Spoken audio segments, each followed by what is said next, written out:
Are we on? We sure is. Like, share, subscribe. Man, I got up this morning, thought I had to be at work. My boss looked at me. He was like, man, you got to go home, man. You got to go home. So I had to go home. So that's why I'm here kicking it with y'all right now. Salute to everybody in Lions Den basketball community. This is Old Head Podcast again. We just going to jump on right into it. We're going to jump on into the games from last night. Milwaukee Bucks, they won 104-101. Atlanta Hawks won 129-127. Chicago won 102-82. The Lakers, they came back to beat the Mavericks 111-108. The Cavaliers beat the Toronto Raptors 118-93.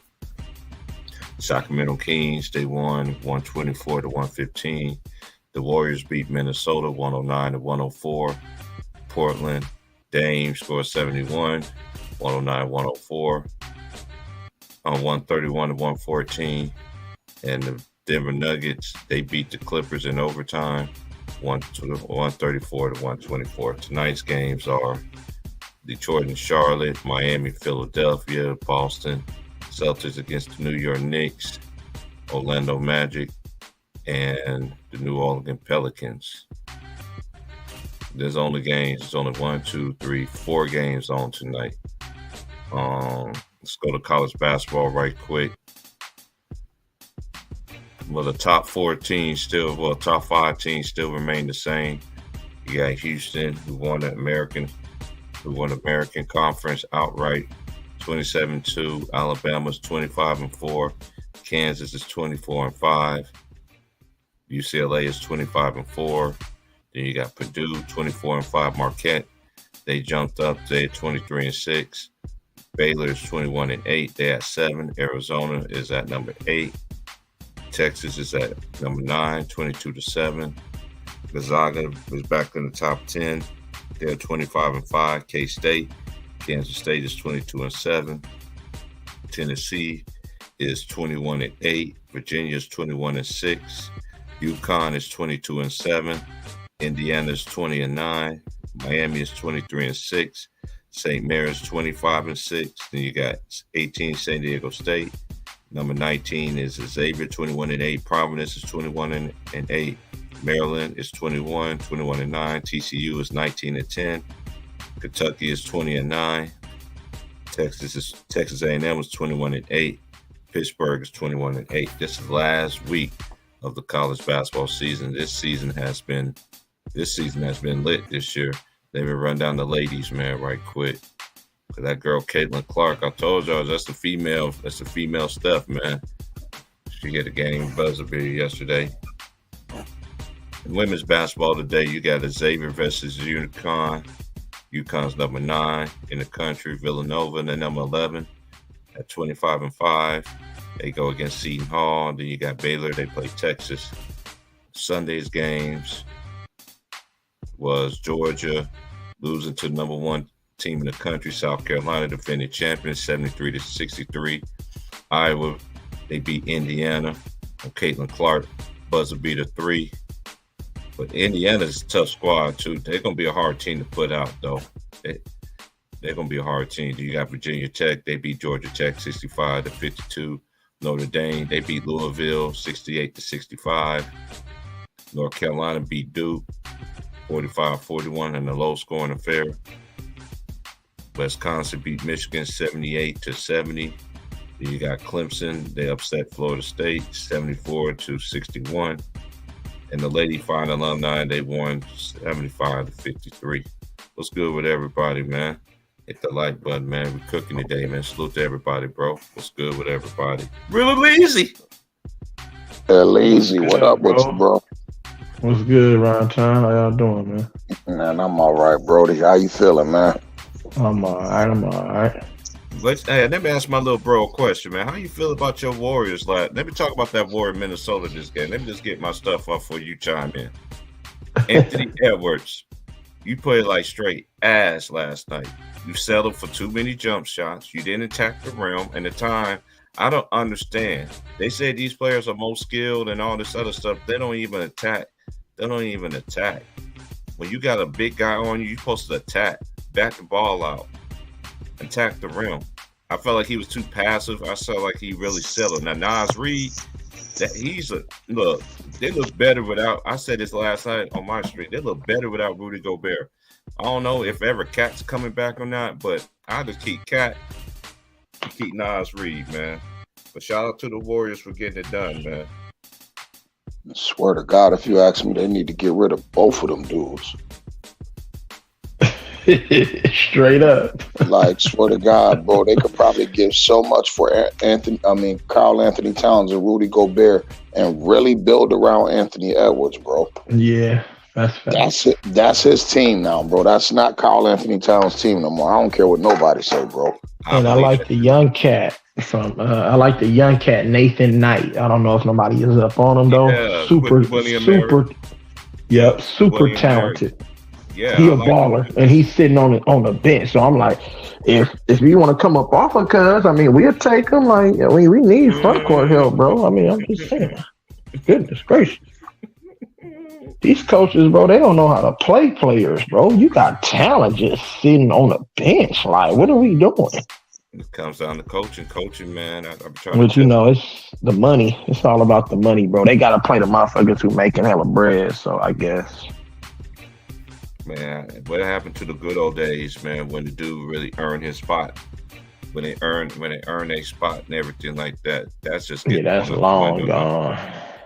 Now you got to play these dudes just like the Clippers game last night. I stopped doing that game because last time I looked at it was like 13-2. I was like, man, let me go to bed, man, because I don't like blowouts. But anyway, it ended up going to overtime. I ain't watched the game. Didn't watch the game this morning. I don't understand. If your players is not making shots, you got to take the players out. That's for any team. If your players is not making shots, they're useless on the court. I don't get it. That's just my opinion. But then again, what do I know? Hey, that's why I told everybody last year, Ty Lue will be fired at the end of the season, and the Clippers will win a championship next year when they move into their new arena. That's how the game goes, bro. All this shit is a fucking script, bro. It's not the same. Nothing is the same anymore. And I'm so tired of the NBA and y'all little 2-minute report things and everything like that, man. Y'all do that every single game, man. But it's publicized for one team, which is the Lakers, which is the media darlings, which I can understand because LeBron's still there and that's the cash cow. But still, man, look all the missed calls they missed in that Sacramento game. I mean, every team has a gripe about these officials, man. These officials, man. And they be sitting there looking right at all those plays. Like, so why are you not? If you can call a ticky-tack foul, why are you not going to call something that's even more obvious than a ticky-tack? That makes no sense. Mm-hmm. And what's the 2-minute report for? Like, what is that for? Is that to tell everybody, like, they're not perfect, but at least they're trying to get the calls right, but then they come out the very next game and everything that you've seen on film, you mean to tell me that doesn't happen in every basketball game? It's no new fouls that's created or no new contact that's created that's going to tell you that this is something we never seen before. Like, how many ways can you foul somebody or draw contact or flop? These motherfuckers, come on, bro. This shit, that's why it turns into the Walt Disney League. You seen the flop that the Joker did. Kawhi didn't even do anything to the dude. The dude just fell like he got shot or something. I'm like, really, Joker? You're supposed to be the best player in the world, but you're going to do some shit like this? Pussy shit. Let me ask you something, Elise, because I thought the 2-minute report, from my understanding, it was supposed to be to gather the data to see where they, where they miss fouls at and how frequent they call it, and then they address that going into next year. You feel me? Right. Like they see that, like, we missed too many obvious fouls on last minute shots. You feel me? Like the Troy Brown shot with Dallas with LeBron got fouled by Jason Tatum and all the others in the league. You feel me? Just imagine how many more in the league. I think they go review those at the end of the year, and that's where they get their points of emphasis for the next year. You feel me? Oh, man, we got to start calling traveling. So this is the point. Why do you come out after the game and then announce it to the world then if you're waiting for the end of the season to make all those corrections? You don't need to. Who they trying to convince? Me or themselves? Nigga, I already know it was a bad call when I watched it live. I don't need you to tell me after the game over. My point exactly. I would just prefer them just to address it and correct it. You feel me? We know But that's the thing. By the time they don't, like you're supposed to go game by game. How can we get better each game? How can we get better each quarter? See, the referees, if you pay attention, I'm gonna say this one point. If you pay attention to the referees, bro, pay attention to their eyes. When they're running up and down the court, bro, they always looking at that clock.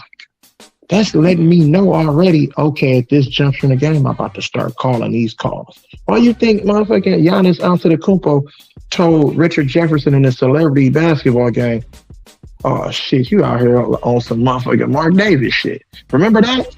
Right. Mm-hmm. It's a reason, bro. Mark Davis is one of the worst officials in the league because he be cheating, bro. Period. Rajon Rondo hates Mark Davis. How about to say Rajon Rondo hate that dude, Joe? Mm-hmm. That's what I'm telling you, bro. This shit be phonyish. These referees be blatantly cheating, bro. And it's just like, really? How can you not call the foul on LeBron when he get hit? I mean, you know did you see yesterday in the game when LeBron James appeared to break his foot when he said something pop, but he stayed in the game and started killing? Did you see that they stopped the game on that possession? It wasn't a foul call. Dallas got the rebound and was off to the races for a transition. They stopped the whole game, bro. Right, and I swear to God, nigga, what the fuck? Remember Doris Burks had tried to cover. She like, man, it's hard to hear the whistles in here. You feel me? If you remember, right? They try to cover this shit up. Yeah, they do it all the time. She was like, damn, it's hard to hear the whistle. I say either she trying to cover it up or she throwing them under the bus. Like, well, damn, it's hard to hear the whistles in here. Did they call a whistle or did they just stop play? Right, they just stop play. They just stopped on some phony shit to cater to LeBron. Oh, he injured y'all. Let's stop. I'm like, shit, nigga. Luka was sitting on the ground, nigga. When he hit his head, they didn't stop. The Lakers scored on that possession. Come on, man. But what I think about that though, real easy, I think they thought the foul was called from the original contact. You feel me? Who thought that though? I see you, Trey. Obviously, somebody. You feel me? Because they damn sure stopped the game. I know. Listen, I know broke another record or something. Listen, I know. Christian Woods didn't think it because he kept going for the board. You feel me? Mm-hmm. That's what I'm saying. I thought a nigga broke another record. They stopped the motherfucking game in the middle of the game and shit. Have a fucking concert. Yeah, and then, hey, yo, it's funny because I mean, like I said, man, I'm not no lip reader or nothing like that. But when he first said it, yo, I felt it pop. I just said, yo, he just said something pop. And then he just kept saying it. He like, yo, I felt the pop. And I'm like, I felt it pop. I said, damn, our season over. Time to hear that pop. Nigga, when I was doing the live stream, I say, this nigga been lying for 20 years, bro. How you feel something? How you feel something? How you feel something pop, but the very next play, you do a chase down block, bro? I don't understand that part. Ain't nothing pop. Hey, Ron Tom. What's up with you, Trey? What up with it, bro? Ain't no pop. You know only what I learned about him, bro? That tampon in his butt, nigga. And look, it ain't just him, bro. I done seen this years of my life, bro, playing sports in any sport. Sometimes dudes know that they doing a play, right? It don't matter if it's defense, offense. I don't care what you play. They do some goofy stuff. And the way they try to make up for what they did goofy, or it's embarrassing, or they lost the ball, or they just lost their footing, is act like an injury went down. Right. Like, something was funny or something. Like, oh no, wait a minute. Oh, I stopped. Like, I done seen a lot of players. I'm not gonna highlight him, but I seen LeBron do it a lot lately in his older age in his career. When he loses the ball, someone rips him, it's always, oh my arm, like, oh my God, he hit me somewhere. Man, knock that off, man. You messed up. You did something. You right. Listen, I mean, I know I played sports all my life. All semi-pro football, high school basketball, you feel me? I played all my life, high school football, so I'm an athlete, bro. I used to be an athlete, you feel me? But what I'm trying to say is, bro, niggas know when they hear something go pop, they sit their ass down. You feel me? Like when something go pop in the human body, that means something disconnected, nigga. You How feel many me? times we done seen him? Hey, Ronson, not like that. And I'm not. Hey, look, go watch the footage, bro. It ain't me. And they do this throughout the NBA. How many times we didn't see the slow motion replay? LeBron on the ground, right, for 5 minutes. He holding his eyes, he holding his arm. Then they show the replay. You like, what the hell? Nobody touch him. Like he just lost his foot. Like just. I don't know if he catching a breather, whatever it is, but I know that man don't be hurt like that. Okay. I know he don't get hurt like that off a little layup run and Nick plays, T, okay? Oh, hold on. Let me holler at Nick T. Nick T, you always want to come in here and disrespect Russell Westbrook. Don't do that disrespectful stuff, man. Call him Westbrook, man. This is one thing I know. Y'all dudes sit there listening to them dudes in the media, man.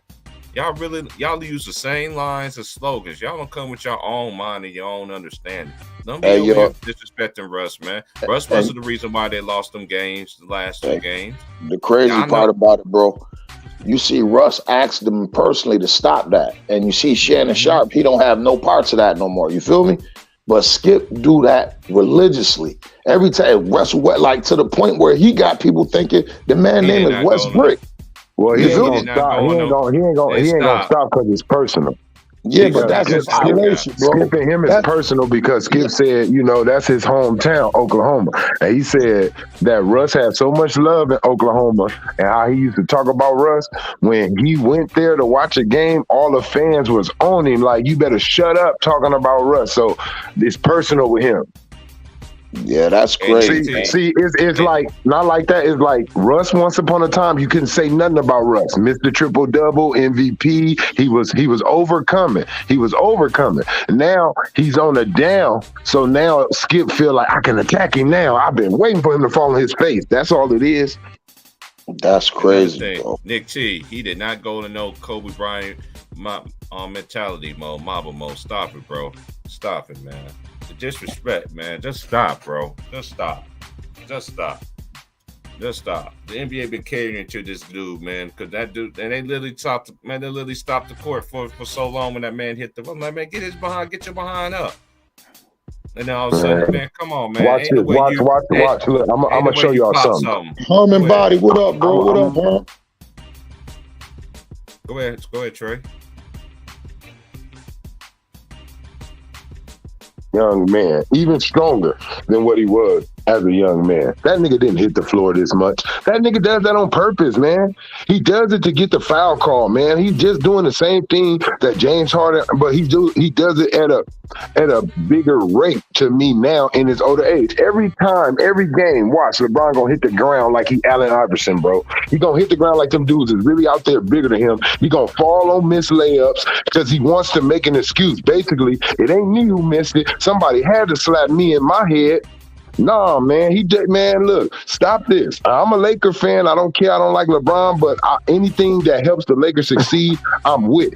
But he be on some bull out there with the falling on the ground. You're too big for that, bro. I'm not going for it. Did Shaq hit the ground that much? And dudes was dragging all over him. So LeBron is like a Shaq body out there to dudes. He should not be falling, but he's doing that to pray to the heavens that the referees, if I put a little extra on it and fall to the ground, maybe they give me the foul. Oh, okay, they ain't call it yet. I'm gonna just hold my whole head for 5 minutes, and they're gonna have to stop the game and see what's wrong with me. Come on, man. I know what he's doing. I'm tired of it. They didn't stop it for Luka. He was at home. I'm just tired of that. Like I'm just tired of that, man. He hit his head on his own teammate's foot. Trey, you know how that shit go, bro. Yeah, that just I get tired of that stuff, bro. Like, no excuses, bro. If you get blocked, you get blocked, bro. I hate when people do that. You make a bad play and you want to try to act like somebody really did something to you. That's why that happened. So now you're on the ground. You can't get back on defense. See, that's what I don't like when he do it. While he's over there acting, not getting the call and laying on the ground, they just now did a fast break on us. Get up, man. Stop this. Man, he is not no. Did you hold on, Leezy, hold on. Hey, to Clutch Client and Nick T, if it's mama mentality, how come the Lakers still at the 13th seed if it's GOAT mentality? See, he ain't injured. He's not injured. You can't have it both ways. I don't care about how old he is. He's not injured. He's not trying to rest. Another thing too. Don't y'all know LeBron always control his own minutes? You know what? It's amazing how everybody giving LeBron this credit about this foot that we don't even know which foot it is. We don't know which foot it is. He's out there dunking, catching live, but you know what? Nobody's saying it's amazing how Anthony Davis had a fractured line and down his foot, and he out here dunking, catching. Ain't nobody giving him credit. So excuse me if I don't believe the hype. See, nobody's playing at both ends. Ain't nobody saying both of them are playing on hobble. See, until y'all give everybody credit, I will deny LeBron any type of credit that y'all try to give him, because AD, we knew for a fact, had a hairline fracture like in his foot, like something going down there, and he came back and he's playing. He just had 33, right? But nobody's bigging him up for playing on his foot, right? No, nobody. He's been playing on that foot for the last since before the All-Star break, like 4 or 5 games before the All-Star break. Come on, man. So knock this off, bro. Let me ask y'all a question. Has LeBron James been on the injury report list ever since the beginning of the season? Yep. Ever since the beginning of the season. So every game. So y'all need to cut it. Y'all cannot have it. That's why I said, bro. You know what it is, bro? The NBA is phony, bro. It's this low managing shit, bro. Yeah. This shit is destroying everything. These niggas just take nights off. Now look at that. Like, now look at what they said in the comments. They said LeBron is 38 years old. Let me tell you something. It doesn't matter about the age. If you're hurt in a certain place, you're hurt in a certain place. If you're playing on it, you're playing on it. That's even worse for AD to be playing. LeBron ain't sitting down though, right? If that foot really like that, he should sit it down, right? Because you will hurt the team. His foot not like that. That foot hurts when he wants rest. That's when that foot hurts. When he wants some rest, he want to sit out a game. He feel like it's a game that the Lakers can win without him, or it's a game that got too much competition with a big name, Giannis, Joker. He'll rest that ankle, then it start hurting. Okay, but because the Lakers needed to win. Type is a little different. Look, AD is a little bit more frail. Didn't he hurt that? He said, you seen him say, I heard something pop, right? Look, bro, he didn't say nothing like that. Nothing like that we seen when he was breaking that record, right? And he set out for what, 2 games? Came back a game for the All-Star break. Same thing. Hold on. Did you see Giannis yesterday? They said he was diagnosed with a quad contusion. All that is a bruise.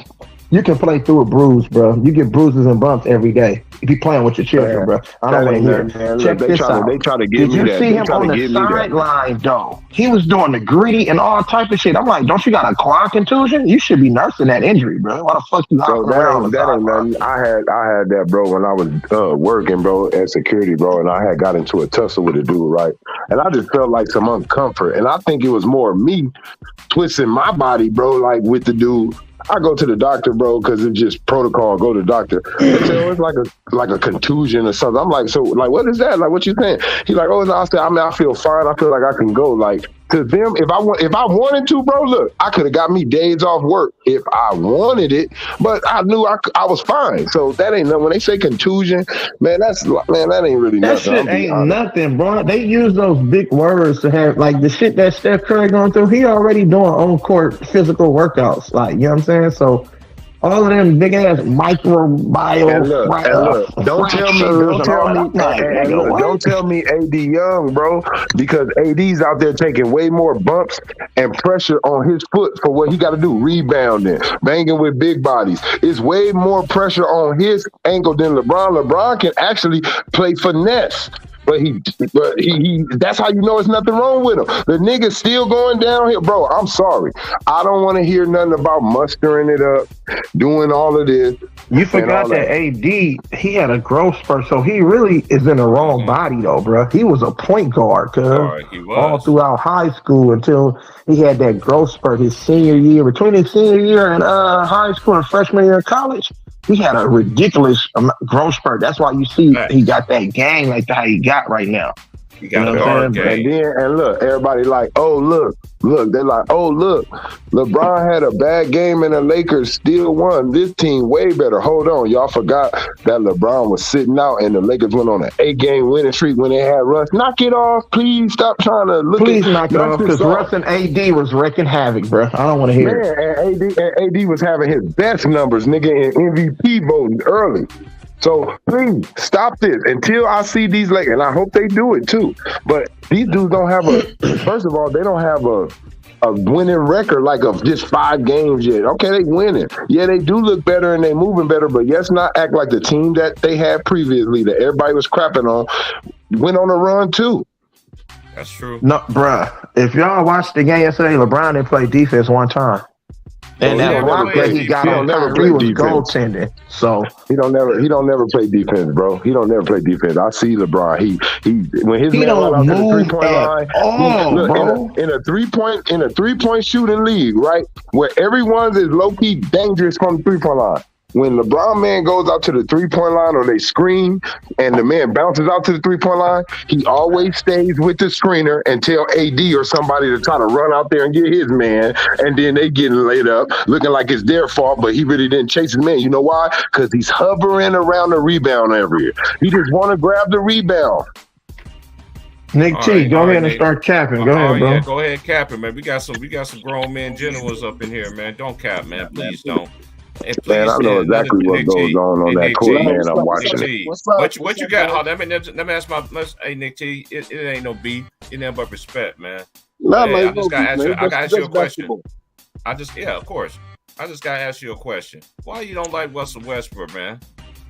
No, it's like it wasn't a good fit. I didn't like the way this guy played the basketball. Say that then. That sound better. He wasn't a good fit. Don't say he's garbage. Him and LeBron just don't fit, bro, because they need the same spot. But listen, the reason I came in because you cap on the Lakers 8-game winning streak. They never went on an 8-game winning streak, Trayvon. Stop lying, man. Yes, say it like this. They went on an 8-2 games, right? Out of 10 games, they won 8 of them, right? But don't say that. They never won an all right. So have this team did that? So in that same team, all right, say it like that. It's still better than this team so far. How everybody's saying they moving better. And LeBron wasn't even on the court. So let me tell you, you subtract LeBron not even on the court. To hell with him not having a bad game. He wasn't even on the court and they did that. It still hits you in the head like a bag of rocks, bro. Okay, let me say that. They won a little 5-game winning streak. Wait. They went on a 5-game winning streak versus Spurs, Detroit, and Boston under 500 team. Mm-hmm. LeBron did the same thing. He went on a 5-game. Yep. Now hold on. Now watch this. That's now, true. With LeBron on the court last year and this year, AD and LeBron was losing to those teams as well. But I'm so see when you wait. So when you sit up here, we talking facts, bro. I'm not lying. I can go back to the losses and everything with the weakest teams when they didn't have their stars, when they didn't have LaMarcus Aldridge, and Anthony Davis and LeBron still lost. Even games where when we played Dallas and they didn't have Luka, we still lost with both of our stars, bro. So either way you shave it, you can put blame on LeBron and when Russ was playing. So excuse me when you try to bring up. We lost to these. They was winning to these weaker teams. We lost to those weaker teams with LeBron. So you contradicting yourself, bro. Okay, tell me no, this. No. Tell me this. Not okay, because you came in here on cap, bro, and I'm sick of you dudes and your cap. Look, it's okay.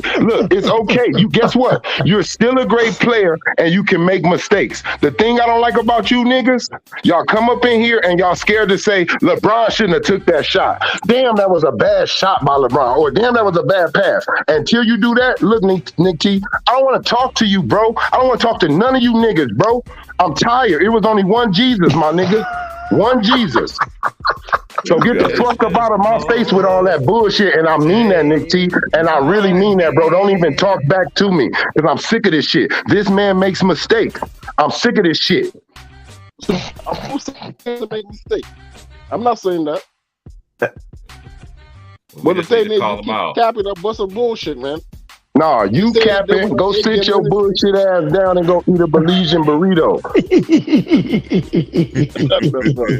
Nigga, I'm not playing with you, nigga, or nobody else, nigga. Y'all niggas need to say the facts on the game. There's no such thing as one player won the game. There's no such thing as one player won a game unless it's coming down to a clutch shot and you see that player. Hold on. Shut the fuck up. Hold on. Shut the fuck up. I'm not being respectful. You can shut the fuck up because you try to come in while I'm talking, so I'm a disrespect you. Shut the fuck up, bitch. Now, like I said, I said that is not no one fucking player winning no game unless it's in a clutch ass moment and that one player takes over and makes all the points repeatedly. But other than that, y'all always come in here and act like, oh, LeBron got that rebound. LeBron stuck that player and stole it. LeBron called that player. Man, knock it off. Until y'all give everybody they credit on messing up and doing good, I don't want to hear nothing about just LeBron no more.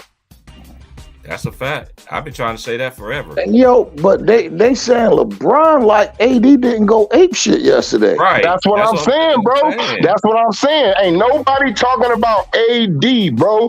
Ain't nobody talking about AD. Wait a minute. Fuck AD, nigga. Jared Vanderbilt is the reason why they won the game. But if AD had 18 points, and 7 rebounds, and he had only 2 assists, we'd be in here talking about him like a mud. AD would be the number one vocal point, bro. See, they don't want to talk about these niggas when you can't. They don't want to talk about them when you got to talk about them good. They what they want is an excuse every day to say LeBron don't have no help. LeBron don't have no help. I'm tired of it. Hey, yo, and don't forget Vando, because his defense and his rebounding, man, changed the dynamic in that game when we went on that run. When we was down 27, bro, Vando had a big part of us going on that run. You feel me? Look how they said too. I look at Max. Max said LeBron and AD combined for 8 and 25. Why are you combining it? Keep it real. AD had 5 shots. LeBron really had the bad game, but AD only shot 5 times. Right. Why are you trying to word that like that? They combine for 8 to 20. I watch everything and listen. I said, look how they try to combine that. No, say what LeBron attempts were, and then say what AD's were. Don't just leave it with combined. See, when they try to combine it, they don't want to tell you who wasn't there really. See, and then you leave out the detail that why the hell AD only had 5 shots. Hey, yo, the only way AD should have 5 shots in the game is if teams is absolutely selling out and just collapsing and double teaming him as soon as he get the ball. For the entire game. You got the record now, LeBron. You got the record now, LeBron. Look, I'm gonna show you how everything is a lie. You got the record, right? Now, you don't have to shoot more than you talking about. You want AD to take over. Well, stop trying to take more shots than him. Also, you said you didn't have shooting. Now you have shooters that can shoot behind the arc. Why are you shooting behind the arc when you're the worst 3-point shooter on the team? See, all these things no one pay attention to, and all these things no one call out. But LeBron, having shooter, still want to pull from behind the 3. He still wants to more times than them. That don't make no sense to nobody though, huh? Hell no, because that's LeBron James. Yeah, I know. LeBron.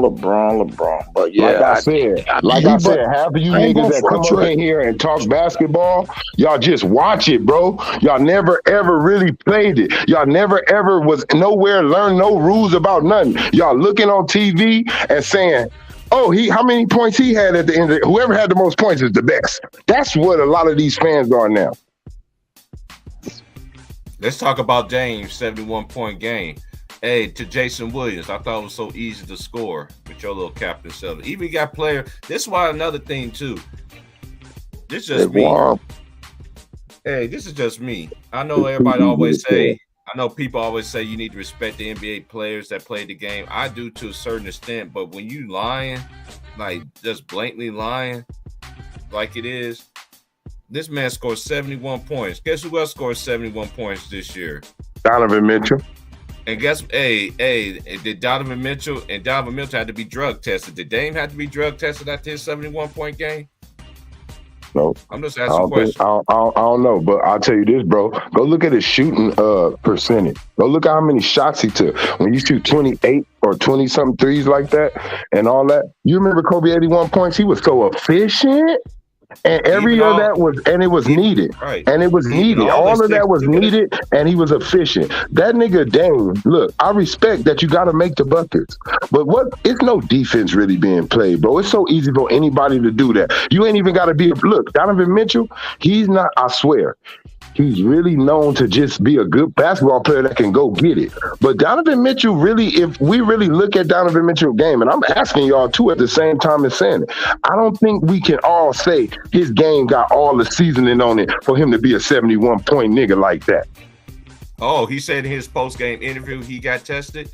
Dang. It's amazing. You don't need to test him. He got all those shot attempts and no defense really being played, bro. To me, I'm gonna tell you, I think it's I think it's gonna mean something. I think one more player. And this is my personal mind, y'all. This ain't no stats or nothing. This is something I think that the league is gonna do. It's the 75th anniversary of the NBA. It's 4 players that they made exactly 71 points in the NBA. If you have one more this year, do it. That's 5 70s with that one 5 times. That's 75, showing a symbol for the 75th anniversary of the NBA. I already knew you was going there with it. Shots fired. Hey, and this damn, bro. Hey, that was deep right there, Brody. I didn't even think about that. 4 players. 4 players are 71. You got 4 players: Booker, Devin Booker, Donovan Mitchell, Dame, and is it Elgin Baylor, right? No, it's David Robinson, right, with the 71, right? Yeah, David Robinson has 71. David Robinson, now that's 4 players. If one more player does this year or anything, that'll be 5. So if you just count it as the 70s 5 times, just leave 70. That's 5 70s. And then you put the ones on the side of it. Now that's a 5. It's 75 anniversary right there. Damn it, man. Who you think gonna do that shit? I don't know. That's what I'm saying. I don't know who. It could be anybody, but I'm just telling everybody right now. You heard it first here. If one more player goes 71, you heard it right here on T Price channel. It was already said, oh, they celebrating the 75th anniversary. So you already know. And I'm telling you, I ain't know nobody in the league or nothing. That's just letting you know how it's simple, bro. It's simple, that's how I told you this shit be on scripted, bro. People be thinking I'll be on some conspiracy shit. No, bro. And this T Price knows this. He know. I know his eye. Yeah. Real Elise know too. See, people like us, they tell us crazy and stuff. So when I seen that, I said, wow, they just did the 75th anniversary. It's 4 players that got 71. I was like, if you add them 5, them ones up, that's 5. You leave that 7, that's 75, and there it go right there. It's not hard to see. Now, this is another thing I got to get out too. Look at all the games that Kobe scored them 50s. He scored 60. All of them games was over 50%. It was way over 50%. Yep. It's levels to this, but y'all want to call this man inefficient, man? In a harder defensive era. In a harder, you said LeBron's going to score 70 points to solidify his place as the GOAT. Well, that's your GOAT. He's not my GOAT. I don't have a greatest player of all time. Anybody that know me, I don't do that. I don't do that GOAT stuff. I just don't. I think you got players in every great generation. There's great players in every generation. See, y'all try to say winning don't mean nothing. I'm gonna prove you wrong. When Steph won this title, right? What did it do for him? It put him in the top 10, right? That's for a lot of people. They feel like now you can argue him in the top 10. When LeBron won in 2016, it really put him in the GOAT conversation, right? Right then, that put him in the GOAT conversation where people was feeling some type of way about that. When Mike won his last one, that solidified him as even though they were saying it before, but that just solidified it. When Kobe won his second championship after the fourth one and got one one over Shaq, that put him in the top 10 and put him over Shaq. So for you to sit up here and say losing or winning has nothing to do with it, you're lying, because everyone who's won, it put them where they are in history. So for you to try to block out LeBron's losing and just count his winning, that's not right. That's a great point, because guess what? If Karl Malone or Charles Barkley would have won a ring, exactly, it changes history. Up higher on the list. You feel now me? look who we waiting for now. I'm gonna tell you the first one of the players we waiting for now to change their history. Kevin Durant too. If he wins without Golden State, look, that's gonna put him in the top. Watch people say, "Oh, he top 10 now," like because he did it without them, and then he had to. And look, no, I'm telling you, bro, because look, people already look. And I'm telling you, on this generation, I feel what you're saying. They project you. They don't wait till you get there. They project you where you're going to be. You feel me? Because they're already saying Russ and these dudes, they're first ballot. They're already telling you what they're going to do to these guys in the future. That's what the NBA doing for KD. Yeah, so I'm telling you, if he win that ring, that's what I'm saying. It's so small, bro. Like the things they have to do to get themselves in the top 10 or in the top 20 is small now, right? Look, you have some people just saying off of what Kawhi did, bro.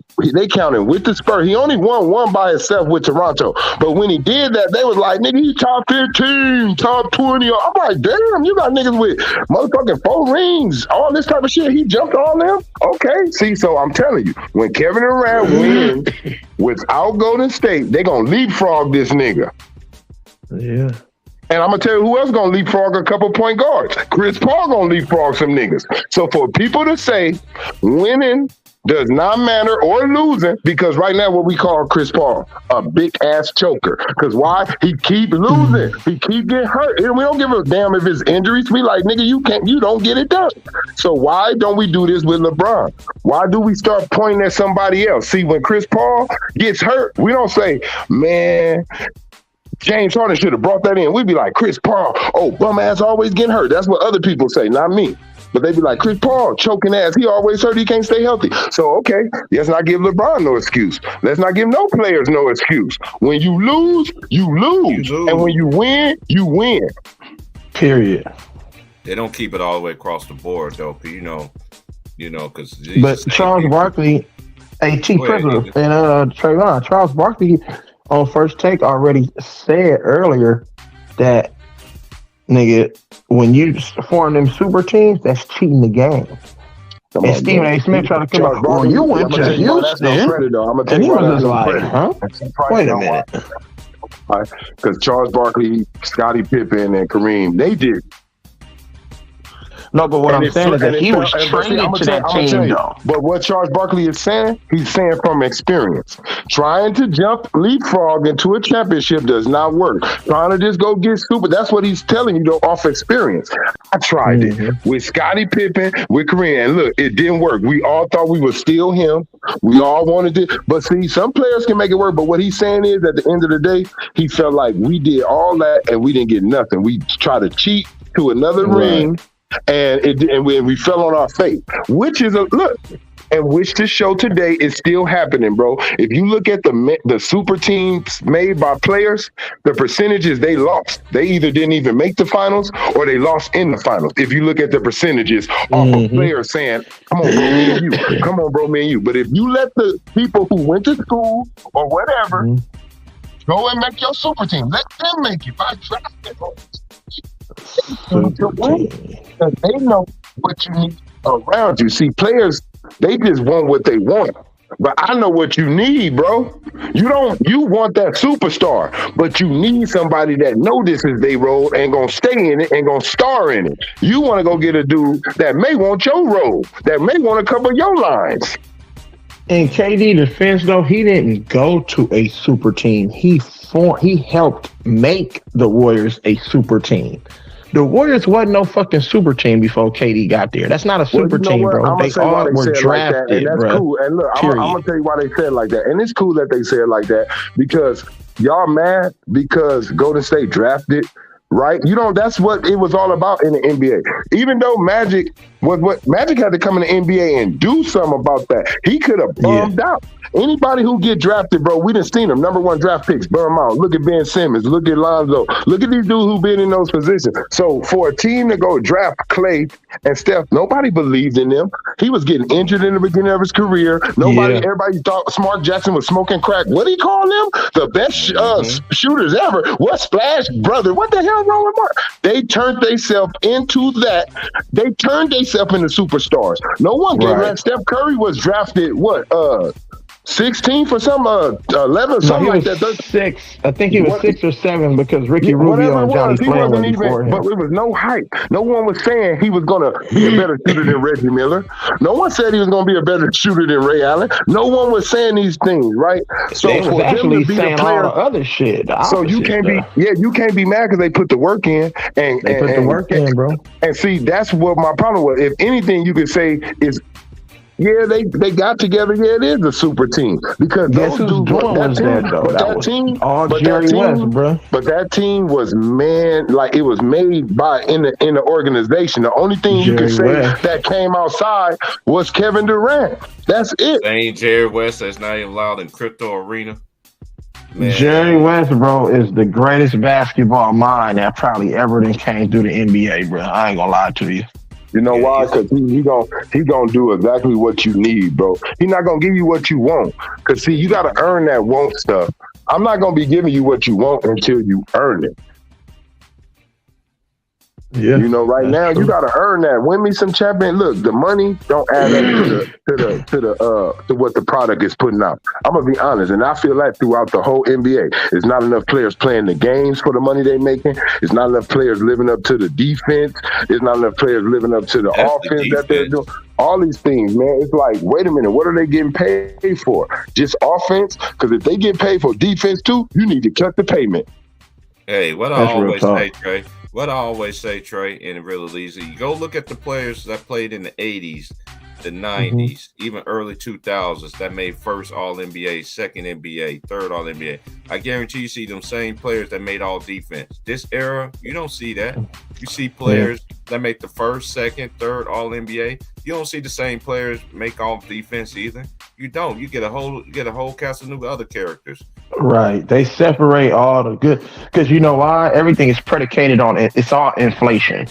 It's all about, he putting up astronomical numbers, but he ain't playing no D. And then they say, well, his teammate, he's the one that's the defensive player, but he's an offensive player. Back in the day, nigga, you had the best offensive player was also your best defensive player, too. Look at the usage, bro. First of all, the players back in the 90s and early 2000s and 80s, it was only a certain amount of players. Michael Jordan is one of them, and I think and you can say Kobe is in like the top 15, I'm going to say somewhere, as in usage, if not top 10, right? Now, that's just 2 players that's before this era that's up in the era. Mike is up there, right? But see, with Mike usage, you got 6 rings. With Kobe usage, you got 5 rings. You know Luka Doncic is up there with the usage. You know Joker is up there with the usage. You know Embiid is up there with the usage. But there's no rings to show why we're going 0 through rings so out of all combined. 0 rings on why we. So this is what I'm saying. Why am I doing all this usage around you and it's not impacting the ring, right? At least when I use Jordan this much, or at least when I use Kobe this much, or at least when I use, and Magic ain't even nowhere in the top 20 or 30, bro. But at least when I used them, he was winning. They were winning some type of championship, bringing home something, these other players. So that's why they got the numbers, bro. These dudes use it. If the ball is in your hand, it's 48 minutes in the game. But if you got the ball in your hand, 20 of them, and everybody else got to break it up, you got 25 minutes of the game, you got the ball. And everybody else just making ends meet out here. Of course, your stats are going to look like you the baddest mofo on the team, and you're going to be able to trump. If you give those numbers to anybody else on that team, they probably can do it too. Now, let me ask y'all a question. That Boston Celtics team, we had a conversation about this. I think it was Saturday. It was Saturday. Mm-hmm. I don't believe that was a super team because you know why? I'm talking about the year that the Celtics won the chip. The 08 Celtics when they beat the Lakers. With Kevin Garnett. And I don't believe they was a super team because shout out to Vaughn. Vaughn pulled it up. They wasn't even predicted to even win the championship that season. Yes, they KG look at it as a super team off of the names, bro. The names, That's it. Right. Kevin Durant, Kevin Garnett, Paul Pierce. Hold on, Paul Pierce, not like that. And I'm not lying. I don't know who. Maybe some people do look at it like that, but I'm gonna say at that time in the league, was Paul Pierce a top 10 player at that time before he got KG? Was he a top 10 player? Maybe. I thought so. He was. But I'm just saying, if I run down, Look, listen to me, y'all. And I'm not talking about his position. Let me run that. If we go back in 08, and I mean, not 08, y'all, when the trade went down. In 07, we got to go ahead. Look, I'm saying, was he being told? What was he doing? And what was that team doing? And what was Paul Pierce? I'm going one by one on who all joined up, right? Paul Pierce. In that league, it's a Dirk in this league, and we ain't going no position. This is who in the top 10 players. Who was the baddest mofos? You got Timmy, Dirk, Kobe, KG, Allen Iverson, Carmelo, LeBron, D-Wade. Now, you see I'm on 8 already. Now, I'm telling y'all, I don't know if Paul Pierce was in that conversation. I'm not talking about what you're able to do with better teams. I'm saying at that time, right before they joined up, right before KG and Ray Allen joined up, nobody was talking about Paul Pierce in the league, bro. Nobody was saying that boy on everything. Ooh, like you're right, though, because Amari Stoudemire, Tracy McGrady, Brandon Roy, Joe Johnson. You feel what I'm saying, bro? So Darren Williams really, at that time. Danny Granger. Remember Danny Granger? Russell Westbrook. Rudy Gay. Al Jefferson. Remember Al Jefferson? Killing. So listen, so you feel what I'm saying? Was he really even in the top 10 if we go back and look? Tough, bro. So that's what I'm saying, bro. I'm just looking at all the names right here. Now let's go to Ray Allen. Boom. Now let's go to Ray Allen. Ray Allen, you notice I didn't even name him when I was naming top 10 players because he had took his game all the way back by then to where he was coming off of screens and just shooting. Ray Allen left from being the franchise. He was no longer the franchise player. Yeah, he was no longer the franchise player. He was on the team like he was the second guy at that point. Or the third time, or the third guy, or the third guy. So bam, the only dude who was the man and a top 10 player was KG. That's a fact. And he won Defensive Player of the Year that year. But so that's what I'm saying. What everybody look? What everybody say? What even Paul Pierce say? What Kendrick Perkins say? They all say the best player on that team. I don't care if Paul Pierce won MVP. Was KG. He was who we needed. Yeah. So that's what I'm saying. When people and I want to tell you this, look, bro. When people say when people say super team, your players all have to be in the top 10, top 15 type of range, bro. And all of them wasn't like all of them. At least 2 of them for me to see super. Two of them got to be in the top 10 for me to say super. Yeah. Who of them? Come on, bro. What are we talking about here? For us to say super team, right? Look, Kobe and Shaq, it was just them. They was both top 10 players, but if not top 5 players. But the thing was, it was just them and role players. Right. Now, if we said, oh man, they got Allen Iverson, Tracy. Now I can see everybody bitching. But y'all mad at 2 niggas just being too goddamn special. You can't be mad at that. That's like Mike and Scotty. They just was special to where you couldn't figure them out at that time. It's nothing to do with a super nothing. That wasn't super. That was 2 niggas. You can bring up Rodman all you want, but that was 2 men that got highlighted. Rodman was out of the league, bro. If the Bulls didn't take it, if Jordan didn't tell Phil Jackson to go get Rodman, bro, Rodman would have been out of the league and he wouldn't have padded his. He wouldn't have had no Hall of Fame career, bro. Period. When you play NBA Jam, Dennis Rodman was not on that. Dennis Rodman was not your partner. It was Scottie Pippen. I'm just gonna say this. I've been brought this up. Hey, I understand Paul Pierce was top 10 in scoring in the NBA, but he wasn't at that time. But he wasn't that dude. I remember. I remember him and Antoine Walker. Now, you see how they lie right there. Just because you're scoring, hold on, I gotta keep my word, bro. Just because you putting up numbers, but your team's a loser, you are not a top 10 player to me, bro. He was not a top 10 player to me, bro. I don't care because you averaging 24 points a game or 25 a game. You are losing. That means your stats are empty. It's nothing. All your points ain't doing nothing. So you think differently than me, bro. I'm not going for it. He's not a top 10 player. And that's why y'all got niggas like before LeBron and them start winning, y'all got him in the top 10, but he not winning. Everybody else who putting up those numbers, they team in the damn playoffs right now. That's the top 10 players. If your team is in the playoffs and you putting up numbers, you a top 10 player. T-Bryce. Yes, sir. Go ahead. Okay, let me say this. So by his logic, the Cavs wasn't a super team because K-Love and Kai was in top 10. You talking about basketball or football, bro? Get the fuck out of here again, basketball, nigga. Shut the fuck up, bitch. This nigga said the Dallas Cowboys, didn't he? Didn't the nigga say the Dallas Cowboys? Hold on. No, we keeping it on basketball. This nigga said Dallas Cowboys, bro. No, the Cavs. But you said Cowboys, bitch. I thought he said the Cowboys too, though. Hold on. Stop. Let me just talk to him. I got this. Now, that first year, I'll say no. They wasn't a super team. You know why?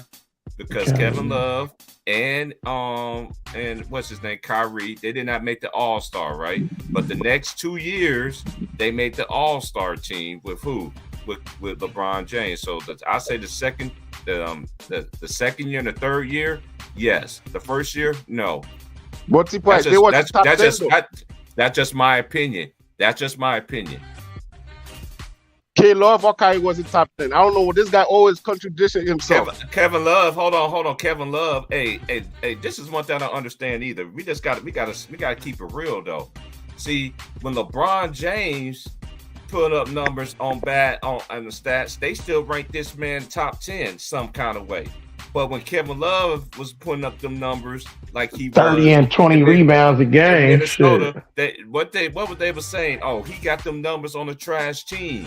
He was a bum team. Y'all can't once again, I'm keeping my energy. I never said, oh, that guy can't ball. Listen to what I said. You're not a top 10 player. I don't care about your numbers.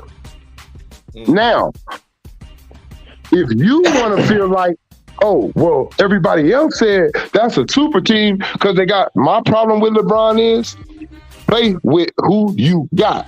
Stop looking at other teams taking their franchise player away. Right. Play against their. That's like saying LaMelo Ball is a top 10 player, bro. Play against all the best competition.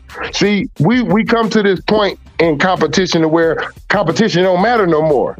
You're just a winner. It don't matter who you playing. You could be out there playing fifth graders. They gonna give you the credit like you really did that. They're gonna say you're the greatest ever based off of the, you know what I'm saying? So that's what I'm telling you. I'm not used to that. It's just, if that's your parlay, bro, if that's how you want to get by in life, or because that's what it means. Birds of a feather flock together. Who you like and what you praise tells me who you are. So if you cool with somebody getting the same praise as you, bro, but they're not doing the same work as you, that's cool by me. Stay the fuck away from me, by all means. Me, I'm the type of nigga, I'm from California, bro. I'm from LA. We don't play that shit. You're not getting credit for some hoe shit. You hear me? You gonna go through this shit the way everybody else went through this shit. You ain't getting no special treatment. We don't care who your mommy is. We don't care who your daddy is. If everybody else gotta get jumped on into this game, check this out. If everybody else gotta get jumped into the game, you ain't walking on. You getting jumped on too. It's like colors. Get off the family porch, Holmes. I don't care if you my brother. You gotta get beat up. Straight up. Yeah, he with the colors, man. He took it back way straight up. Look, that was his brother too. He said, "Get off the family." Look, you on the family porch because you my brother. We just giving you love. But once you say you want to go through this, he told his brother basically, you're not gonna go through it the easy route. You gotta go through what I went through to get my name. So get your ass over there and get put on. And that's how I feel about LeBron. You didn't climb the same mountain everybody else did. You took an easier mountain, and I don't fuck around with niggas like that. Right. Yeah, I think he took the easy mountain, but that's just my opinion. I'm not a hater. Either, but go ahead, Nick. Go ahead, man. And this is all basketball, so it's all love. Go ahead, fam. Go ahead. Yeah, man. Why you let him switch up the story like that? He said if you're not... I ain't let him switch up. Hold on. I ain't let him switch up. You want to have the one-on-one convo. I put myself on mute. and you talk. Yeah, okay. So, Hey, but always his- No, Nick, Hey, right? hold I'm on, not talking. hold on, I'm not hold on, talking. hold I'm not. No, wait, T. Price. I just told him, bro. So, and you, I want to respect your channel. I'm not talking to this nigga no more. So don't. I'm done, bro. And that's all. And look. That's so. And look. And that ain't for no. And that's no disrespect. That's so. And that's so we won't. And that's so we won't go nowhere to disrespecting each other. I'm not hearing no more niggas that only see everything. Look, I'm gonna tell you once again how I'm right. What he came back in here for? What did he come back in here for? Look what we was talking about. I'm gonna just prove my point. We talking about the Boston Celtics, bro. We talking about the Boston Celtics. We was talking about the Boston Celtics and why you didn't consider them what you consider them, bro, right? He came in here and twisted that to fit LeBron. That's why I said I don't want to talk to nobody that all they do is come up in here, bro, and try to figure out a narrative to help LeBron and his legacy. That's what he just did. We're talking about Boston, and we're talking, hold on, bro. We're talking about Boston, KG, Ray Allen, and Paul Pierce. He just came in here and brought up Kevin Love, Kyrie. Those niggas played with LeBron James, but we ain't talking about them yet. But he wanted to come in here and try to save LeBron's legacy. Oh, because they called him a super team. Bro. So since you calling them not top 10, okay, look, see what I'm saying? I don't want to talk to no nigga who all they arguments, and I mean all they arguments is for one man. So please, T. Price, don't tell him have no one-on-one with me. Y'all had that one-on-one one day. If he want to talk, he can talk about the Celtics and what we were just talking about, and was that or was that not? But I'm not fit to switch up and leave from Boston to talk about his favorite player, bro. I'm not. Okay. That's it. So Nick T, you can just talk to me about it. Like I said, I know how Trey is. You know, I'm just came back to defend this capping shit this guy's saying. You know, I don't want to talk to him either, but I gotta defend it. Cause how you gonna say Paul Pierce wasn't top 10? I don't think he like was. this. Paul Pierce wasn't top 10, bitch. Okay, bitch. Now you say bitch. I don't said bitch 30 minutes ago. Hold on. I got him. Let me just talk to me, Nate. Don't talk to Trey. Just talk to me. I apologize, man. Oh no, man, it's all for man. I get off the Richter scale sometimes too. Mostly because of them trolls, but hey, you just talk to me. I don't believe he was. Look, you can just remember. So what makes you say he wasn't? I don't think he was, bro. Look, he played with Antoine Walker. How many years he played with Antoine Walker? Did they go anywhere with Antoine Walker? Yeah, they made some all-star teams and stuff like that. But look at all the players. Hold up. See, now you're about to go get in my bag. Let me go to 2000 and let's go to 2008. All right. This was on his team. Ray Allen, Tony Allen, PJ Brown, Sam Cassell, Big Baby Davis, KG, Eddie House, Kendrick Perkins, Paul Pierce, Scott Pollard, James Posey, Leon Poe, Gabe Pruitt, Rajon Rondo. He had 1 year experience, and Brian Scalabrine. Now you got three guys. Ray Allen been in the league 11 years. Sam Cassell 14 years. PJ Brown 14 years. Kevin Garnett 12 years. And you got Scott Pollard from University of Kansas has 10. Then you got four players that been in the league. This is just my opinion. See, I don't get it, and I honestly got to say this. I got to keep on saying it. This team wasn't even supposed to even be together, and this team wasn't. To me, I'm just killing this narrative because my friend asked me this, just messaged me this earlier. I don't believe this team was designed to beat LeBron like the media want to sit there and lie about it. They wasn't worried about LeBron. That's just my opinion. They wasn't worried about him. That team was, and the media liked to disguise a lot of stuff. That's just my opinion, Nick. I don't think he was that year.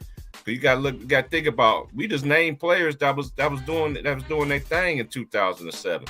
You got KG. You got K. Hold on. You had KG. You had of course. But this is why I say this to you, Nick T. For this one reason, they get on back then. What's his name? We just mentioned his name, Kevin Love. He was a walking 20-10 at Minnesota, but he ain't had no teammates around him. We already know how Minnesota is back then. Last time Minnesota was actually relevant when they had Kevin Garnett. But Kevin Garnett was going in a gauntlet behind West. The West still at the time was a gauntlet. Anybody can get it. And the Lakers was still the cream of the cup. It was the Lakers or it was either the Spurs. from 2000 to 2010. It was the Lakers or it was the Spurs winning championships in the West. And then Detroit got one in 04.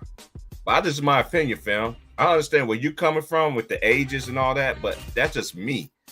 I just disagree with you. Now, I don't think they was a super team. Now, the first year they was with Cleveland, I don't believe they was a super team. But that second and third year they was together, yeah.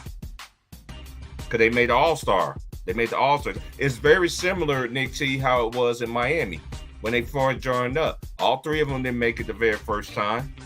But the next 3 seasons, guess who made the All-Star team? Dwayne Wade, LeBron James, and Chris Bosh. So my points. My criteria of a super team is each star player led their own team to the playoff by themselves. That's my criteria of a super team. Okay. So Celtics, you had Garnett led his team to the playoff, Ray Allen led his team to the playoffs, and Paul Pierce led his team to the playoffs multiple times. That's a super team to me, and they had the number to show for it. They all averaged over 24 points per game. Okay. And their primes. And they were still under 33 the time they joined. Okay. So to me, that's a super team. Okay, before let me ask you this question, Nick. I already know this answer. Before he got KG and before he got Ray Allen, I know Ray Allen played in the East. He played in the Eastern Conference Finals that year in 2000, 2001, where they lost to Allen Iverson. I never seen if I can't remember how Paul Pierce ever took his team to the Eastern Conference Finals before KG. No, I'm talking about East. I'm saying under the playoffs. Bosh never took his team past the second round. No, I don't think he passed the first round before he joined Miami. Yeah, that just gets to my point. It just gets to my point. That's why I don't call him a super team. That's just my opinion, though, fam. Okay, I expect that.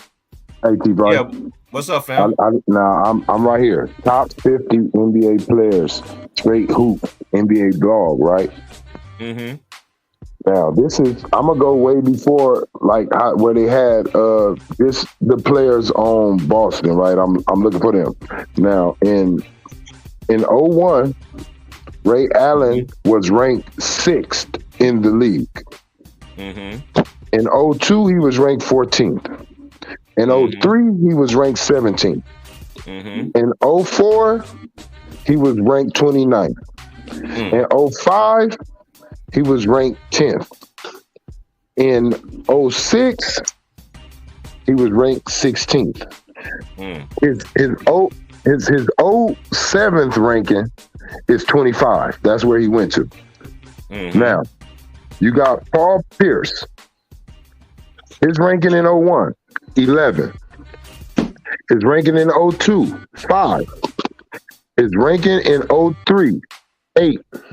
His ranking in 04, 22. His ranking in 05, 13.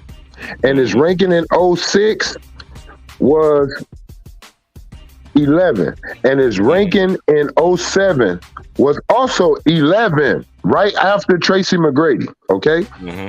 Now, Kevin Garnett, his ranking in 01. Now, we know this is really right on point because this is 01. Kevin Garnett's ranking is 2 in the league. 02, Kevin Garnett is 9. Because we already know what's happening at that time. Shaq and Kobe went on their run at that time. Now in 03, he go back to 2. 04, he goes to in 04, he goes to 2 again. 05, he's 5. 06, he's 12th.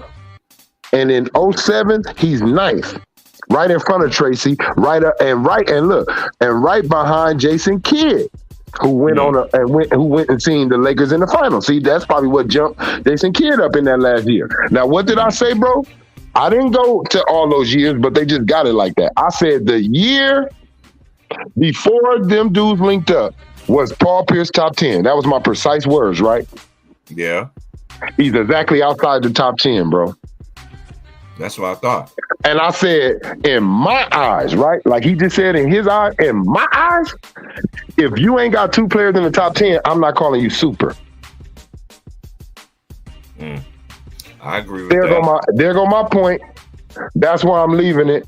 If you don't believe me, go right there. I'll give you the title again where everybody can see it. It'll give you all those years up to that year that we was talking about they met, and you can see where they was ranking them dudes at. I'm not ranking them off of and I don't never do this. If you're the number 1 scorer in the league, 2 scorer in the league, 3 scorer in the league, 4, if you the 1 through 10, I'm not saying the top 10 scorers in the league is top 10 players. I'm not going to do that.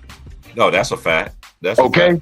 So I'm not looking. I'm looking at a whole lot. I'm looking at everything to say you as a top 10. I'm looking at your defense. I'm looking at your offense. I'm looking at who you playing with. I'm looking at all that and where you end up at. And like I said, I don't think he was top 10. I don't mean he's a bad player. I said as well. I just don't think he was top 10. And when I looked it up, he wasn't. I don't believe he was either at that time. That's why I'm thinking. So like I said, we all got different point of views on what we think. Mm-hmm. I don't believe that that's a super, and this goes for everyone. It's not no go back in the archives. But what about Kevin Love? And what I say is what I say. If you wasn't a top 10, both of your players ain't top 10 players. D Wade, LeBron, they both was top 10 players. That's a super team to me. You feel me? That's what I never said nothing about Kevin Love being top 10. I said Kevin Love was a good player. LeBron know what the hell he was doing. He didn't go over there and go get a role player. He went and got a franchise player. That's how I feel about that. Yeah, Kevin Love. Now, and other people also, let me just chime in. A lot of people don't understand, too. This is why Chris Bosh and Kevin Love numbers went downside. When you play with LeBron, your number's going to take a slide. It's going to take a dip. And then these same, I ain't saying all LeBron fans, but majority of these LeBron James fans, they like to take a dump on Chris. They take it. They take a dump on anybody except LeBron. Can I ask you something, bro? What was Kyrie? What was Kyrie drafted to be? The franchise player or someone's sidekick? The franchise player, right? He was drafted to franchise. Yeah. All right, bam. Okay, boom. Now, bro, when Kevin Love was drafted, was he drafted to be franchise player or a role player? Yeah, franchise. That's what I'm meaning. That's what I'm meaning. Now, when you go play with LeBron and then you're going to play with Kyrie, one of you guys are going to have to decide who's going to be the role kind of player, and then certain games you can be who you was sometime. Now, in this day and age, it's the ball. The wingman gonna have the ball more than where Kevin Love is. So he off top, him and Chris Bosh. When you're a big man, you're the one that's probably gonna take the low end, except for when it comes to Russell Westbrook, depending on whose star is brighter. Kyrie's star was brighter than Kevin Love. So that's how that was gonna go. And the same with D Wade. And if you look at D Wade, Chris Bosh, and LeBron, LeBron and D Wade stars are brighter than Chris Bosh. So you're gonna sit back, bro. To us, the guys, I'm a champion. LeBron got next. Of course, they're going to sit you back. When he comes over there to Cleveland, LeBron's a champion. Kyrie got next. You coming to Cleveland. So think about it. Kyrie already got to sit back to LeBron, but he was here at Cleveland already. So when Kevin Love comes, he's behind Kyrie. So, of course, they're going to fall back, but they were franchise players. Everyone LeBron really goes after was supposed to be the star and the reemergence of a certain team that they were drafted to. That's my problem with him. He's not going to get just what he needs. He's going to get an overdose. That's how I feel about it. But my point was, when we was talking about Boston, was that the dudes who went and joined him, only KG was a top 10 player. That's it. Mm-hmm. Hey, what you feel about let's go about did you watch the Clippers game yesterday?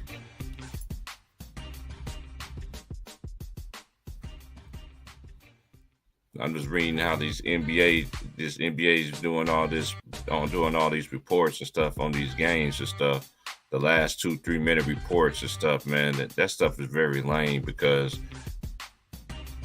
you could just tell certain. I don't know. I see things differently compared to everybody else, but I got you, Trey. Hold up. Yeah, my bad, bro. I accidentally. I got one of them I got the phone. I got that Samsung shit, so it ain't like no buttons that like with that backup. It's like if your hand hit the side, it'll back you out a little bit. Like, you feel me? So that's how that shit be going. Man, I got this goddamn Fold. I got this damn Samsung Galaxy Fold phone. So that shit funny. Yeah, I got a Samsung too, but yeah, I already know what it's hitting for, man. That's why I like. Yeah, but I've seen a little bit of the Clipper game, bro. I said this before the Clippers even got Russ. It's Ty Lue, bro. Look, remember when I said it, bro, on Ticket Channel, bro?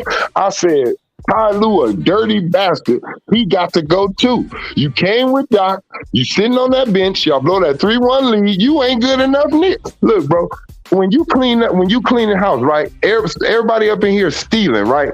The whole cleaning crew stealing, stuff coming up missing. You're not gonna just fire 10 people and leave that one. No, everybody gotta go. Stuff been coming up missing. I'm firing that whole crew and clean it up. So I felt like he was a part of that 3-1 loss. I don't know how everybody else felt, but I felt like he was a part of that. I felt like they were supposed to come anew with Ty Lue. I'm gonna tell you my real reason why they kept Ty Lue. They felt like he knew how LeBron thinks.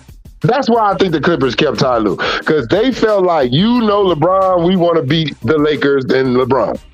That's why I think he's around. Hey, what you feel about Dominique Wilkins reveals the truth about Kobe with JJ? Oh, about Kobe? Mm-hmm. I mean, he ain't said nothing that I didn't already say myself or already know. Like, you know what I mean? But like he said, he played, he watched, he played against Jordan, and he's watching the game and he's seeing who, you know what I mean, who's out there. To me, I mean, I respect it. I respect how anybody look at it, but we can put facts and everything. Like I said, LeBron is the greatest player in his generation. I'm not going to take that from him. He's the greatest player in his generation, honestly. I just don't believe he's better than... Look, some people think the player I like is people better than them, man. I don't think that he's better than a few players. That's all, man. And like I said, I could put LeBron in the top 10. He's just not in the top in the top 10. In mine, man. Like I said, we gotta stop. We kind of gotta stop. Like with, and I'm not saying me, because I got people in my top 10 that don't play certain positions that I can't even play. So it ain't about me being biased. But I do understand some of us like a player who we believe we play like, or we want to play like. So we're going to kind of act blind and give them a little boost on their game. If you were to ask some power forwards or some centers about certain centers, bro, they're going to like some that you don't like, and they're going to hate some that you don't hate, because they're going to like who they feel they play like. And they're going to kind of crap on the other guy to big up who they think they like. So I already understand what it is, bro. If you like LeBron, you're going to find what's wrong with Jordan, okay?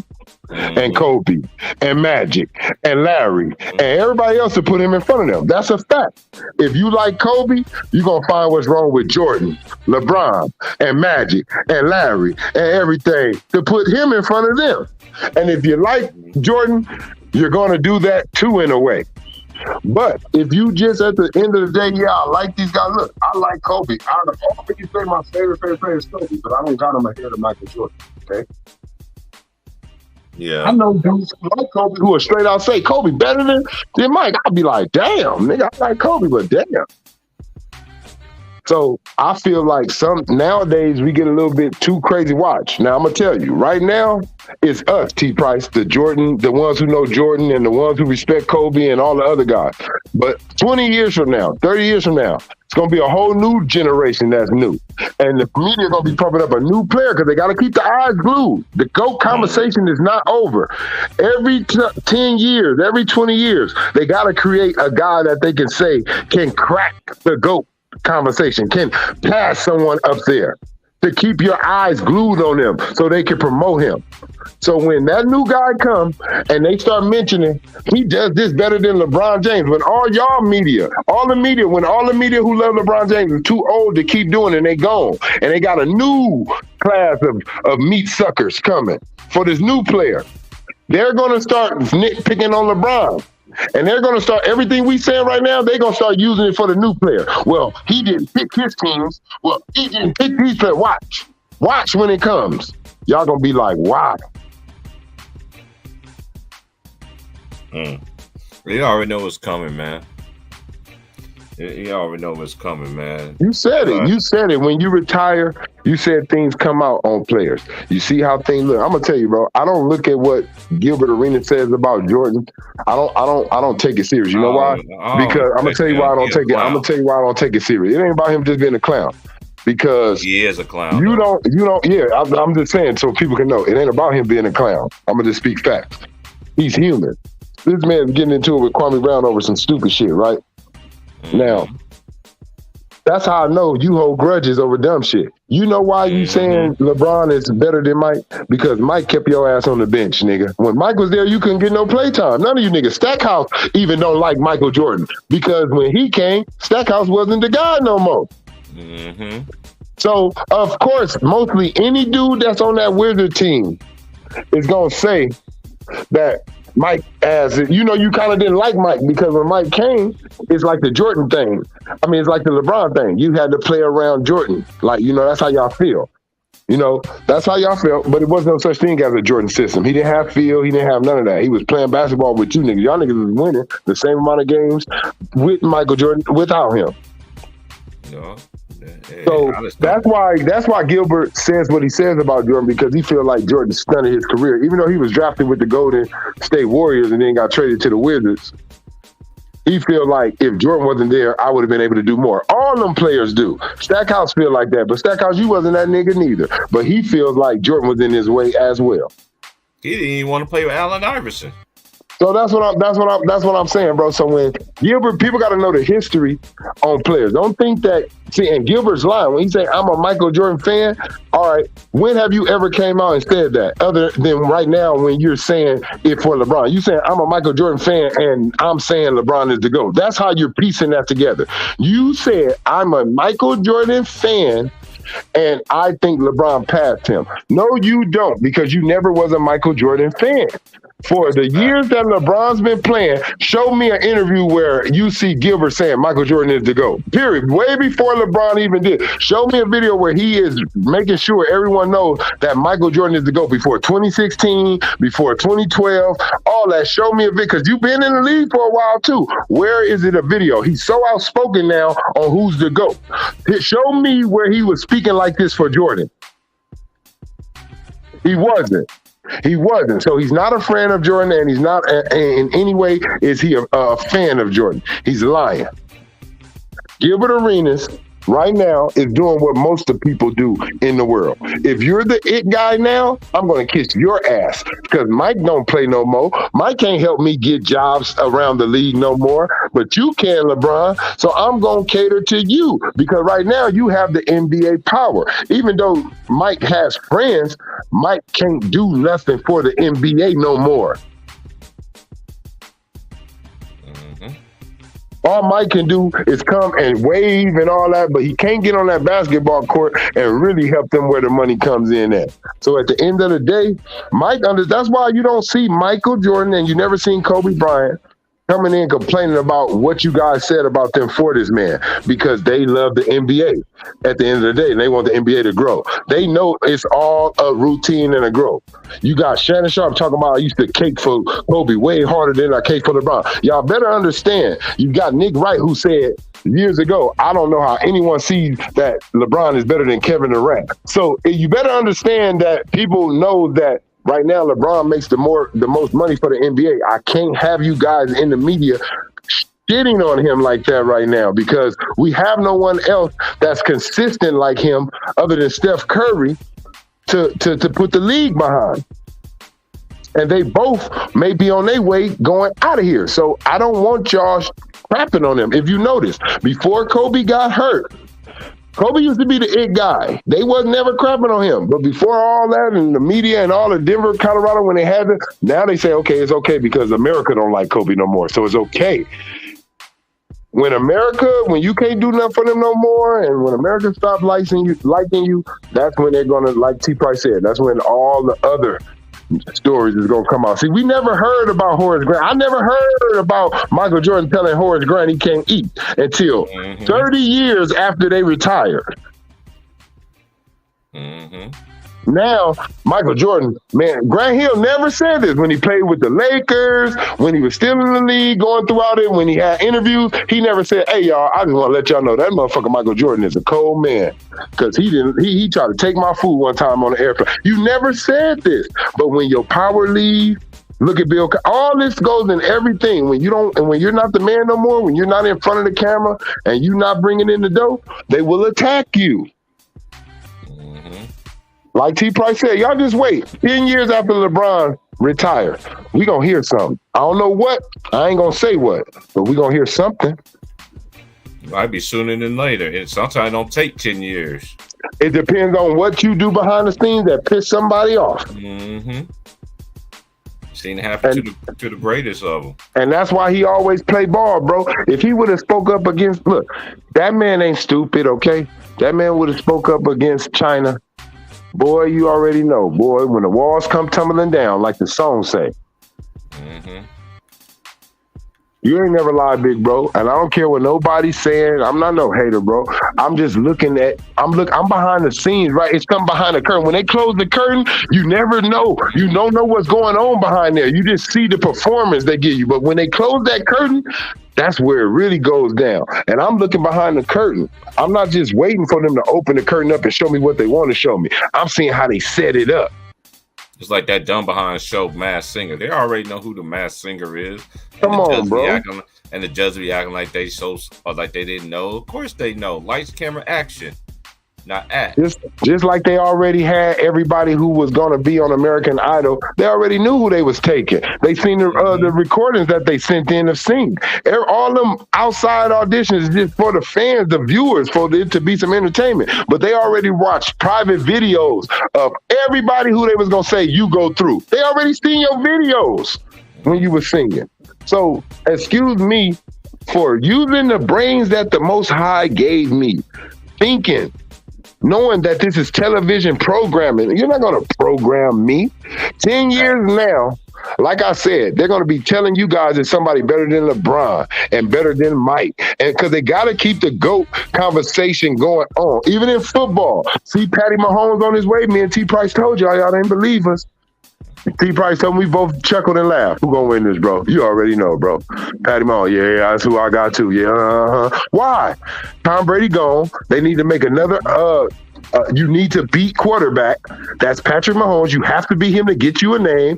And they need to keep fans feeling that it can be another GOAT all the time. When a GOAT retires, they always have to make you feel like it just can be another GOAT. If it could or not. They have to keep that feeling right there. I got the feeling, baby. You know I ain't lying, bro. You know I'm not lying, bro.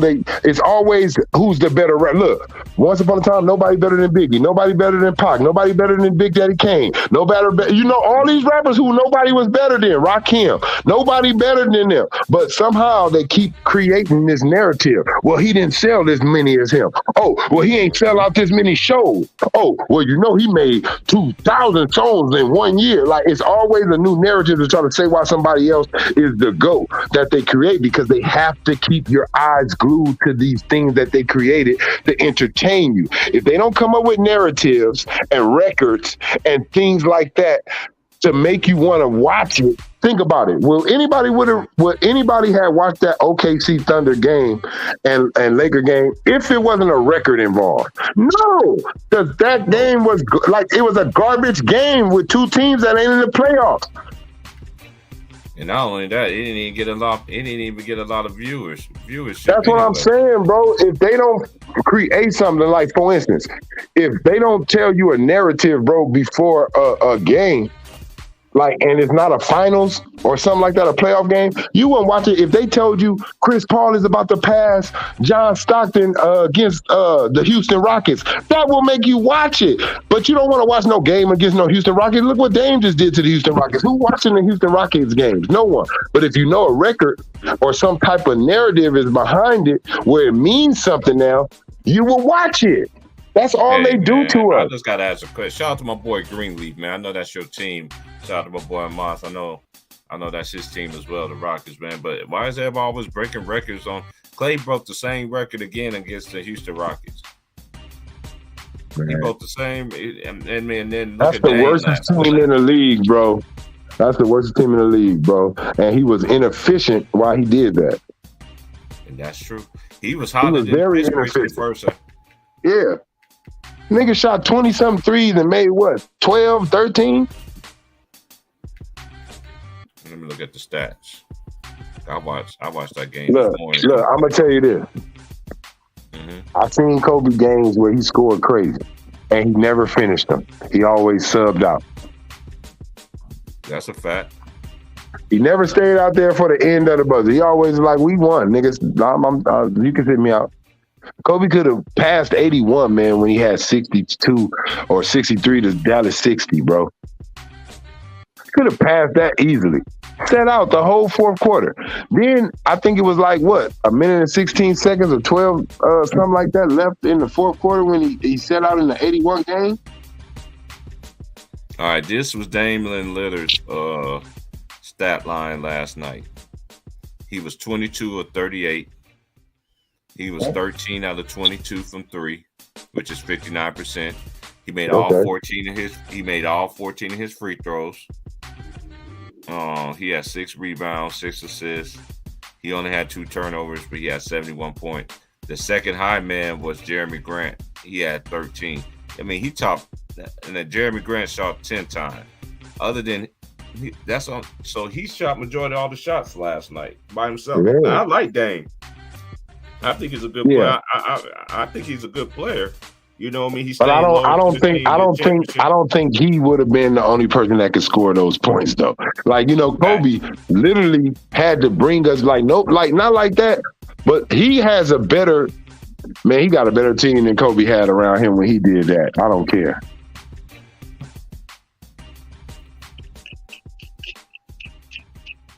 I don't know, bro. I'm just not as I'm sorry. Yeah, Reddish has 30. And look, I'm not impressed. I'm not impressed. I'm not impressed by this generation and I'm not saying like not of his scoring. The scoring is cool, but it's without pushback. You know what I'm saying? In the best way that I'm saying it. It's like the scoring is so easy that you should do this look how many, it's 2, we used to see shit like this, only one player did it and you never see it for a long time again. It's already 2 players this season, 71 points. Man, you ain't about to tell me it ain't easy to score in this generation. And look, I'm sorry. I leave Dame in there, but I do not believe Donovan Mitchell is in that crazy scoring league. I don't think he's in that league with the Kobe's, the Mikes, the Kevin Durant's. I don't think he's up there with the niggas that can really just go bonkers. You know what I mean? I don't even think I don't even think Devin Booker is. I don't think Devin. Talking about Rufio. I don't believe he is either. Look, I just don't think he is. You can have a crazy night when a team. Off. Players like Dominique Bird, Iceman, George Gervin, Alice English. Congratulations, Dame. I like Dame, so I don't want to say too much. Yeah, I don't want to say too much. I don't want to shit on what he did. I like Dame, but all I'm saying is a player like Damian Lillard should be able to do that in this league multiple times, like how Kobe did it in that 160, 60, 50, 50, another 7, 81. Like, that was in a harder defensive league. If Kobe was playing in this era when healthy, we'll kind of see something similar. Like, these players give it to you one time and you probably never see it again.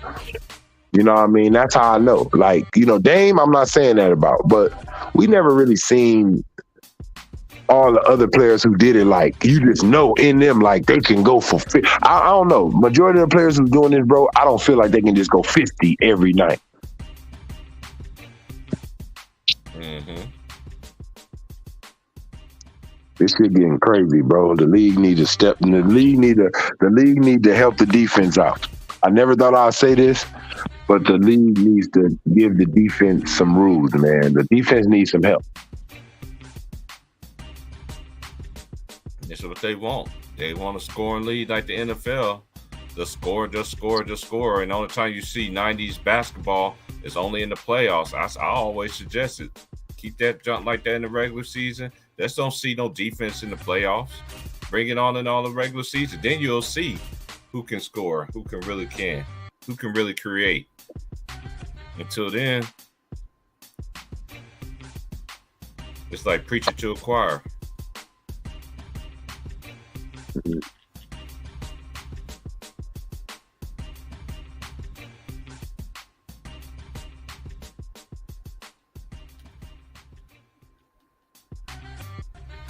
Let me see this new rankings. Y'all hit the like, man. Y'all hit the like button, man, for my bro, man. I'm gonna come back in, TP, man. I'm gonna go check on my boy. All right, go ahead. Yeah, let me just get into this right here. Big Warren asked me a question earlier. I couldn't get into it.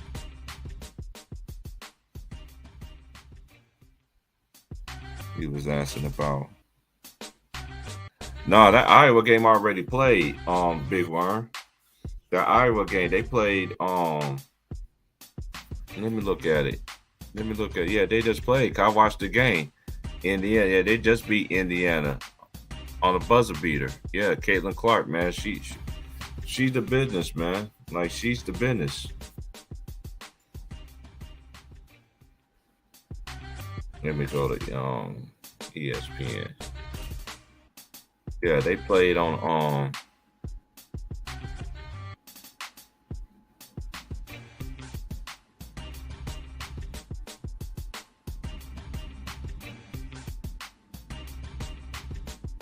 yeah, they already improved. Let me see. Yeah, they played, I think that was Saturday they played.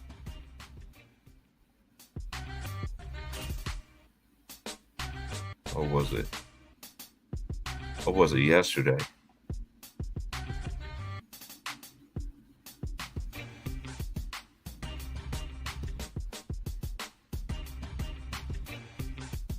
Yeah, that was yesterday they played, Big Worm.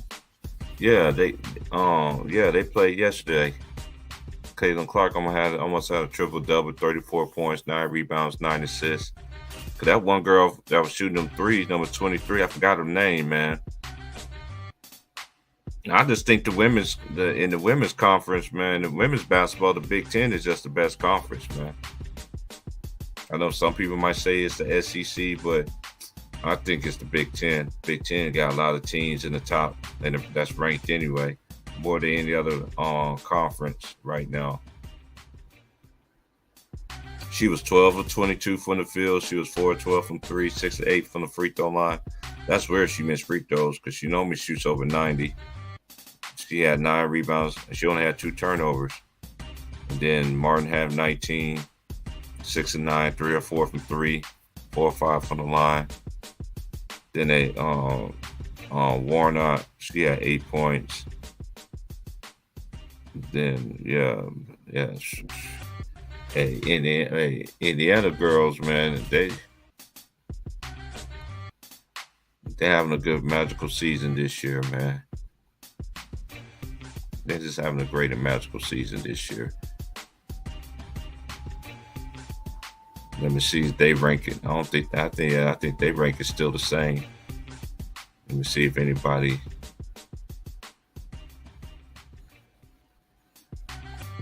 Let's see if anybody here.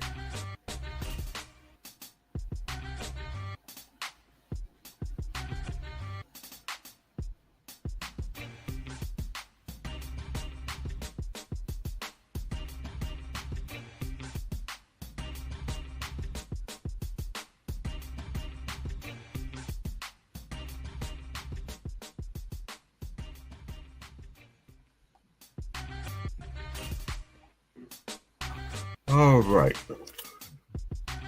South Carolina again.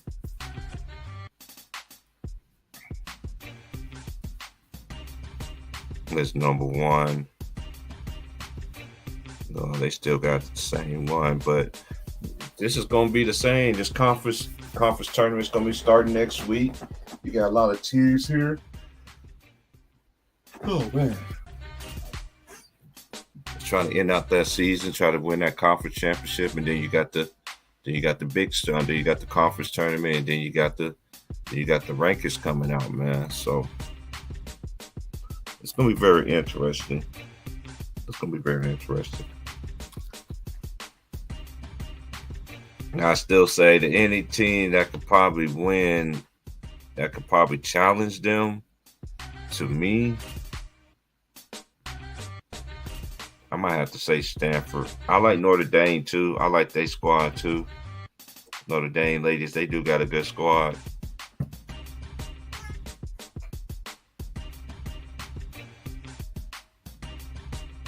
What's up, the man, boy? Salute to you, Price. Man, it's been a long time. Salute, little bro. What's going on? I just been chilling. Yeah, man. What you want to talk about, man? I'm just sitting there looking at these scores, man. Getting ready for these college basketball games later. This last week of the season, where we go to conference tournaments. I know you don't like the Lakers, but I want to talk about. I still root for the Lakers. I still root for them.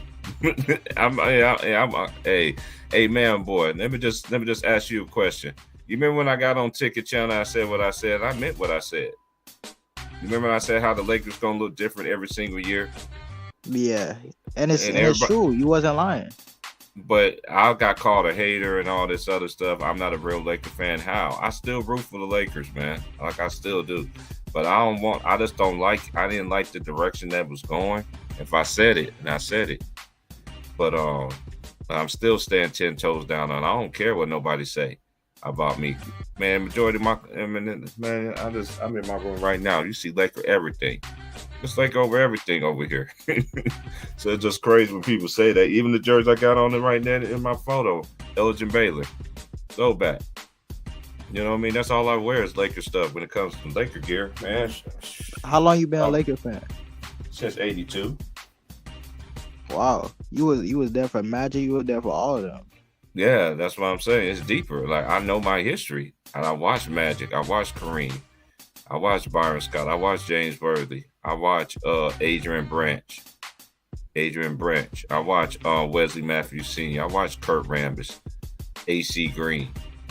You know what I mean? The list just goes on and on and on. I remember all of that. No, Big Game James, yeah. Michael Cooper, the Cooper Loop. Man, I remember all that, man. I bet people didn't know he played for the Lakers. Yeah, cause he was in the finals. Remember, he was in the finals when the Bulls won, when they beat the Bulls, when the Bulls beat them. They have Vlade Divac, James Worthy got hurt, and that changed everything. Facts. You know what I mean? That's just me, but hey, that's when Mike became Mike. You know what I'm saying? So, but what's your question, little bro? What you got? I just want to know, what do you think about Jared Vanderbilt and his performance last night? He's the main reason why the Lakers got back in that game, his energy and all that. But this is my thing with the Lakers, though, and it always been. Can you do it consistently, though? Because to me, I think they already had enough already to even make a run. I picked them not to make the playoffs early in this season on my show. But they don't have no excuse now. No excuse. But look, they raving about them right now, but we're going to see who they're going to start finger pointing if they don't make it or if they get knocked out. You see what I'm saying? If they get in, I think they're going to be dangerous. I think the West is very open. But I said this a while back ago. Since they started this play-in, they never had a team that went from the play-in tournament all the way to the NBA Finals. So if the Lakers make the play-in and they're going to NBA Finals, well, that's history right there. Then I think they'll start keeping it. I don't like that play-in tournament. I don't. They need to go back to 1 through 8. I think they got to give more teams a chance to make the playoffs and to make the end of the NBA season more competitive, like the final games. I understand that. Now that I look at it, I kind of understand it, but still, look at the teams. Matter of fact, let's go look at let's look at the standings right now. And it's just another thing too. I just don't understand. They talking about these players. It's so easy to score. How? And all these dudes is scoring at a high level because ain't no defense. Because ain't no defense. There's no defense. Like, you can't do nothing to these players. All right, Boston is 44-17. The Bucks, they just a half a game back. They're on a 14-game winning streak. Then you got Philadelphia 76ers. James Harden choked that last game, man. He pissed me off. He's so beat out. Yeah, he do, man. But that's one thing about when you need James Harden the most, man. He got to step up. Cleveland Cavaliers, they're 39-25. Brooklyn Nets is 34-26. A lot of people ain't talking about the New York Knicks. They 35-27. They've been balling. Who is AG? Who is this? Yo, what's going on, T Price? What's good? Nothing much, man. I was about when Manboy brought up well, y'all was just talking about the play-in tournament. Mm-hmm. I think the play-in tournament should probably be on certain occasions. Like if you got a AC tied record the same, they split the season 2-2, whatever. Mm-hmm. Then you should do a play-in. If I agree with that. If they was gonna do a play-in tournament, you know what I'm saying? Like that's what I feel they should do. You know, but I guess the reason why you did it so teams wouldn't tank. They felt like I heard that. Right. Yeah. So, but yeah, I kind of agree with you. I kind of 1 through 8, you fight to get in. If you don't get in, you know, hey, you just got to do better next year.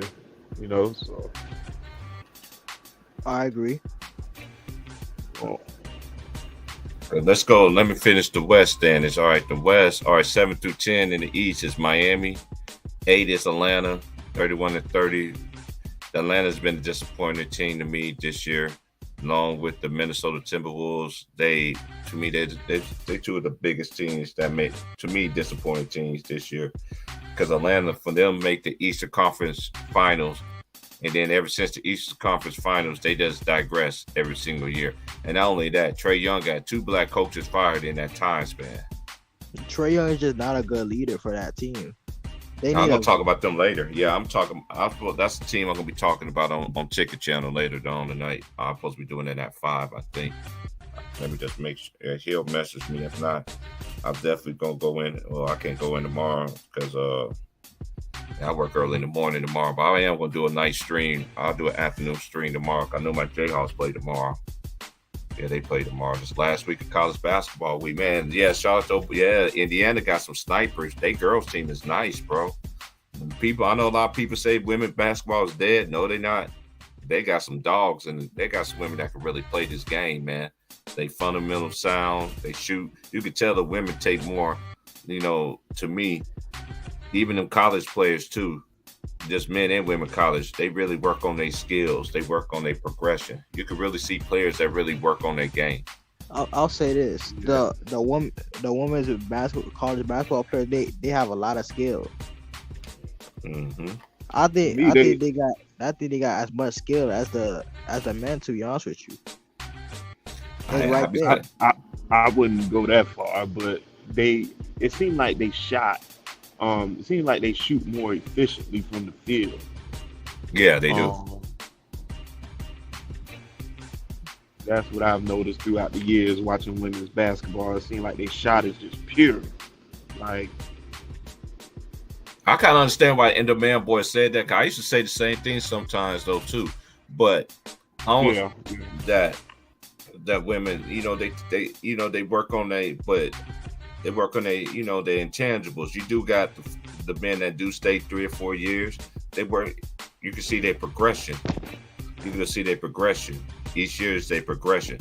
It's just like Luke Garza, for instance. He got playing time now. Hey, he got an old school game, back to the basket kind of player. Throw him in the post and then work on the post. But the NBA is not about that now. And he can make free throws. So if I'm Minnesota, I get rid of. Man, you already got. Hey, I don't know if Cat's planning on coming back this year or not. Nah, I don't think so. Man, and that dude Nas Reed, man, they tricked that game off last night. Man, I did my stream last night. I was like, Anthony Edwards, what are you doing? You got a big on you. Attack him. Clear it out and just attack. A lot of these players in this era, they don't capitalize on the mismatches enough for me. You know what I mean? Like all the veteran players, they do. Yep, they settled for he settled too many jump shots. Man, I was like, Ant, what are you doing? Because that boy Nas Reed, shout out to my boy Nas Reed from LSU, man. He kept them in the game.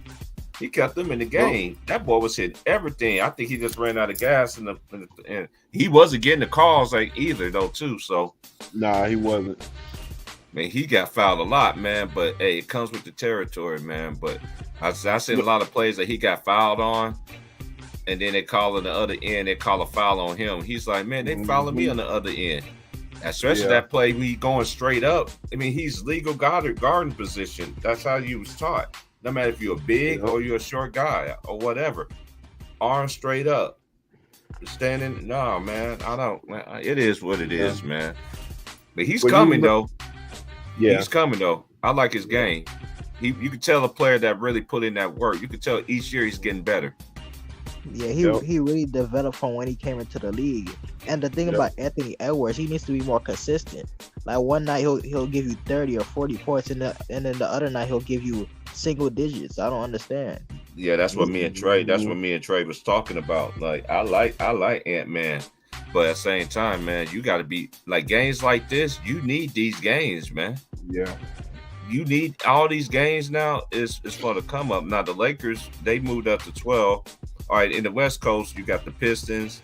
No, you got the Nuggets.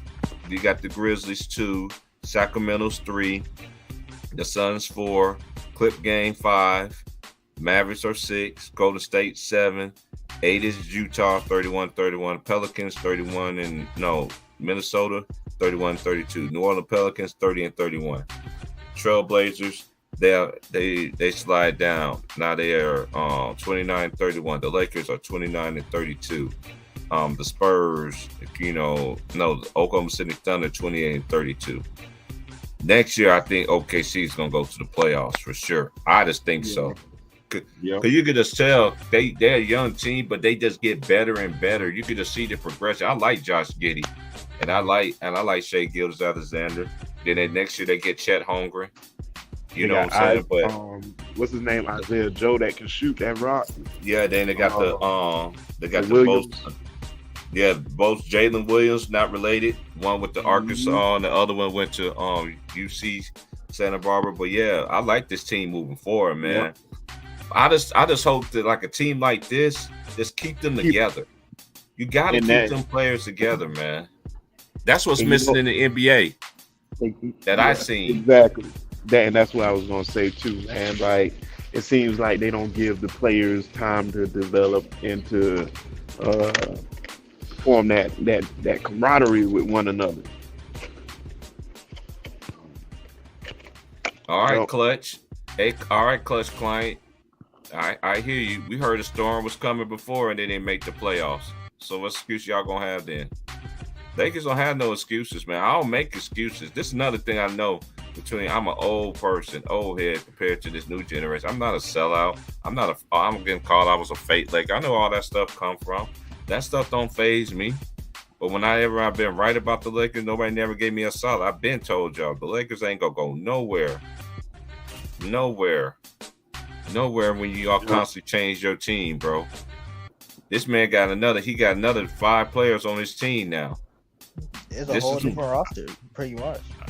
And I hold this man accountable. Nobody never hold LeBron James accountable. He's the only superstar I've seen in my life. The only one that I've seen in any sport other than Tom Brady that don't get blamed for anything. It's always everybody else's fault. But he wins. He's the coach. He's a great coach. He's the GM. Y'all can't have it both ways, man. Not over here. Even last night, I don't know why, but people were giving him almost all the credit for that Mavericks game, but it was really Jared Vanderbilt and AD that swing that game defensively. Hey, hold on, man. Hey, I'm gonna let that comment slide. Man, Russ is not trash, man. Y'all need to cut that out, bro. That's how I know you just really a fan of LeBron, man. All LeBron fans say the same thing. Russell Westbrook is not trash, man. He is not trash. No, he's definitely not trash. He's I just don't understand the disrespect this man gets. And I was one of the few ones that sat there and said that it was a bad fit. But look how good he looked when he was with the Clippers. Yeah, they lost that game, especially that first game. He had, how many assists he had? He had 14 assists, and yeah, he had 7 turnovers. But look at all the possessions they had in that game. That was enough possessions for 2 whole basketball games.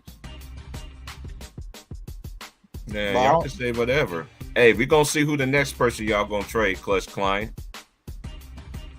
We're going to see the next one because y'all don't get it done this year. Another thing, the Lakers ain't used to just one championship. We used to going back-to-back. That's number one because Magic gave us 5 in the 80s. Magic and Kareem, Worthy, and Byron, they all gave them championships in the 80s. Kobe and Shaq gave us 3. Then the next 2, Kobe ended up winning. Should have been 3, but we don't use excuses though. Y'all the only fan base. Y'all the only fan base that use everybody. I never seen the NBA comes to this standard. But if healthy, what if healthy matters? Any injuries is a part of the game. And AG, ask me this question. Answer this for me. Look, all right. And this is a known fact. When you're supposed to have 2 great players on your team, right? When one player go down, who's supposed to step up? The second best player, and then whoever the best role player is. Exactly. But it just, I just can't wait. I'm just gonna let it all play out. It all look apples and oranges when you win the game, the games that you're supposed to win. Let's gonna see what happens when it doesn't. I sat there and said it. I think the Lakers gonna make the playoffs now because there ain't no excuse. They all screaming and hollering. I'm just going by what y'all fans say. I didn't predict them to make the playoffs, but if they continue to win, they gotta go on some winning streaks. They gotta have some winning streaks going on here for them to make it, and then everybody at the bottom got to beat out of each other and everything like that. For them, they just got to keep on winning. Do I see a championship roster on this team? No, I don't think they're in the champion. I don't think they're a championship contender. That's just my opinion. But it's another thing too. When is keeping it real with your team becomes hate. This is how they be coming at me with. Man, it started with these LeBron fans. That's where all this stuff is coming from. Like, it's a different way of rooting now in the NBA because of the LeBron fans now. And I've never seen nothing like it in my life either. Like, man, you can't call him out for walking out and quitting on the team. Always he was the only one. He was the one that was playing. Everybody else playing like trash. I don't blame him for walking out. Like, dang, okay, well, y'all doing that now? Yeah, another thing too. This is what helps. This is what helped enable all that. The media, they enabling that mess too. They always say. What's the main point when they start enabling this guy? Giving this man an excuse. Oh, he was there at 21 years old, 22, 21 or 22. Oh, Stephen A. I don't count that against him. Kobe was there too. But y'all the same people. But y'all the same people say that Kobe got carried. Go look at every single round that Kobe went on. Look at every single round when he played with Shaq. He led them in scoring. Majority of their playoff runs that they went to the finals, other than the NBA finals. Why? Because Shaq had a weaker matchup. That's how he got the finals MVP.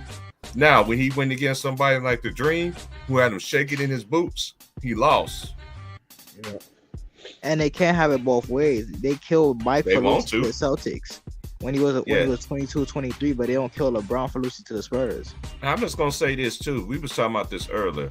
The Celtics was not a super team. Yeah, they ended up winning the championship, but they wasn't that. They was not a super team. And another thing, y'all need to stop believing these. This is the main reason why I don't like going against Jay Reed fans from Akron. Because they want every war statistic, everything in their favor. This is what I say. Jordan lost to Kobe in head-to-head matchups, but to me, he ain't better than Mike. That's just me. He ain't better, but he's the second coming of Mike. But then Then they'll sit there and say, well, he beat Kobe Bryant 16-6, head up. He got majority of them wins came when he joined the Big Three, when they formed that super team, and they was all in their primes. And see, and what people don't, and people that didn't really watch basketball, because that Ray Allen that Boston had, that wasn't the Milwaukee Bucks. No, that wasn't the Bucks Ray Allen. Mm-hmm. That's true. That and I like Ray Ray. Ray Ray was a dog. Yeah, Ray was a dog. Ray was a dog when he first came in the league. A lot of people don't understand. When he played for Milwaukee, he wasn't the main man, because you still had big dog Glenn Robinson. And Ben Baker, Ben Baker, yeah. I like Ray. And shout out to Ray Allen. He's a coach right now. Shout out to Ray. So his team's gonna be fundamentals, shooting drills, all that, man. We just gotta call a spade, man. This not no hate, man. Yep. That's every time I wake up in the morning, fam. You know what I read? You a fake Laker fan? Yeah, they're coming from LeBron James fan. Why? Because I keep it real about the Lakers. Yep. And then I don't drink that Kool-Aid. I don't drink that Kool-Aid every time they make a trade. We going to the finals, or a storm is coming. Yep. The storm is over now. Yep. And I think Manboy was about to say it about Jordan catching a lot of flack because he lost to Boston. Well, the thing was, Jordan was going down shooting. Jordan was putting up numbers. Jordan was trying to win. He was trying to win. Like, that's what Jordan was trying to do. See, that's the difference in when you do the comparison. It's like, I can't really compare them because. And this one thing too that kills the argument with me when it comes to LeBron. For LeBron to be so big and so strong, as everybody say, oh, he's 6'8". And he's this and that, dude. I seen dudes 6'8", 6'9", the Davis brothers, strong as an ox. As an ox. I seen Anthony Mason. Rest in peace to Anthony Mason. I know dudes that was big, that was strong. Look at Sean Kemp when he was doing with the basketball. It's like I tell people, it's levels to this, man. It's really levels to this. These dudes don't play defense in this era. For that man to be so big and so strong, he should have way more defensive accolades than the ones he got. And another thing Jordan did, Jordan won Rookie of the Year, and he was Defensive Player of the Year in the same season. And let me tell y'all another fun fact: the year that Michael Jordan scored 30, Kobe Bryant averaged 30. Guess what happened? They was on first team All Offense, All NBA, and first team All Defense, and they won the championship. There's levels to this. Now, I think Jordan won that Defensive Player of the Year in '87 or '88. I don't know, whatever year he won. I don't think he won it year. It was 88. One of them years. I'm just saying. Yeah. This man averaged 30. Yeah, and still won Defensive Player of the Year. It's level. That was back then. I grew up in the old school era. That's how I know these. That's how you ever looked how KD was looking in the playoffs when he was playing against Boston. He was looking confused, like, dang, why these defenses turned up on me now? Now imagine they bring that same energy during the regular season. Let me give y'all another question. Let me give y'all another one. The Clippers played the Sacramento Kings. In regulation, it was 153 to 153. In regulation. And back in the day, if you see a score like that back in the days, we already know it took like 3 or 4 or 5 overtimes to get that much. That's rare in that era. Them boys almost put up 200 points. They almost scored 200 points. Fact. Hey, Bobby Brown went nuts. Bobby Brown went crazy. Malik Monk. And you know what, Shannon Sharp? You a dummy. Now you gonna sit there talk about, oh, look what he's doing. Compared to, man, hey, this is how I know these dudes is paid off. Shannon Sharp, I don't respect your basketball opinion. Football, yes, I do, because you play football. Basketball, no, sir. Because you can tell you, Nick Wright, and all these dudes that's in there hiding. I can't wait till the truth come out.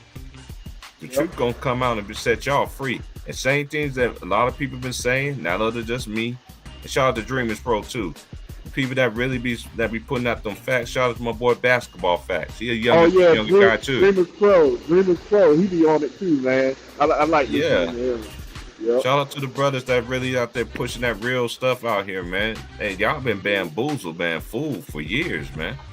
Hey, you know when I was growing up, they should tell me I was crazy. I was a conspiracy theory and all this other stuff. Man, I could see the writings on the wall. Yep. I seen it. I told y'all that stuff. Like my bro said, I told y'all who was gonna win the Super Bowl. I told y'all it's gonna be Patrick Mahomes. Nah, man, you a hater. You this and that, dude. You can see it now that Tom Brady is out of there. They got whenever a great player always go down. Whenever, just like LeBron is the cash cow. You notice they both start moving the rules in football and in basketball the same year, all the way to the present time. Is that a coincidence or not? No, for y'all people that's dominant in boxing rocks. You sound like a conspiracy theorist, too, Price. But it's true. Yeah, I know. But it's true. It's true though. Look at 2005 all the way to 2023, and look how many times the NFL and the NBA both changed their rules. It's getting crazy. Look at the NFL, and you look at the NBA, and you look at the NFL. What they both got in common: high scoring games. Yeah. Yep. The NFL can't play too much. Never this high scoring. You said Jordan was swept by the Pistons, but Jordan got his revenge too. Don't come over here. Don't come here and talk about what Jordan got swept by. And this is another thing y'all got to stop doing. They said Jordan didn't beat Bird. Yeah, that's true. But guess how many years Larry Bird was already in the league when Michael Jordan was a rookie? He was in year 6, and he won a chip already. And he won one or two of them. So y'all, so you gotta know your history. I don't care about what Jordan. Everybody lost, but you know what y'all fail to realize about players that lost. Even Kobe, you know, when they lost, shooting up them air balls and everything like that, you get redemption. You know when you get redemption? When you host up that championship. Everybody's not going to win in basketball. Y'all act like LeBron James came in the league and started getting a championship. Only person I seen did that was Magic Johnson. And he won it, and he won it the year, and he won a college championship beating Larry Bird at Indiana State. Yep. Magic came. He did those in back-to-back years. And he did it right in back-to-back years. Y'all act like LeBron, man, stop it, man. Hey, just like Kobe. Y'all always gonna do this disrespect to Kobe being Bryant, the man, number one, the man never got his true respect when he was on earth. He never did. He never did. I remember Kobe was on every single commercial. And as soon as he got in trouble, guess who ended up coming in the picture? LeBron James. Throwing up to you know what, but I digress. I'm just keeping it real. It's levels to this, man. Got that emblem tatted on his chest. You know what the emblem is, right? And not only that, and not only that, Clutch Klein, you can put this in your pipe and smoke it. They start popping him up. Soon as Kobe took that rape case. Then they start talking about LeBron James. And we know who they should have been talking about? Carmelo Anthony. Why? Carmelo just won a championship at Syracuse as a freshman. And he should have been Rookie of the Year. He had better numbers, and the team made the playoffs. And Detroit, and the man thought he was going to get drafted by the Pistons, and then he said, I got told I was going to get drafted by the Pistons. The man came out and said it. And I believe that Joe Dumars got that phone call and said, nope, you're going to get this player right here. Because let us keep it real, that would have went against his plan, their plans for LeBron to be propped up. Y'all guys got to understand this stuff, man. If he would have went to Detroit, they would have won. He would have had his career would be so much different. Yep, Detroit would have ran the table too. They would have ran off about 2 or 3. Like I'm convinced. And they still would have been able to keep Tayshaun Prince too. Yep. Oh man, it would have been crazy. But that went against their plans. He would at least Carmelo made the playoffs his first couple of years in a gauntlet West. Yep. Man, shout out to Melo. I know why Melo's not in the lead though. I already know. So when you know who you are as a man, I mean as a man, or as a woman, and you know who you are. Yep. These folks in this world, they do not. They don't want that. They don't like that. Hey, T Price, you see? Yeah, y'all hit that like button, man. Y'all want to donate to the Old Head Podcast, man? Go ahead. If not, I take care of my own self. But go ahead. Yeah, T Price, you seen that IG live when Melo was on there? He was talking that talk, and I was like, uh-oh. I said, uh-oh. You know what that 5% is? Shout out to my big bro Vaughn. You know what 5% is? That's why he's not in the league. Go look it up. Yeah. It's on it. He wears around it. He wears the necklace all the time. Yeah. You know, y'all don't understand it. Then y'all gotta do your history, man. Salute, little Pepper Lou. I must admit that too. D Rose. If he would have one look that year, the Celtics were struggling with everybody. D Rose took them boys to 7 games. D Rose, that was his. I think that was his second or third year in the league. I remember his first playoff. Performance. He went ham. You remember Ben Gordon? Ben Gordon was going ham too. Second year. That might have been his second year because I know he got Rookie of the Year. Or maybe that was the same year. I don't know. No, that was his first year. That was his first year. Yeah, okay. Yep, and Rondo even said, man, like nobody could do nothing with him. Man, it ain't. No, it's not, sir. And you're wrong about that, sir. You're talking about he don't fit in the LeBron system. I'm glad you say that. Dude, you dumb it in a box of rocks. The system ain't LeBron's system. That's what's wrong. The Lakers system has always become the LeBron system. Hold on, man, boy. I'm going to let you get it off. I'm going to say one more thing. I ain't never seen them do it. What they've been doing for LeBron James. Like, literally. That this man hijacked the team. And don't y'all know the coach, Darvin Ham, is a clutch client? Yeah. How many players on this roster is clutch? You trade away our future, all them draft picks, and y'all can't sit there and say people that play with LeBron, they end up having trash careers because Josh Hart, he excelled to be a good role player on the team. Julius Randle left before the smoke came over there. B.I., he ended up having a great career, but it still ain't over. He just got to stay healthy. Who else? Lonzo Ball. Oh yeah, of course Zion got to do it, man. Zion, I don't know what you're doing, bro, but that was my dark horse team. But hey, they ain't going nowhere with Zion. He can't. Yeah, you got to stay on the court, man. Hey, y'all hold it down. We'll take a little 15-minute break, man. I'll be back. All right.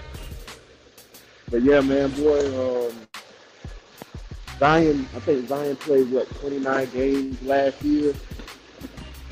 And I think he's on the verge of playing about maybe 30-some games this year. And but like the Pelicans might fall out because Zion can't stay on the court, man. And that's kind of a disappointment there.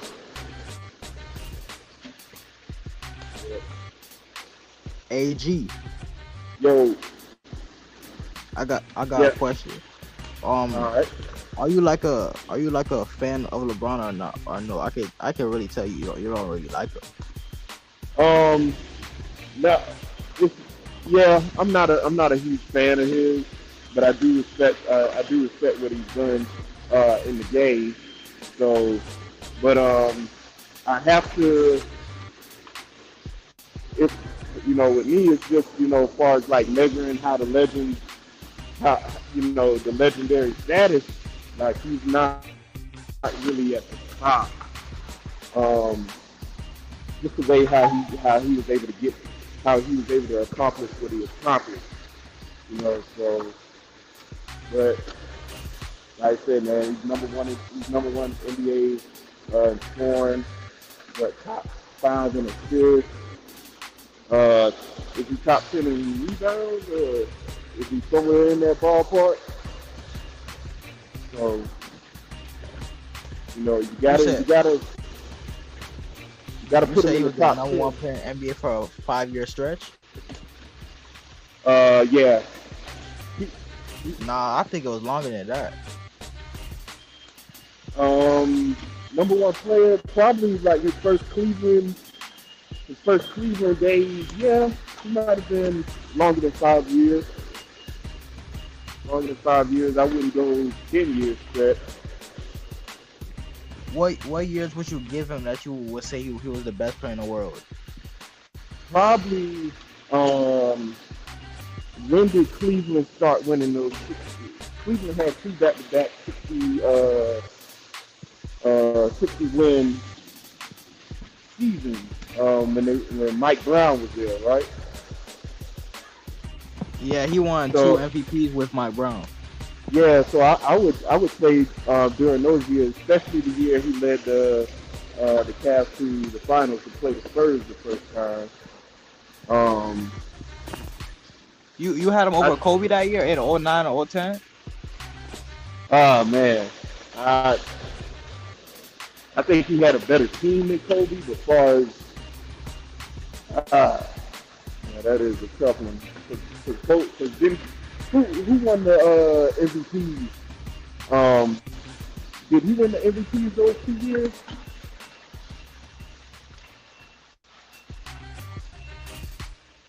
Yeah, he did. Yeah, I would say like LeBron, that he definitely had a better regular season, but I think in totality, Kobe had the overall better year. Yeah, that's what I'm sitting here thinking about now. I can't really. I know Kobe got robbed. I know Kobe got robbed. But I always liked Kobe better than LeBron as far as the eye test. I always thought Kobe was a better player than LeBron. And that's just looking at the skill set. You know. But LeBron kind of reminds me of a more athletic Magic Johnson. You know, high IQ, great at playmaking for others. You know. Do you have him ranked above Kobe all time, or do you have Kobe ranked above him? I got Kobe ranked above him. Well, why would you explain to me your reason why you would rank Kobe above LeBron? So the reason why I would rank Kobe above LeBron is because Kobe was able to, even though a lot of people say Shaq carried Kobe, those first few, the 3-peat that Kobe was a part of, I still, when you look at the numbers, and man,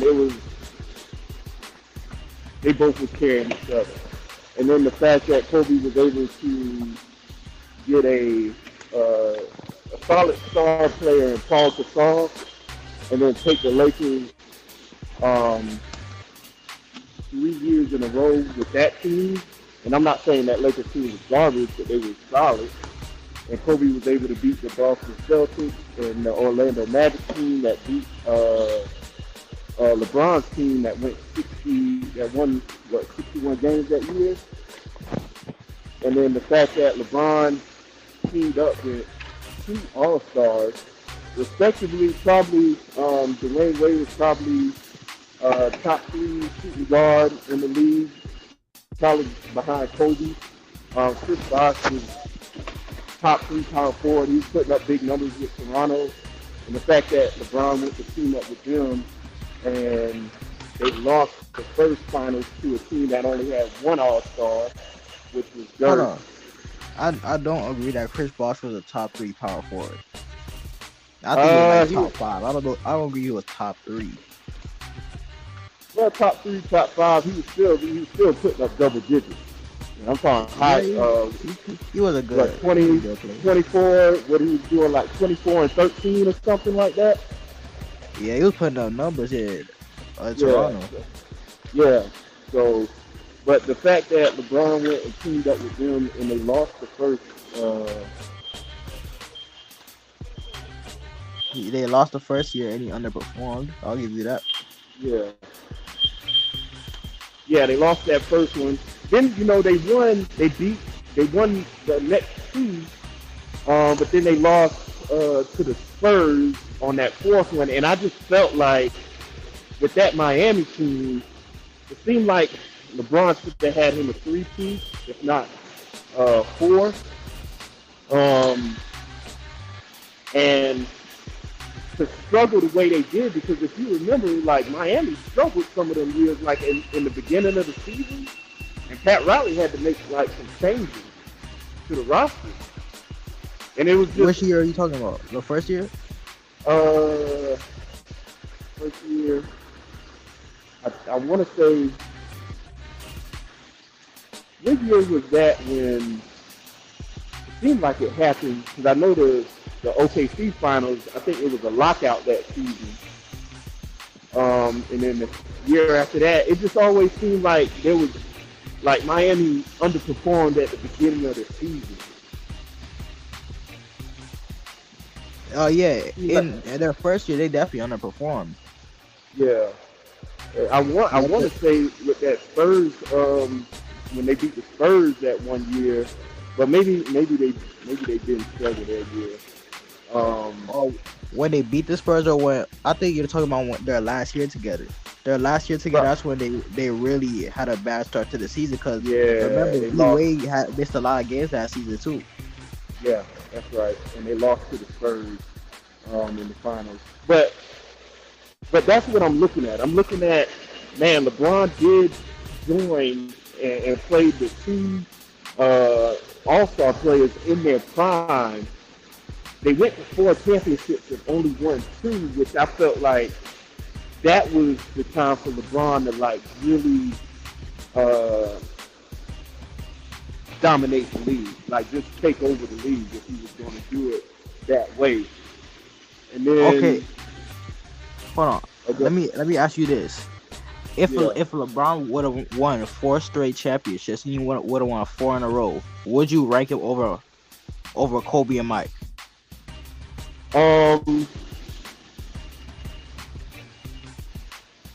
Probably not. And the reason why I say probably not is because he still had to like go join forces to win the title. But I think it does help his case. I think it's hard to. Hold on. Let me just say this. But if he would have did that, he would have did something Kobe or Mike wouldn't have done it, and that's with 4 straight championships. A four piece. And that's why I said it would help his case a lot more. And it would. And I tell you, all LeBron fans would have a way better argument now. You know what I'm saying? Like if he was 4 in Miami, hell, if they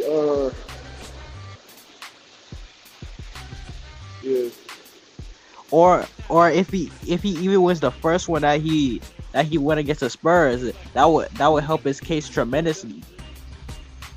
I feel like the old heads they don't really like LeBron because he joined the super teams and stuff. But I feel like if he would have stayed in Cleveland his whole career and he would have just won that one championship in 2007, I think more people would like respect him.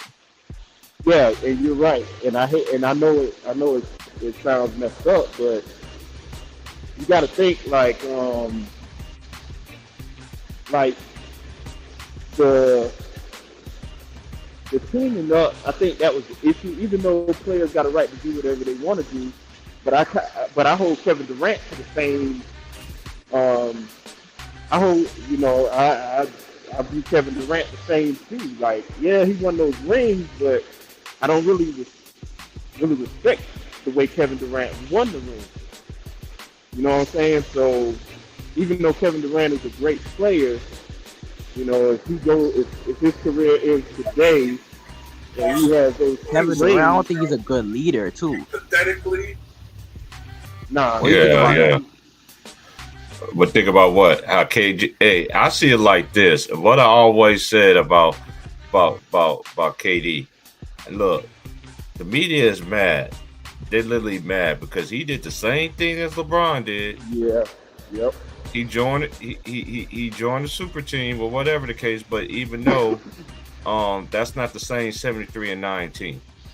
Yeah. That team was totally different. He did the same thing LeBron did, but he did it better. Yeah. 2-1. He's 2-1 doing it. Yep. You know what I mean? But that's just my opinion. I've been saying that. They don't like KD because he did the same thing he did. Another thing, this is how you know people can't listen for it, can't do a valid argument. They want to call LeBron James teammates bums and all this. Ilgauskas wasn't no bum. Ilgauskas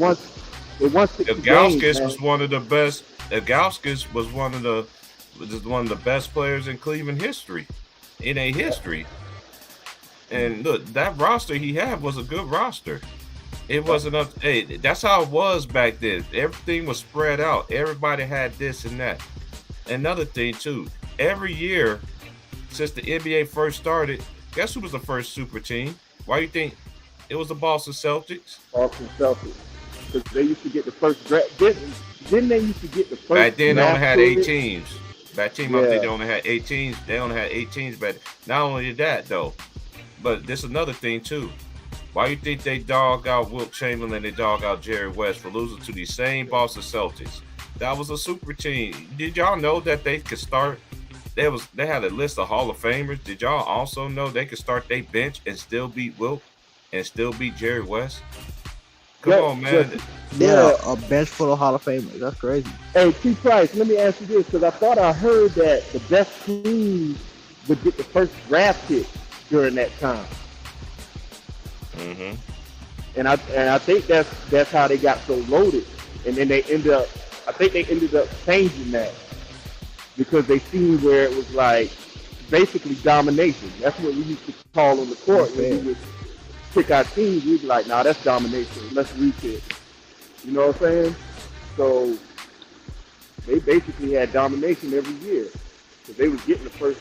I want to say I heard that somewhere where the best team would get the first pick in the draft during that time, and then they ended up changing it along the way. So I don't know. Yeah, they ended up changing. Yeah, I talk to old school cats every day about basketball, man. Shout out to the older generation, man. I talk to coaches that's 90, 80, 70 years old, and they tell me about that's why they don't like Jerry West. They don't like Jerry West and Wilt Chamberlain because look, they went against the Boston Celtics. That was a lot of people don't understand, man. That's why I tell people it's leveled. It's not diminishing what they done. Other than Bill Russell and KC Jones, name black coaches that got more than 2 championship rings other than them 2. They give everybody one. Okay, you can have one. Avery Johnson should have had one, but then Dwayne Wade shot more free throws than the whole Dallas Mavericks did in 3, 4, and 5. I tell y'all, it's like just watch this stuff, man. Like it ain't all this stuff. It ain't all what it's cracked out to be to me. That's just my opinion. Go ahead. Let me ask you a question. I asked AG. I pretty much asked it. Would you rank LeBron over? Because I know y'all say he underachieved when he was in Miami. So would y'all rank LeBron over Mike and Kobe if he would have won 4 in a row in Miami? Well, a lot of I won't do that necessarily. That's just me, because a lot of people dog Kobe Bryant because what he don't have the Finals MVPs like Shaq, and he don't have the Finals MVPs like LeBron. But the only thing Kobe Bryant cared about was winning that chip. That's what all great players do. Even the one thing I don't understand for y'all fans that's out there, watch that sit down between Kobe Bryant and Shaquille O'Neal. That right there would clarify anything that Kobe Bryant was not carried. Period. Yep. Yeah, that came out. That basically came out and just let everybody know, like, that narrative is BS. But a lot of people don't understand, though, too. Back in those days, too, Shaq was the media darling. They loved Shaq. Yep. Shaq could not do no wrong. Shaq was goofy, was doing all kind of suspects kind of stuff. You know what I'm saying? Yeah. But the media, I lived in LA when they won the first 2. I was living in LA when they won their first two. And let me tell you something. I don't see how Marcus Riley and what's that other dude's name that have his own show now, Max Kellerman. I was like, how in the world how are these dudes really out here on these walking around LA? I know they walk around with top flight security because no matter what, I know LeBron is doing his thing now. Hey, more power to him. But hey, I know when I just know how this league works. I see how it is. I see what it's hitting for. They exonerate this man have not got no smoke from nobody. But guess what? His smoke that's gonna come out. What I also say, man, boy. What I also used to say a lot. When the truth finally comes out about LeBron James, his fans still ain't gonna believe it. That's you know why? You know why? You know why? You don't understand why? Because y'all been brainwashed for all these years. I never understood, no matter what, when you play sports, your goal is to win championships. Period.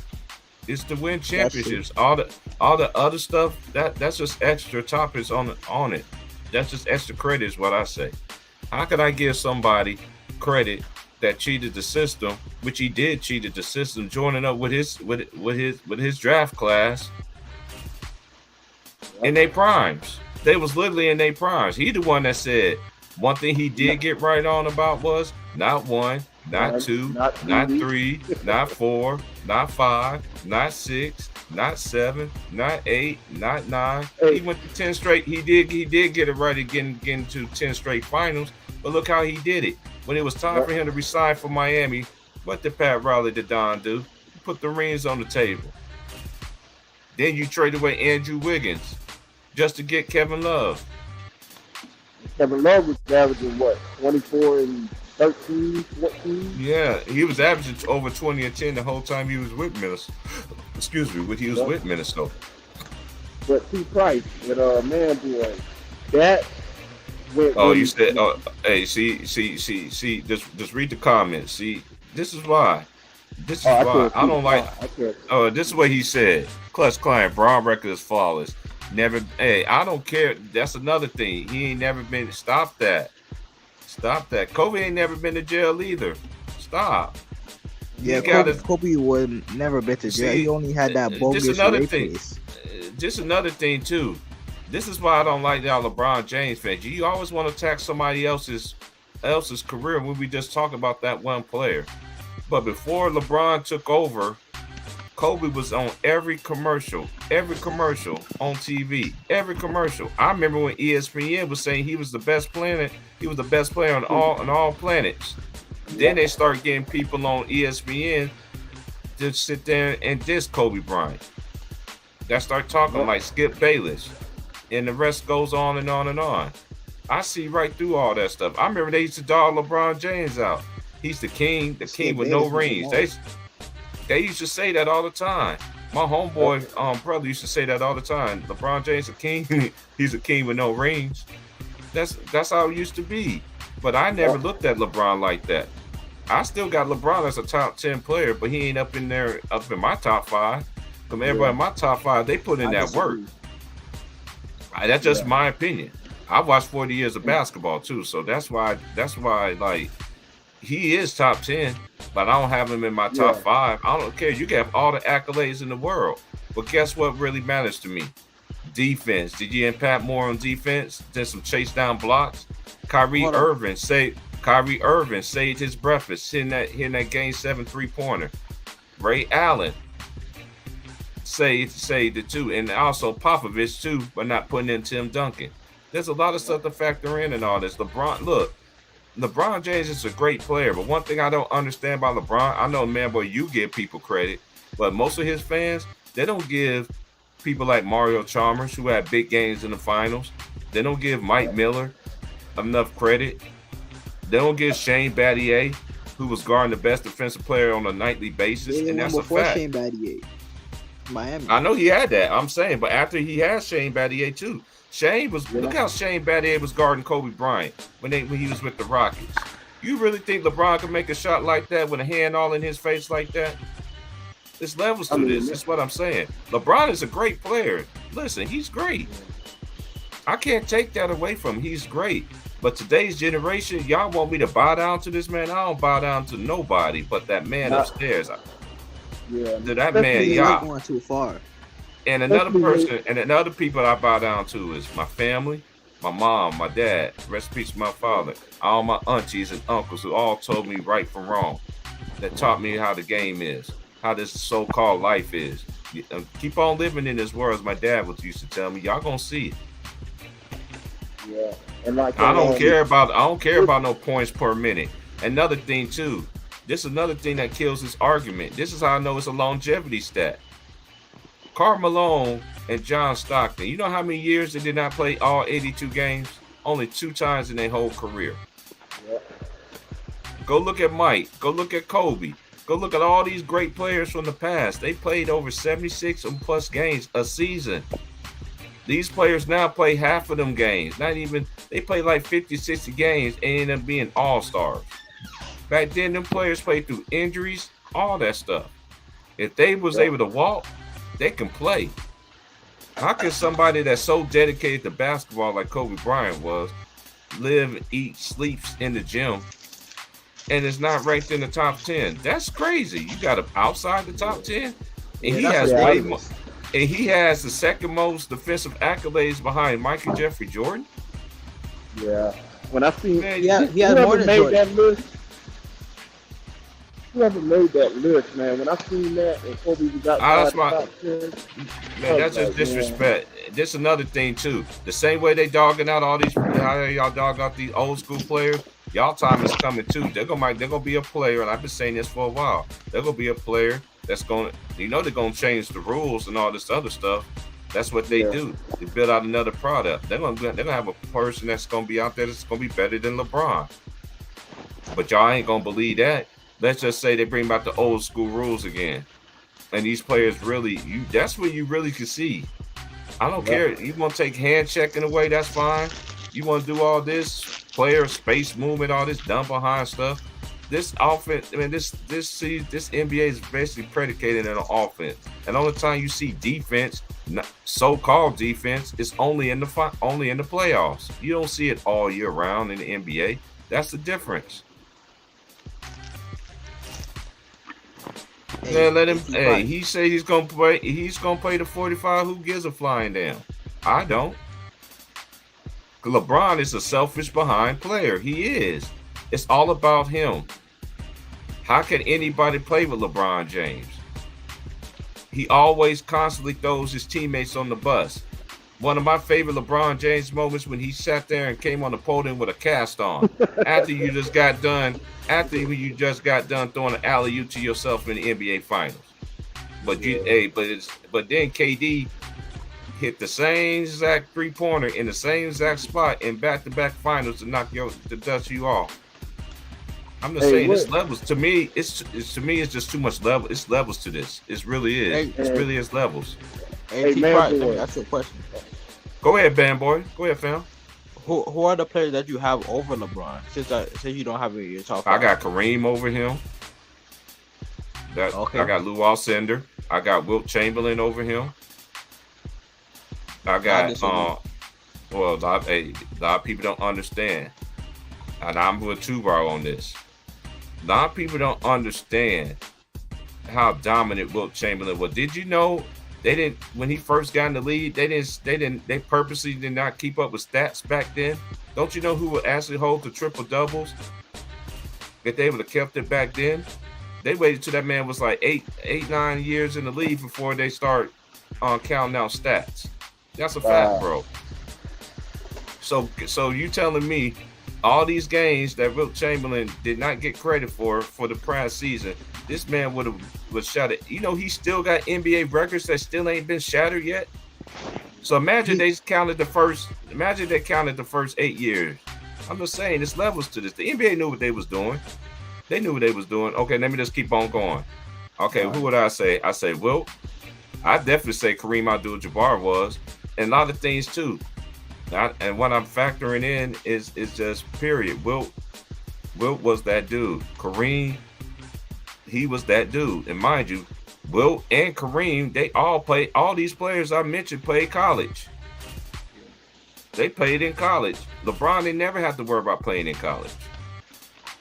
He could have came straight out of high school. I ain't knocking that. And it's another thing they want to knock on Kobe Bryant that's totally not true. Oh, he wasn't the best player in his class. Yes, he was. Yes, he was. People say that? Yeah, there's people say, hey, you just don't understand, man, boy. When I go live on Ticket Channel, they be trolling me with that. I disregard that because, dude, Kobe was the best player in his draft class. Why you think Kobe looked so pissed off for seeing his draft class getting PT and he wasn't? And another thing, his coach, Dale Harris, guess who else he used to coach? He used to coach his father. So he had a personal vendetta against Kobe Bryant. LeBron was able to get the keys to even KG didn't start off automatically when he was a rookie. You see, it's levels to this. So when you get keys to your team, hey, LeBron did what he's supposed to. I ain't knocking that. But let me just keep on going. I don't think he's better than Dr. J. That's just my opinion. I think you add that last week. Yeah, I'm gonna say this again. If you add Dr. J, ABA career and his NBA career, there's only 2 times in his whole since he's been playing in the ABA and the NBA that he didn't average over 20 points. That was the last 2 seasons of his career. I don't think he's better than Kobe. That's just my honest opinion. I don't think he's better than Tim Duncan. That's just me. Because you know what I know what I also factor in? Your finals records matters, bro. That's just to me. That's true. I know a lot of his fans don't think so, but LeBron is a top 10 talent. You can't deny that. And I'm not knocking that. But what I always say about him, man, boy, I just don't have him up there in my top 5. And dude, what they used to call me, oh, I'm a hater. I'm every man. He's still top 10. I'm every name but the name I'm supposed to be called. It's just my opinion. I seen another thing. All right, how many I just said? And you want to throw Shaq name in there? You said 5 already. You already named 5. I already named 5. Okay. And you didn't even name Mike. And I ain't even got to Michael. Exactly. I ain't even got to Michael Jordan yet. That's what I'm saying. I ain't even got to Mike. But I'll take Mike over Kobe because I say Mike then Kobe. And then if I say, look, a lot of people don't understand how good Larry Bird was. Larry Bird was that dude. And for people say that LeBron James would do something to Larry Bird, y'all smoking everything. Because Larry Bird would tell you exactly what he's going to do to you in the game. And he'll do it. And the fact that I got Bron for Larry Bird. I'm not even gonna lie. All right. Go ahead, AG. Yeah, the fact that Larry had to go head to head against the Showtime Lakers, and that was basically the 2 super teams. That was like the super teams in that era, to certain people say. That was Larry super team. Larry got 3 out of 5. You know what I'm saying? Like he was able to win in that era. Along, with the Showtime Lakers. And the Showtime Look how Lakers good the Boston Celtics was. You had Robert Parrish, who's one of the greatest centers of all time. You had Kevin McHale, who a lot of people disrespect, but he had the best low post moves as a white boy that I ever seen in my life. Yep. Kevin McHale was a bucket. He was. And he had Bill Walton come off the bench, right? Yeah, they had Bill Walton. Bill Walton wasn't the same player like he was. That's when Bill Walton injuries, man, took over his career, man. Shout out to Bill Walton, man. But Bill Walton, look at Bill Walton was when he played with the Portland Trail Blazers. Bill Walton was that dude, man. Yep.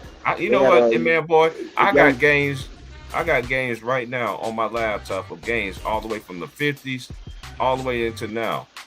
I got games. And there's levels to this. It's just like, look, I like LeBron, like I keep saying, but I got him at 10. I had to put him at 10 out of respect. I don't like the ranked players, but I think him and Steph Curry have a great case to be the greatest player in their generation. A lot of people won't say Steph Curry. I don't understand why y'all say that, because Steph has a case. He won 4 championships just like LeBron did. Yeah, I think I got LeBron 7. No, he won't dominate. I don't think he'll dominate the 80s or 90s either. You know why I tell you that?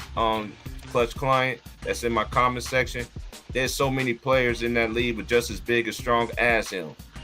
That's a known fact. Go look at them players in the past. You think he's gonna be able to do that to the Dale Davis, Antonio Davis, Anthony Mason? Come on, man. You got so many players. Brian Grant. Look at all them dudes that even when they had Rasheed Wallace. Then you had, man, there were so many players back then. Charles Oakley, Oakley. You had dudes that's just as big and strong at his height. Y'all got to understand there's levels to this. You're trying to say LeBron would be the same player he is now in the 80s or 90s? I don't listen. LeBron can play in era, but one thing I can't look. I ain't never see LeBron played against a defense like they did back in the 80s and 90s, like you just did in like the early remember the rules started changing in 2005. I seen him play like that for 2 seasons when they had the somewhat old school rules. And then when 2005 came up, then this is one thing I cannot do. You can't predict you can't predict when you're gonna play in the league, and you can't pick who your parents are. You know, you can't pick when you're gonna be in the NBA. LeBron time, he came in at the right time, just like Steph Curry. They enhanced the rules. You can't do this, but he galvanized the 3-point thing. He took it to another level, and look what his teammates doing without him, shooting all them threes. And let me ask y'all a question: how come all the records Klay Thompson has and Damian Lillard has always go against the Houston Rockets? Guess where the Houston Rockets is? They the bottom. Hey, shout out to my boy Greenlee. This ain't no diss at them, but they doing it at the bottomest team of the league. You're supposed to do that. They tanking. They ain't taking. They just ain't that good this year to me. Real quick, I wanted to say something about LeBron. Hey, they wasn't bus drivers. Hey, this is one thing you're not gonna do. I'm tolerate you long enough in the chat. There was no school bus drivers back then, bro. Let me ask you a question. How old are you first before I even address you? Because you're about to get blocked. You don't disrespect the legends on my channel, bro. You just can't do that. I'm letting you talk freely. You better be glad my Rich Game family ain't really in here. You would have been gone, bro. We don't disrespect eras. That's where y'all get it confused from. You don't disrespect eras.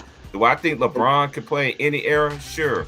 But one thing I know for sure, he won't be as dominant like he is in this era. But you know why? Different rules. That's the old school rule. You can be able. Go ahead, G. Yeah, I was gonna say, because they wouldn't let him barrel in the lane like he do now, he would have to develop some type of mid-range pull-up. He would have to develop a shot. And definitely have to few them free throws. You 22. Yeah. I can see why you're 22, sir. Hey, no disrespect, man. I'm gonna keep you around, bro. I'm gonna give you a wrench too. But we don't block nobody over here. But we respect over here on my channel. We respect legends, bro. We respect people that really paid the way for these players. Let me just ask you a question too, man, boy. If these players are so much bigger and it's so much stronger, how come these great players that's in this league can't play all 82 games? Yeah, that's crazy. But that's what I think the reason why they can't play all 82 games is just because they get paid all their money guaranteed. And back then in the 90s they had to work for the money that they got. Right now the players are getting way more money. Yep. I respect you too, Clutch Client. Hey, it's all love, man. You just gotta learn. You gotta learn this stuff, bro. You know, it's one thing. Like, there's a lot of young people come on my platform all the time that really knows the game. My boy SY, he 25. He know the game. Basketball facts. He's 36. You got people that really know the game that are younger. That's around y'all. That's in y'all age group. How do you think Giannis game would transition in the 80s and 90s back in the days? Oh man, I think Giannis look how this is how I know Giannis would have did something. Look where Giannis was when he came in. He was a little skinny, frail dude, bro. But what he did, he got in that gym. And you don't think Giannis don't work on his look. I've been telling y'all this for a while. Any player that put in that work in the NBA, that get it out the mud. The media doesn't like them kind of players. They don't. Why you think Giannis? You know why Giannis get his disrespect when he didn't join who? LeBron James. Yep. Why you think they don't like Kawhi Leonard?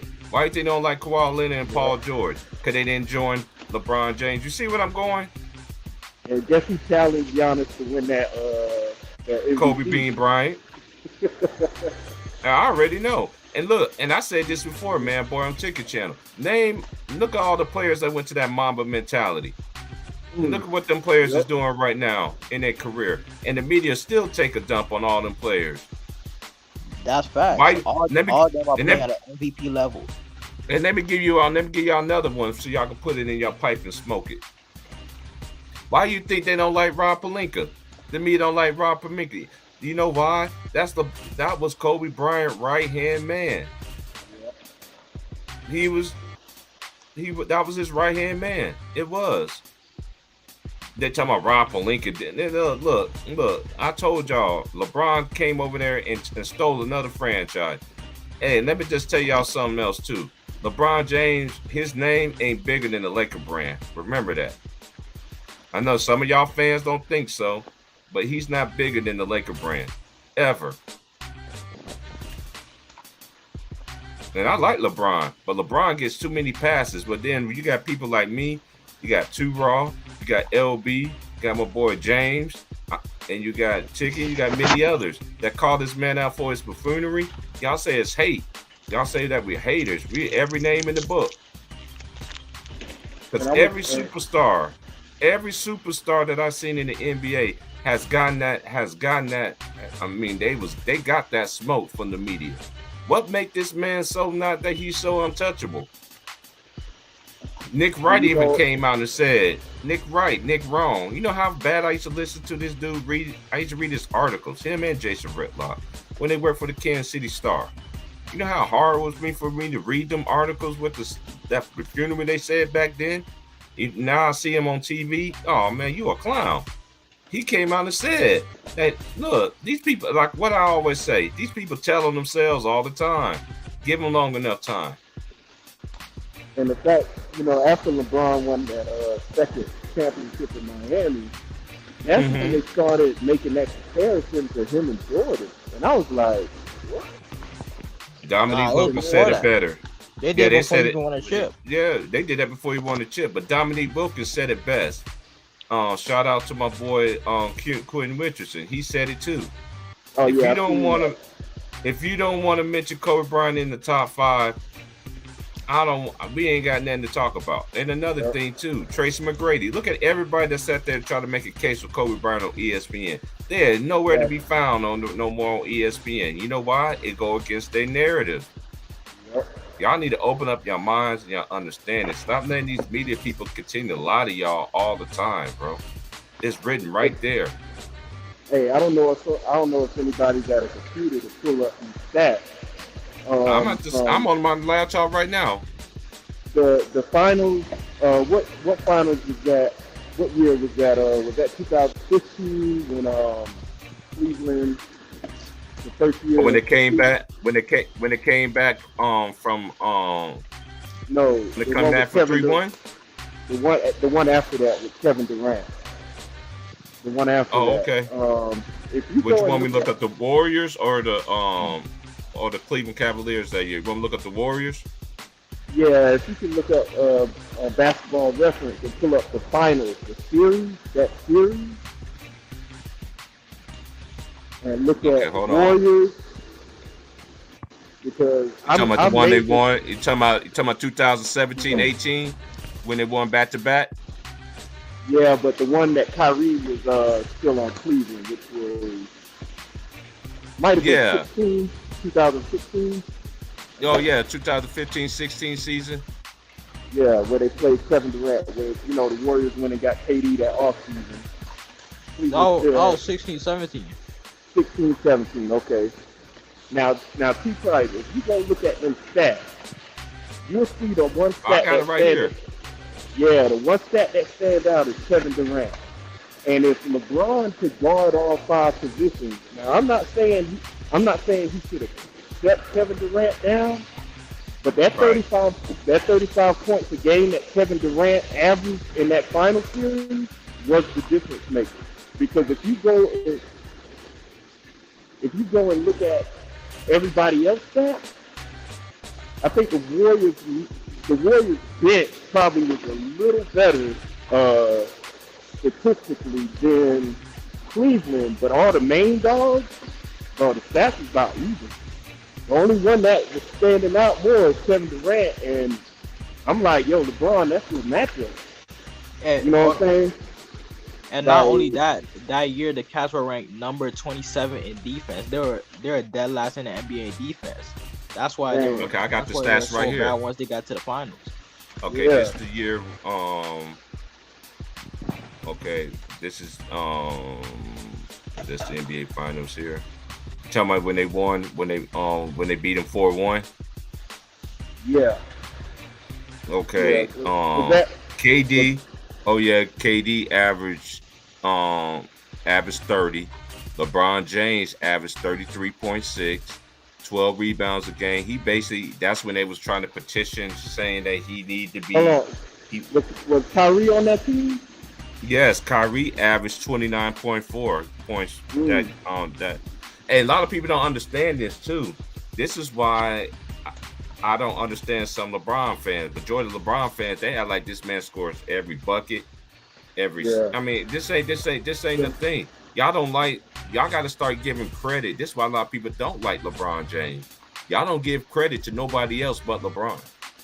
But if it wasn't for Kyrie going nuclear with him for the last 3 games, they would not have won. Look, even in that final series, look, this is the scoring right here. LeBron averaged 33.6. Kyrie averaged 29.4. Kevin Love averaged 16 points. J.R. Smith averaged 11. Now let's go to the Golden State Warriors. They had 3 players that averaged. KD averaged 30. Steph averaged 24.1. And Klay Thompson only averaged 10.6 in that finals. And the next person is Draymond Green, 9.5. Andre Iguodala, 8.8. And then you go to the they got 4. Then you got Richard Jefferson, 5.8. Tristan Thompson, 5.6. Yeah, but you see what I'm saying? Like, it's kind of even. And the only difference it was even. Yeah. And a lot of people say that, oh man, Cleveland couldn't have beat that team. Yeah, they really could have if the guy y'all say is the greatest of all time would have like stepped up. They could have, made it a series. Because it's not like he didn't have help. I mean, the second best player was averaging 29 points a game. You know what I'm saying? Like that. But like you said, man, boy. They was 27th in defense, so Right. Yeah, that defense. Yeah, that's just to let you know. KD was averaging 35 that series. No, they say he averaged 35 at least. Yeah. I'm just going. I'm on basketball. I'm on Basketball Reference right now. Like the next year, he averaged 28.8 when the Warriors swept them. Stephen Curry averaged 27.5. Klay Thompson averaged 16 points a game. D is silent. He averaged 9.3.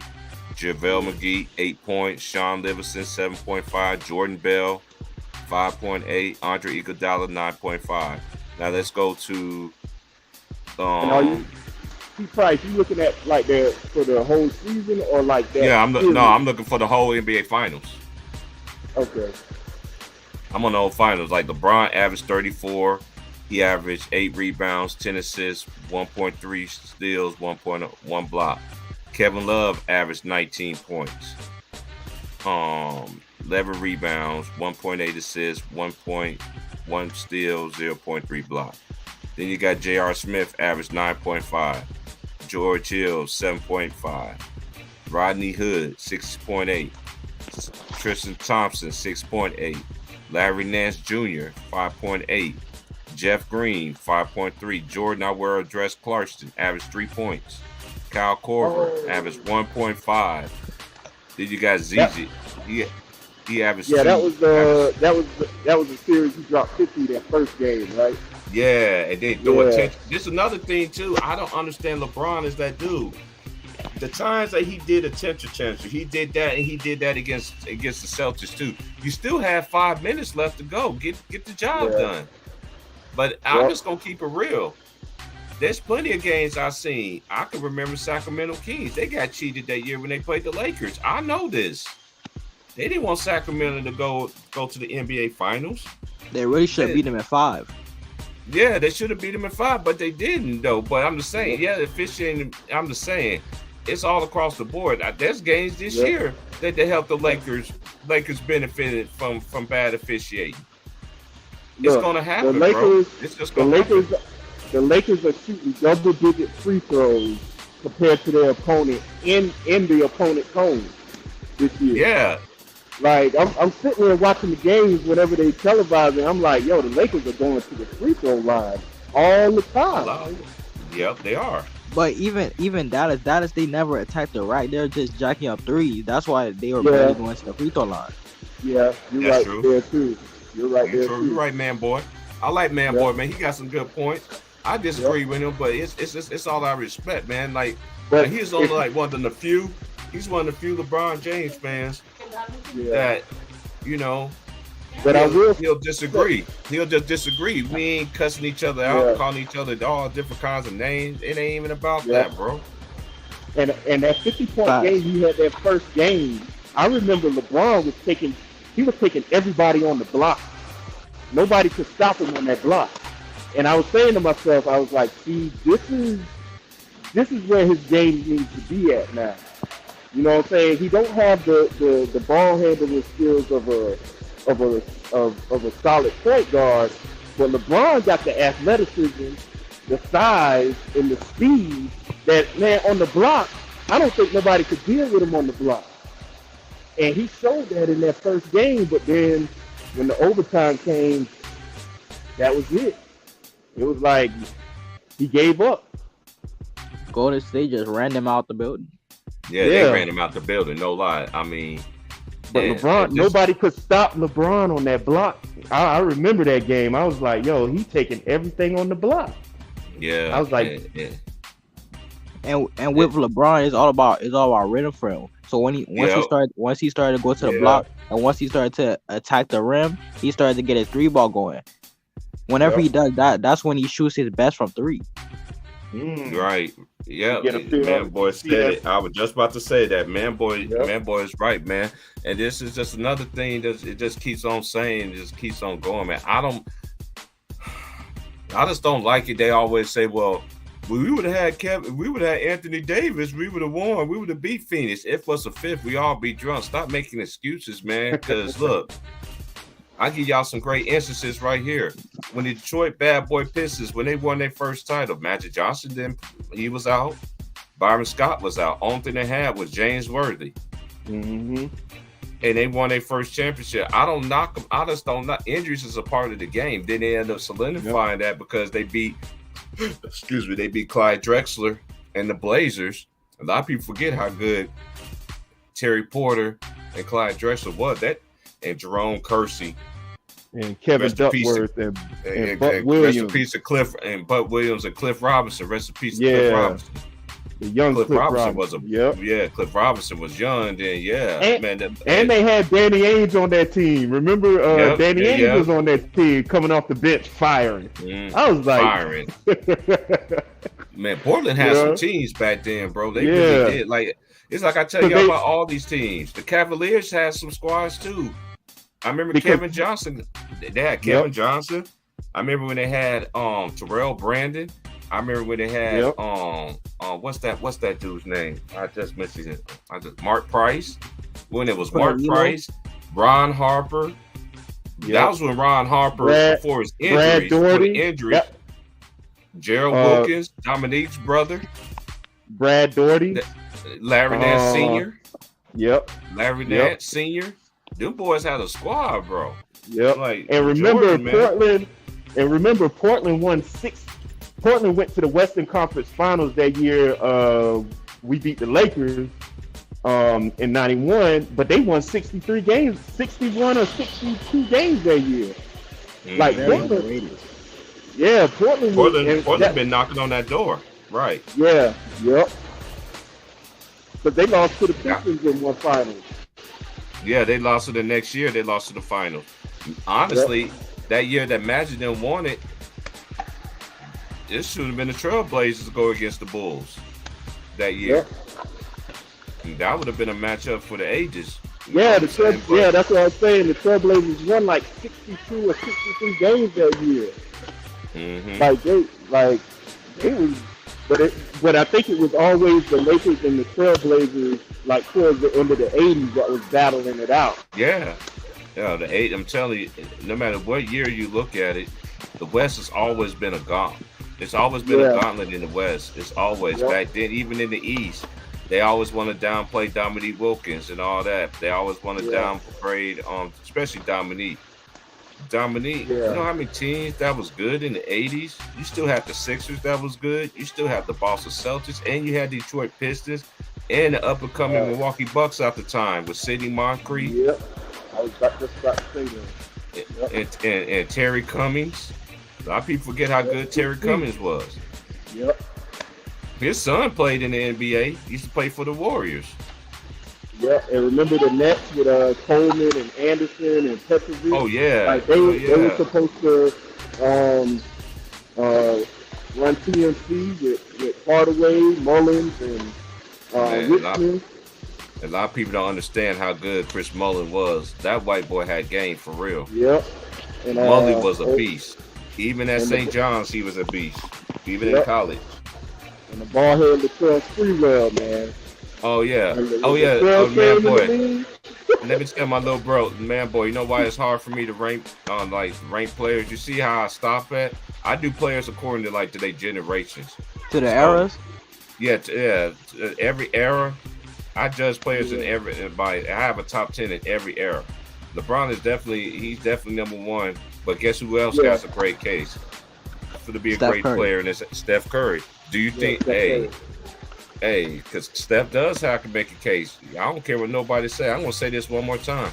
I remember when they beat the whenever they won that championship, they gave the don't y'all know that was the first time that the NBA Finals most standing valuable player, most valuable Finals player. MVP. Yeah, Finals MVP was voted for twice. But guess who actually won on the first ballot?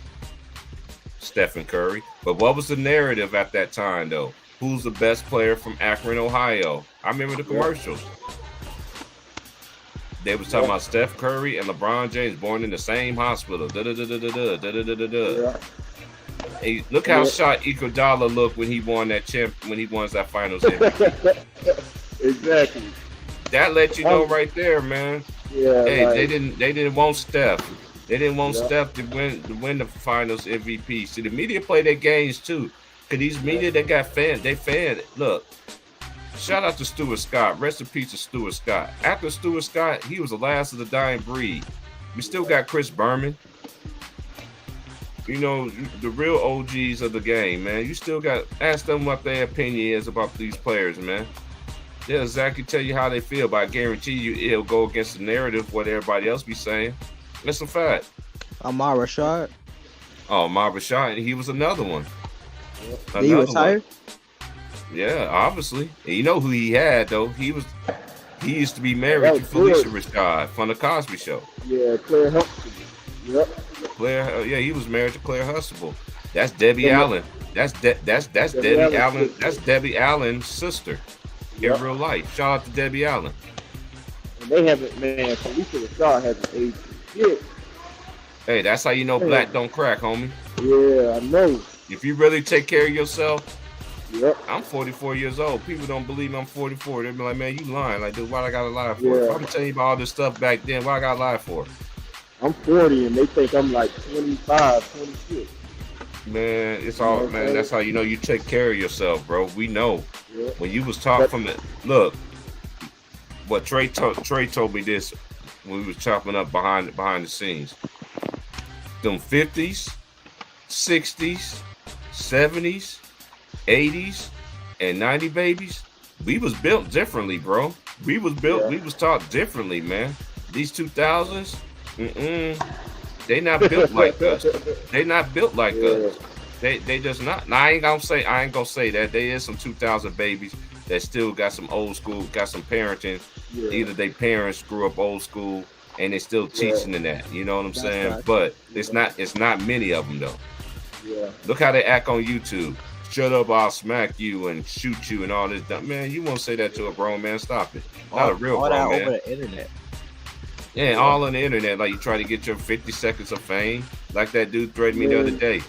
He threatened me the other day. Like, dude, man, you've been talking for 30 minutes. I only been talking for 3 or 4 minutes. I'm like Trayvon. When you try to interrupt me, I'm gonna keep on talking. Because he asked me a question, not you.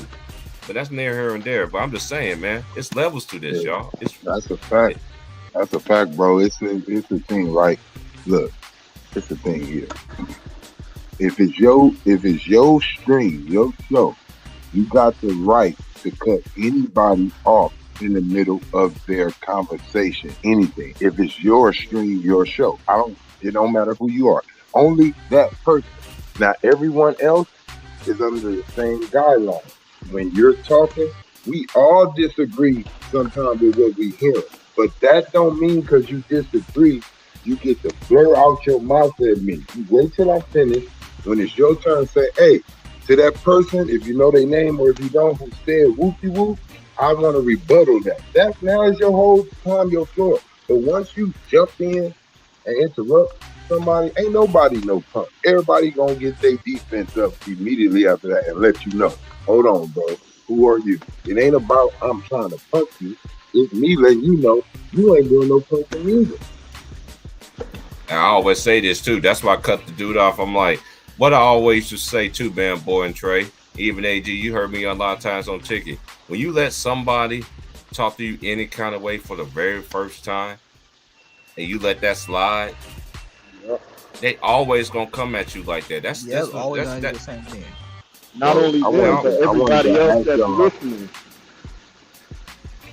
Go ahead, Trey. I ask y'all about like I wanted to top it up on them, right? Mm-hmm. And it's a lot of things that I think people don't know, right? For one, this is how all this came down. For one, it came down about practice. Coach wanted Trae Young to practice. Trae Young wanted to work on his shoulder. Him and the coach having a disagreement. The coach feel like we're giving you the most money. We need you at practice. He needs you. It's not that he couldn't play. He just wanted to work on his shoulder. Coach said, well, you'll come off the bench. That's when he didn't even show up to the game. Now, the Hawks say they love him, they in on him. No, it's really about the money. It's all about the money. It ain't about them loving him. They just got so much money into him, way more than the coach. So they're not going to find a coach to be stuck paying like they stuck with giving him that money. So, of course, the coach has to stuck. And as a coach, you don't just come at your star player and just say, oh, you're going to be on the bench. You know, you talk it out with him in a different way. So I will say that the coach, he was rolling on guard. Now, Trae Young didn't show up. They just threw him out to the wolves. They let him get interviewed, and he immediately deferred, which he should have took responsibility. The dude doing his job, the reporter said, well, you didn't show up. You weren't there. He said, wow, man, it feels like you're coming out, like you're attacking me. Wait a minute. I'm just asking why you wasn't at the game. You're a franchise player. So he deferred.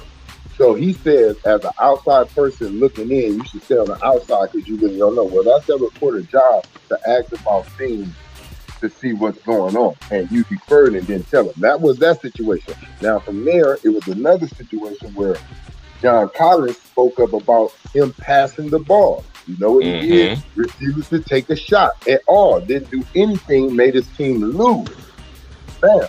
Now, moving on from there, now the coach got fired. Now, no, before that, Herter, who they traded, he speaks on John Collins. Man, he's the nicest dude. There's nothing wrong. This is Trae Young, opposite of talking about this same player, saying other things. Now, the coach gets fired. You got John Collins. He said, I think it's more on us as players, as men. He's quoted saying this, that it's more of our responsibility than the coaches So he's a player stepping out saying he does not agree with coaches always get fired when something goes wrong with a team. He's saying that sometimes it's us. We have to execute or we have to buy in. Mm-hmm. So you have Trae Young, who don't say nothing after this coach being fired. Has nothing to say, don't even show up on media day to say anything. That lets you know right there who wanted him gone, who had a problem with him, and what's it all about. Now, the GM, he is not perfect. He is also the same GM who traded Luka Doncic and said Trae Young was the next Steph Curry. Now, the owner, he is also to blame because ever since they made it to the finals, which probably was the worst thing for him, he thought that they had everything they need. But when they got put out against Miami in the first round, everything changed. He wanted DeJounte Murray, but what did he have to give up? The Spurs wanted 3 first-round draft picks. That's insane for DeJounte Murray. He ain't worth that. I'm sorry. Now, that's the first step on. Then he hires his son. His son forced the move for DeJounte Murray. The GM didn't agree with it. His son forced it. Don't have no experience, nothing in the NBA at all at this job. Now, what do? They fire everyone who has experience. Now, everyone who has now they hired don't have no experience in the job, from the GM to the scouts, all that. It's friends of the family. So you're fit to see this franchise go down. Now, if DeJounte Murray wants to trade and he don't re-sign with them, they also lose out on that, and they gave up their draft picks. And so I just want to know what you guys think is going on in Atlanta and who's to blame. Me personally, I never really had that much faith in Trae Young. He just reminds me of another immature player, just in a different way. Like as in, I like but he's immature, and that's his held back. It's a lot of players that does things that is no need to do, and they feel like, I'm tired of watching these guys come in only in their 6th year, 5th year, had a couple good seasons, and they think they're Jordan level, Magic level, Kobe level, Tim Duncan level, KG. They think they like a legend, and we supposed to just accept less. So I want to know what you guys think in all those aspects, because like I said, a little bit of everyone has something to take the blame on, but I really do believe that you go as far as who your star player is and what he is about and what he trickles down to the rest of his people. It's like having a drill sergeant or whatever you want to say, a leader, a colonel, and depending on his demeanor, it's how y'all going to react in the war. When it comes time for war, depending on how your colonel or whatever trained you and how he made sure you didn't play around, you took it serious every moment, every time, that's going to count on you surviving. So I kind of feel like everyone has a part to play in the blame, but I feel, to me, it's always going to trickle down to that superstar franchise player, because if you can get a coach move, if you can get players move, and you can have all these things made, you can do other things, and that's what I feel like these star and franchise players are not focused on the things they're supposed to. They're focused on their clothes that they wear to the game.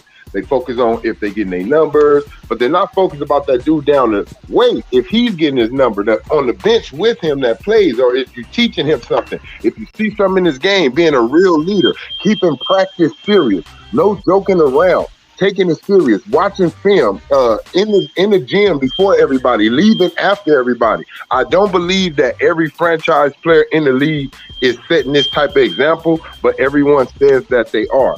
As well, one thing before I leave out, Trae Young did not make the All-Star game. Facts. He was voted 12th by the NBA players. 12th. So that lets you know they think Garland, all these other guards, Tyrese Maxey, all these other dudes they think is better than him, and they think they're better teammates. That lets you know as well that this franchise is going to go down because no one wants to play with him when you see players voting for you that low. That means no one respects you. That's why I'm gonna leave it at. And he really should have made the All-Star team. He had a great season. Exactly. That's just let you know no respect that he got from his peers. Yeah, the question I have is, it sounds like like where are former players like Dominique Wilkins, Mookie Blaylock, Stacey Augmon, Steve Smith, Steve Smith, players like that where you could bring into the organization that have knowledge of the game and that could probably help turn things around. See, I'm looking at the ownership and I'm like, okay, you hiring your family members and your friends. Yeah, Cal Korver, a great player, but don't have no experience in that field. Yeah. You know, and another thing about Dominique Wilkins, he does the telecast for all the Hawks games.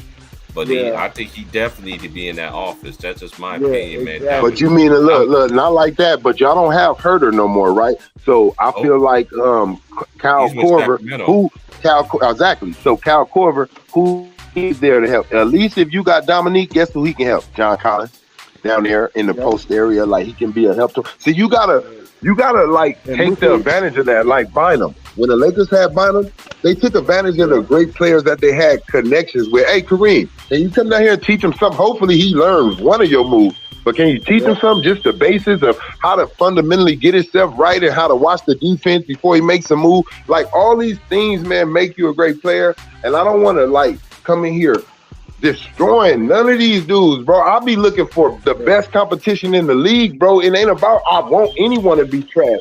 I wish that they were actually telling the truth, saying that this league is way more better and talented, because I don't feel I don't feel it. When I watch two teams go against each other, I don't feel like I better get my popcorn ready. Ooh-wee. I don't feel like that. When I was before that, I felt like that. When I seen Kobe, T-Mac about to meet up, Kobe, Iverson, Reggie, these guys who were playing Penn, it was different. It was like you in the house, they like, the game about to come on. Bye, niggas. We was going running down the street. I'm gonna go watch the game.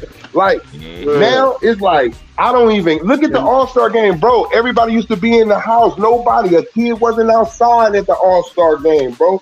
This is not fake, bro. While everybody be capping for their favorite player in their moment, saying, oh, this league is better. And we see them all in the comments. They be like, oh, these players is this. Well, why you guys wasn't watching the All-Star game? That's what I want to know. Because you the same people who saying this league is better and these players are better, y'all wasn't watching it neither. Yep, and that's why I said Mookie Blaylock for Trae Young, because Mookie Blaylock was a dog. You know what I'm saying? Now look, he's a dog, and look, I love Patrick Beverly. I think he's locked up. I think he's locked up right now. I think he got. Oh, you got to look the story up. I ain't gonna put it out here though, but I don't know that he beat that case or anything like that. Watch this. I love Pat Bev, right? Mm-hmm. I love Pat Bev. I love the guys who love to play defense in this era, right? But they're handicapped. They can't really show how good of a defensive player they are because all of the rules stop them from being that type of defensive player, right? Yeah. They could never be on a Scottie Pippen level. They can never be on an Alvin Robinson level. They can never be on a Mike level. They can never be on a Kobe level. Why? Because they cannot touch the offensive player, right? So I'm not going to all the way say that, and I'm not talking about all these players. I'm talking about the ones that want to play defense. Those who really want to play it, I'm giving y'all the credit to say, I understand why someone's going 30 on you and you really can't keep them in the 20s because it's too many rules to keep you from doing that. But at the same time, I see what the NBA doing and they're trying to say a player like Patrick Beverly in this day and age deserves the money that he gets. But I'm going to be real. I would not pay Patrick Beverly that much because I know some defensive players that's really playing defense.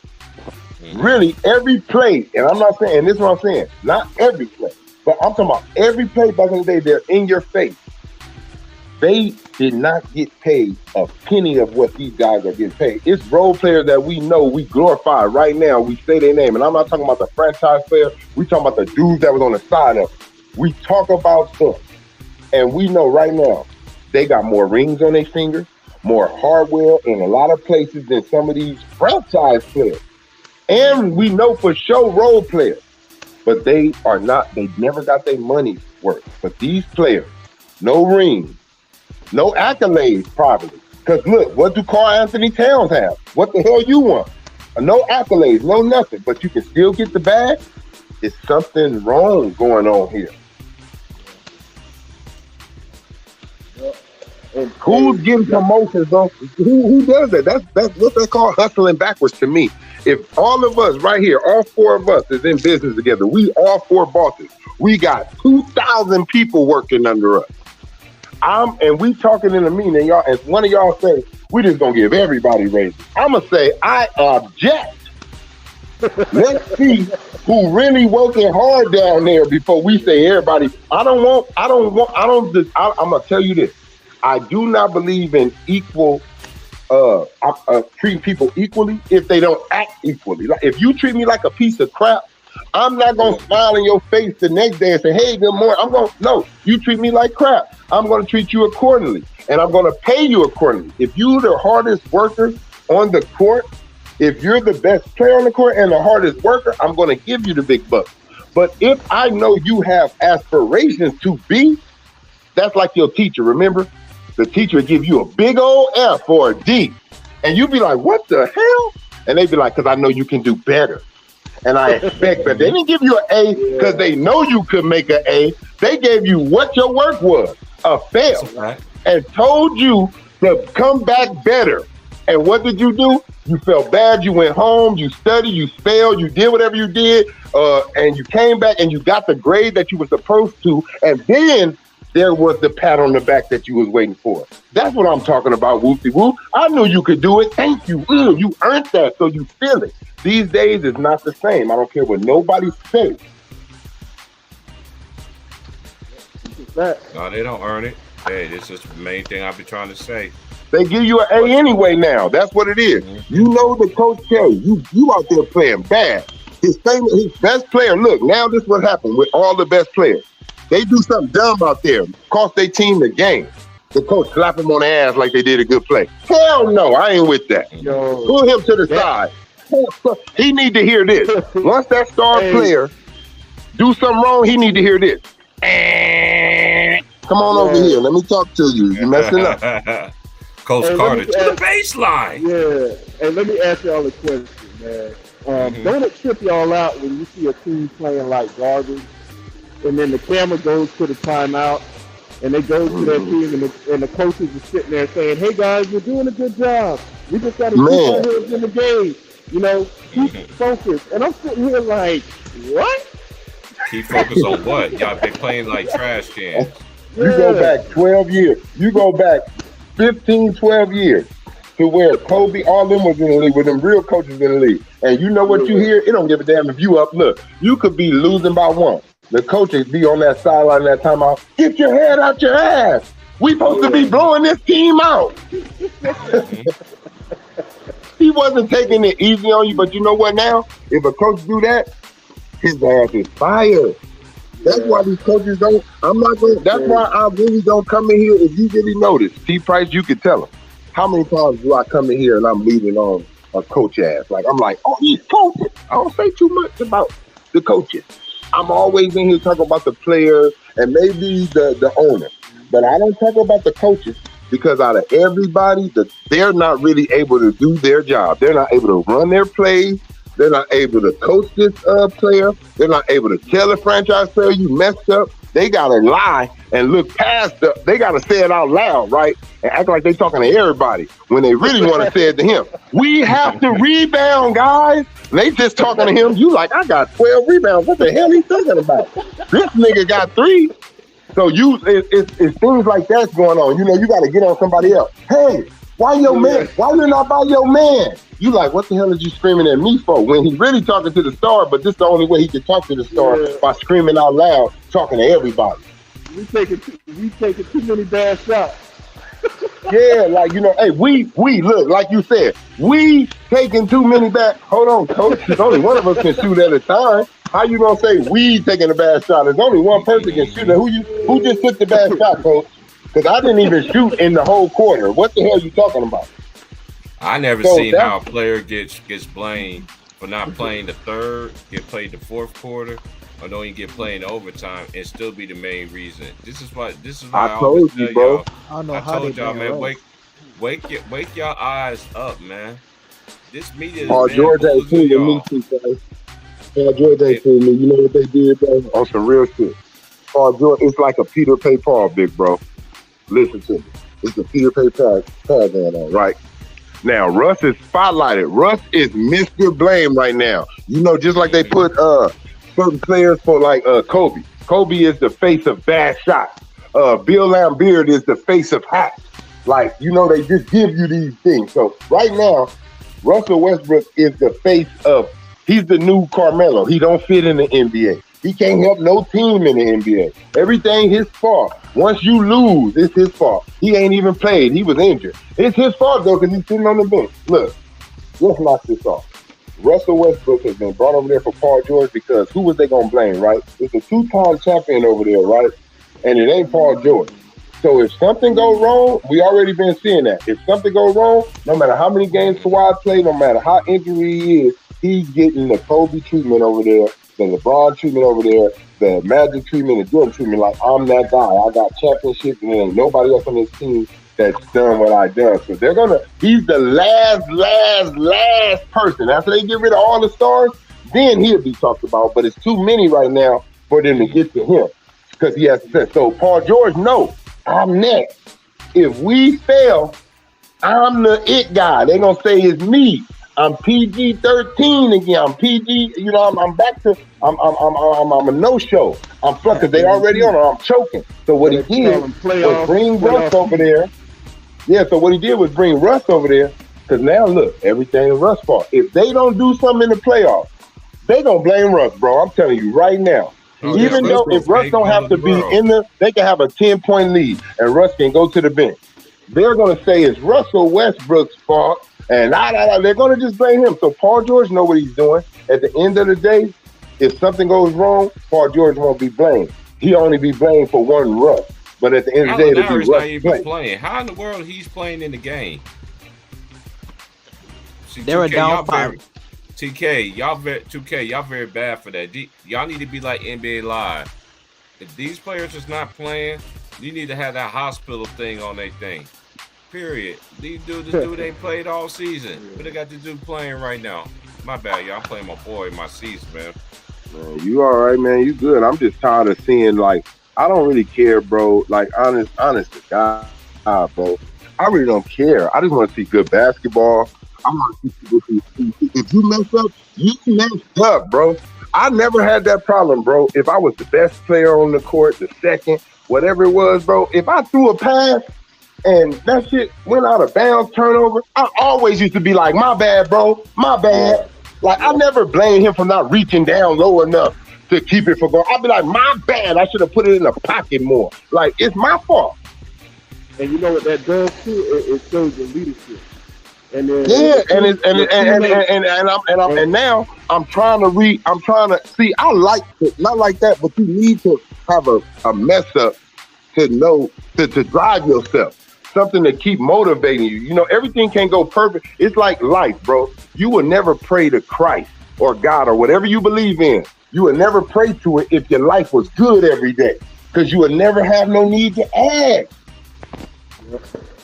So you need some downfall. So this notion, I never believed that even with Kobe, T. Price, we didn't talk behind stage, on front and stage. We didn't both said it. Man, you think it ain't no game where I done seen Kobe take a shot at 3 niggas around him and I'll be like, God damn, Kobe, what you doing? Sure did. Niggas, you think I ain't get on Kobe sometime and see Kobe as he got older, he'd get fouled and he'd be over there waving his hand sometimes, talking to him. I'm like, get your ass down on defense, nigga. Fuck that shit. I don't care who you are. That's my problem with the fans of today. Y'all don't want to judge, and I don't care who it is, KD, anybody. Y'all don't want to say, he messed up. He made the wrong decision. He turned the ball over. Or if he wouldn't have did that, it wouldn't have led to that. Don't blame the person like in the last 5 seconds, T. Price. You dribbling. Now you don't got the shot you want. You want passing to me in the last 5 seconds. I don't got no way to get this defender off of me. It's either put this ball up, make one dribble, and try to get it off. And the defender know that because he's looking at the clock. So he know I only got like 4 seconds to do anything, and I got to go up. So now, oh man, that dude garbage, you shot the ball. He said, let's pay attention to detail. Blame the person for dribbling the whole shot clock out and not having nothing to do with it, and then trying to pass it to me at the last second so they won't get the blame. And exactly what everybody does, blame me. Man, they got John Wall out here like he's a Steph Curry out here on the 3-point thing, man. He do not shoot threes. Who John Wall plays for him? Oh, my boy picked him up. Oh, you talking about on your team, man? I'm finna say that nigga John Wall ain't on no team in real life. That nigga ass at the house. Or what you were just talking about, I've seen where players, they know they're going to get double teamed, and they wait for the double team, and then pass it off. And I'm like, yo, if you knew you was going to get double teamed, you should have made your move and go. Why are you waiting for the double team? You know? And I'm an on court coach. I'm like, I don't have to make the coach don't got to waste the time out for me to see we got to come up out of this. You understand what I'm saying? Like, I remember players like, they knew it on the fly. You're not dumb. You're a high IQ superstar player that figures out things. You wouldn't have got this far if you weren't.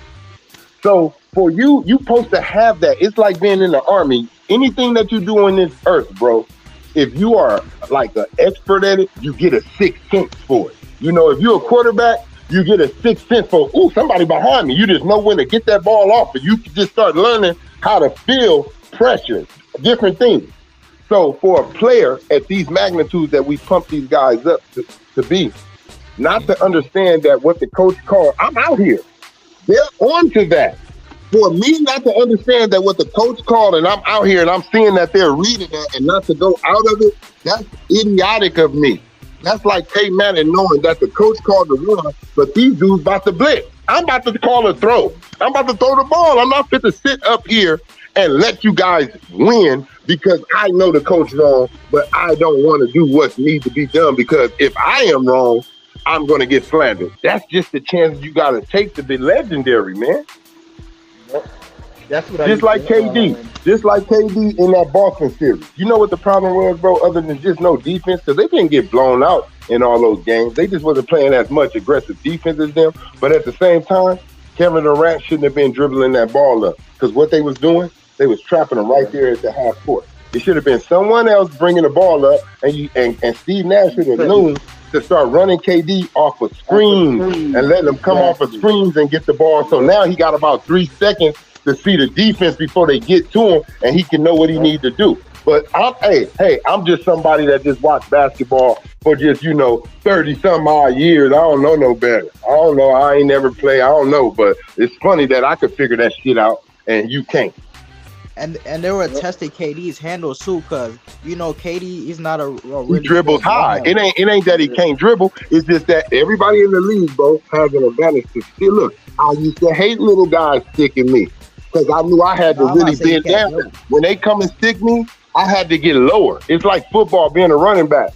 If you don't get lower than the other man, they're gonna get the advantage to hit you. They're gonna take you backwards. So it's the same in if you look at KD, he got a hard dribble, bro. And if you are excellent, like not excellent, but if you're a pretty good defensive player, it's all about rhythm, like counting, knowing the seconds. When he bounced that ball that first time, bam, 1, 2, 3. It's 3 seconds. Every time he bounced the ball is in the air for 3 seconds in his hand. So boom, like it's things like that you're calculating and you can see. You know what I mean? And the double team with a high dribbler, with a dude who dribbles that high and you just bring a blitz double team out of nowhere. Yeah, you're going to be able to lose that ball. Yeah. That's why he was getting all those turnovers. And he had to pick it up. Look, and you're picking it up way beyond the 3-point line because he's seeing them coming, but the ball's going down. He's seeing the hand about to rip the ball, so now he just got to pick it up. Oh, now you trapped. Yeah. Come on, man. It's simple, bro. And like you were saying earlier, like, if you know the coach is calling the play and you know that ain't working, as a superstar player, you got to adjust because you're out there. Yep. So if I know, like, I'm bringing the ball up court and I know they're trapping me, you know what? I'm gonna let the point guard bring this ball up court. Thank you. And I'm gonna start making some things happen. And you don't have to wait for nobody to set a screen. You can run around your own player. Just run baseline. Just run baseline and come around on the other end. You doing all that is going to cause some type of confusion. Exactly. You got him running. Your player, he done bumped into somebody. But at the end of the day, I want KD to get the ball in the danger zone. Think about that. You're 7 feet. I want you to catch the ball in a shooting area, like to where you can score. I don't want the ball in your hand beyond the 3-point line, because they're just going to do the smart thing and trap you, make you pick the ball up. Now the clock is still going down, mind you guys. Well, all this now you done passed it. That person, they pressuring him. It takes him 5 seconds to get it back to you. Now they run right back. They try to get the ball back to you. They rush you again with a double team. Now you either forced to shoot a bad shot on a double team, or you're forced to throw it to a less confident player, you know, and that's what they want you to do. So you have to figure out how not to let the defense force you to do what they need you to do. That's what you have to do. I don't know if like, to me, like, the players are just not smarter now. You're right, Jonathan. You're right, Jonathan McFarland. Tyronn Lue is to blame. Yeah, they might be a little more athletic, but I just don't think they're smarter. They're not more. Let me set that straight, right? Let me set it straight. Like, let's be honest. They'll tell us, right, we're better at technology than our parents. You know why? Because it wasn't around like that, idiot.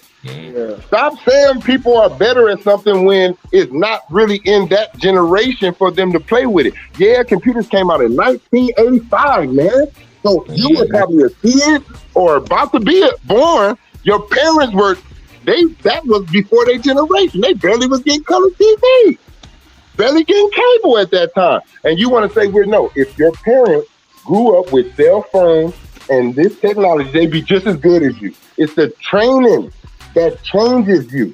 See, when you were a center, you weren't able to shoot a three. If you did, you were subbed out immediately. I'm telling you from experience. If any of our big men went outside, I'd be like, what you doing, nigga? Give me the ball. Like, what the? Like, that's how I used to, because that's how I was trained. If I see my big man running out to the 3-point line, he messing up. Man, give me this ball. What you doing out here? Get your ass down there. So it ain't about these dudes being more talented. It's that they trained you from when you were young to start shooting the 3-ball as well. Add that in your game. Just don't depend on your height. That's what they allowed you to do. You mean to tell me Chris Webber? Look, we seen this coming. Chris Webber, he could shoot, but did they let him shoot as much as these dudes? No. Rasheed Wallace, he could shoot, but did they let him shoot? KG, he can shoot. Tim Duncan, he can shoot, but they just that wasn't how the game was. That just wasn't how the game was at that time. So I don't blame these players. I don't sit up here and lie. And because look, what we do? How do you get thoroughbred from another thoroughbred? How are you more athletic than the person who bred you? You understand? When you go get a horse, when they buy horses, they go for sure and make 2 badass horses breed another bad horse. So when I see another athlete and they say, oh, he's more athletic, no, he just got bred by some 2 people with some good genes, man. He's not more like they athletic, and you're combining that. But you have to train someone to be that type of player, bro. It ain't, if they train Anthony Davis just to stay down low and go like Shaq, we wouldn't be talking about how he could shoot the 3. He wouldn't be trained like that. So it ain't about. I don't think they're more talented. I just think that the game opened up for them to open up in a new area for their game. You know what I mean? Yeah. I think anybody can do something if they train. I don't know how to fly an airplane, but if you train me every day, starting to fly, I bet y'all know how to fly one. So it's the same with these big men. They just start trusting you guys to shoot the 3 and start training you guys to learn how to shoot it. And now you look like now we lie and say you're better than this. Or no, don't lie and say he's better. Yes, these centers ain't better than the players in the past. The centers. Let's keep it real. Look, let's keep it straight down the middle honest. I'm not gonna say you're better when this person wasn't able to do it. You know what I'm saying? How can I say you better? That's like somebody saying I'm a better you run the 100, I run the 200, and they say, oh, he's a better 100 runner than you. Well, I never ran the 100. How you gonna say that? I never ran it. I only ran the 200, so that's how I feel. If Shaq wasn't able to shoot 3s and step out, he wasn't trained like that, how I'm just going to say, oh, he's a better athlete than... I'm going to say he's a better athlete than Shaq? Well, I can go the opposite with that. You can't do what Shaq do. So somewhere he's a better athlete than you, right? So that's why I'm saying you contradict yourself. It comes to what you was trained at doing. If Shaq was trained to shoot threes and do what he did down low, then what? Be a different argument. Yeah. See, we'll be looking at Shaq like Joel Embiid, but even worse. Hey, I was going to ask a question about Joel Embiid too. What do y'all think about him playing with Damian Lillard? I feel like that'll be like another James Harden teammate, right? And listen to him. This is why I say that, right?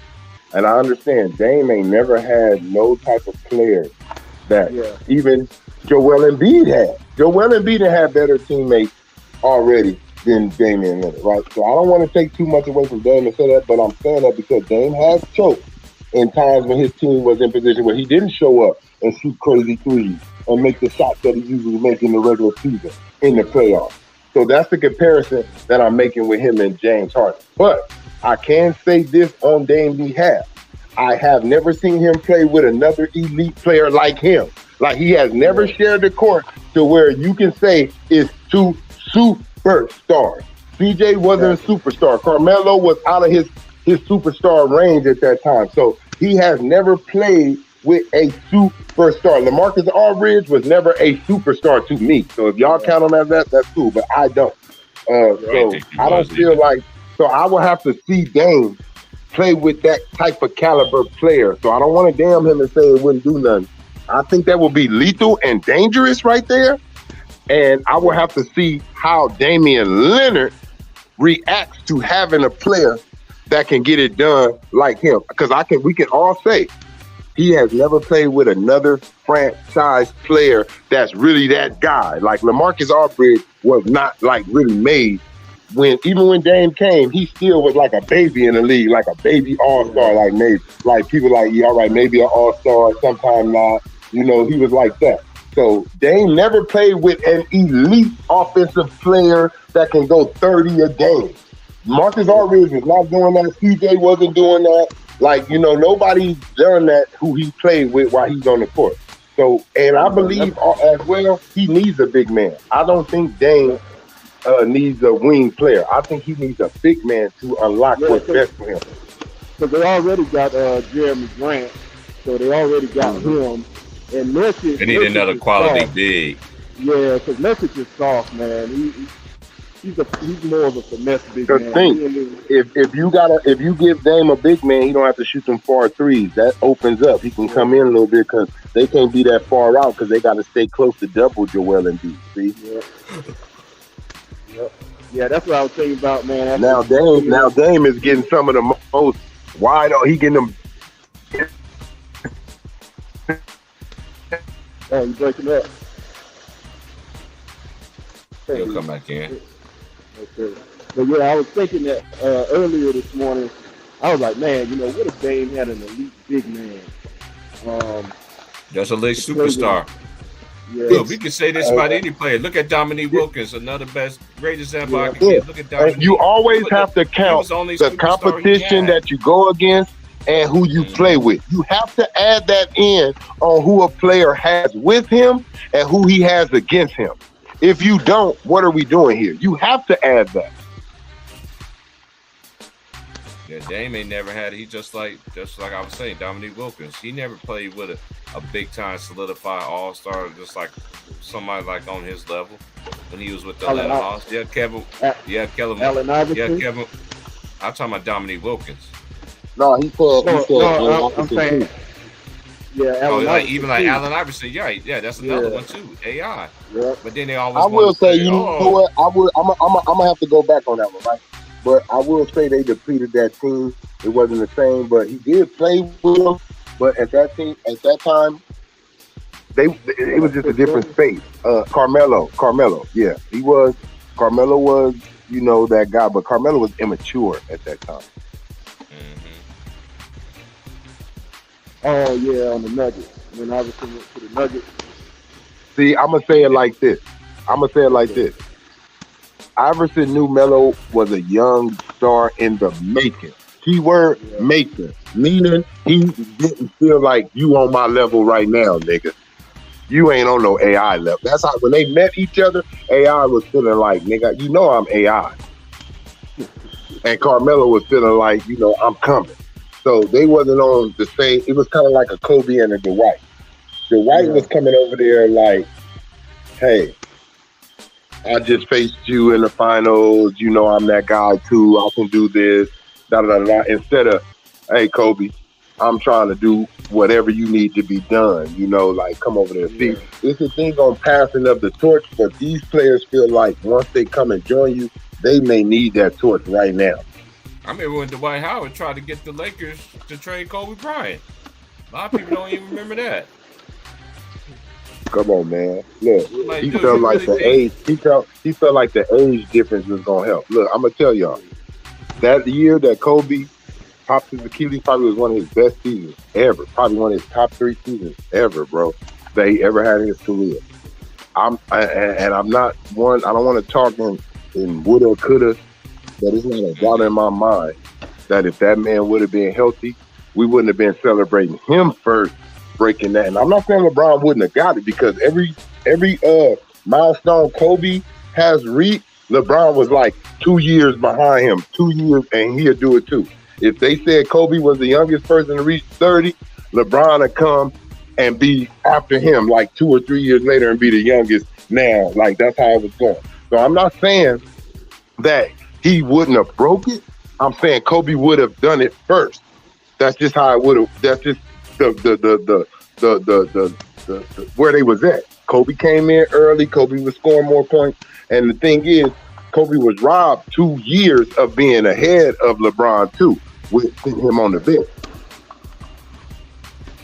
Yeah. And Kobe So got all I'm saying is the history is what history is. But I'm just letting anyone know who wasn't around to really understand. Like everybody see John Stockton, right? They're like, ooh, John Stockton, how y'all saying? Like I understand a young dude to look at them stats and say, how y'all saying Magic Johnson the greatest point guard and John Stockton got? Because a lot of us know if Magic Johnson never got what he got, those stats would be right there too. Magic would have went 20 years, bro. Magic would have went 20 years too, bro. He was another a lifer. He was another lifer. It's a certain NBA players that you know are lifers, and I feel like when they say 25 to life, I feel like 20 to that. Once you can do 20 years, that's like a lifer in the NBA. He could have did that, bro, and especially the way he played. He wasn't physical, and he was bigger than majority of the players. So just imagine if Magic got to 20 years. That's why a lot of players say what they say. And you got John Stockton, who played 20 to Magic's 12. Magic got 5 of them things. Mm-hmm. Went 5 and 4 doing it. So that's why, and that's the same thing with Mike. And another thing, you can't Peter K. Paulie. Y'all want it all y'all way, like my big bro T. said. You can't have it only your way, bro. Because see, y'all want to say LeBron is, but look, in 20 years, you got more years to win a championship, right? Y'all saying he got more years in his prime. Y'all saying that Jordan wasn't scoring like him, averaging 30, right? So why you don't have more rings than Jordan by now in 20 years? Mike only got 15. And have more defensive. I say that all the time. You have more rings. If you play more, look, if I play more, if I work at a certain office longer than you, right? Say you made $1 million and you only work 10 years. But I worked 20 years and I only made $9 million or 11 million. Just to say I made 11 million. I'm not a better money maker than you. In 20 years, I made 11, and in 10, you made 10 million. If you stayed as long as me, you would have that number crazy. That's what that looks like. That's what people number it off at. That's where you round that off at. And if you can't do that, I feel bad for you. And look, really, the conversations would be different if the NBA didn't step in and take away that Chris Paul trade to LA. Like the whole not only that, right? and also the NBA, this era be totally different. If Detroit Pistons would have told Melo, would have went on, they lied to Melo. Melo was literally sitting there thinking that he was going to be with Detroit. I always said this. Trayvon know I said this too. I've been said this on Ticket Channel. I've said it on here. They did not want Carmelo Anthony to go in the East, but you know what I failed to realize though? To me, they messed up because that could have been a rivalry right there. They didn't want Carmelo to get a ring before for Bron. They did not want it. He would have definitely had one. Then his career would look totally different than what it is now. But in my opinion, go ahead, man. No, go ahead. Go ahead. No, I'm just saying, look, a lot of people don't understand why Melo's not in the league. It's not because he can't play. Go look up 5%. Go look up that symbol that he wears around his neck. That's the main reason why he's not in the NBA. Because what I always tell you, what I tell people, once you know who you really are, if you know who you are, where you came from, and what your name is supposed to be, society don't like that.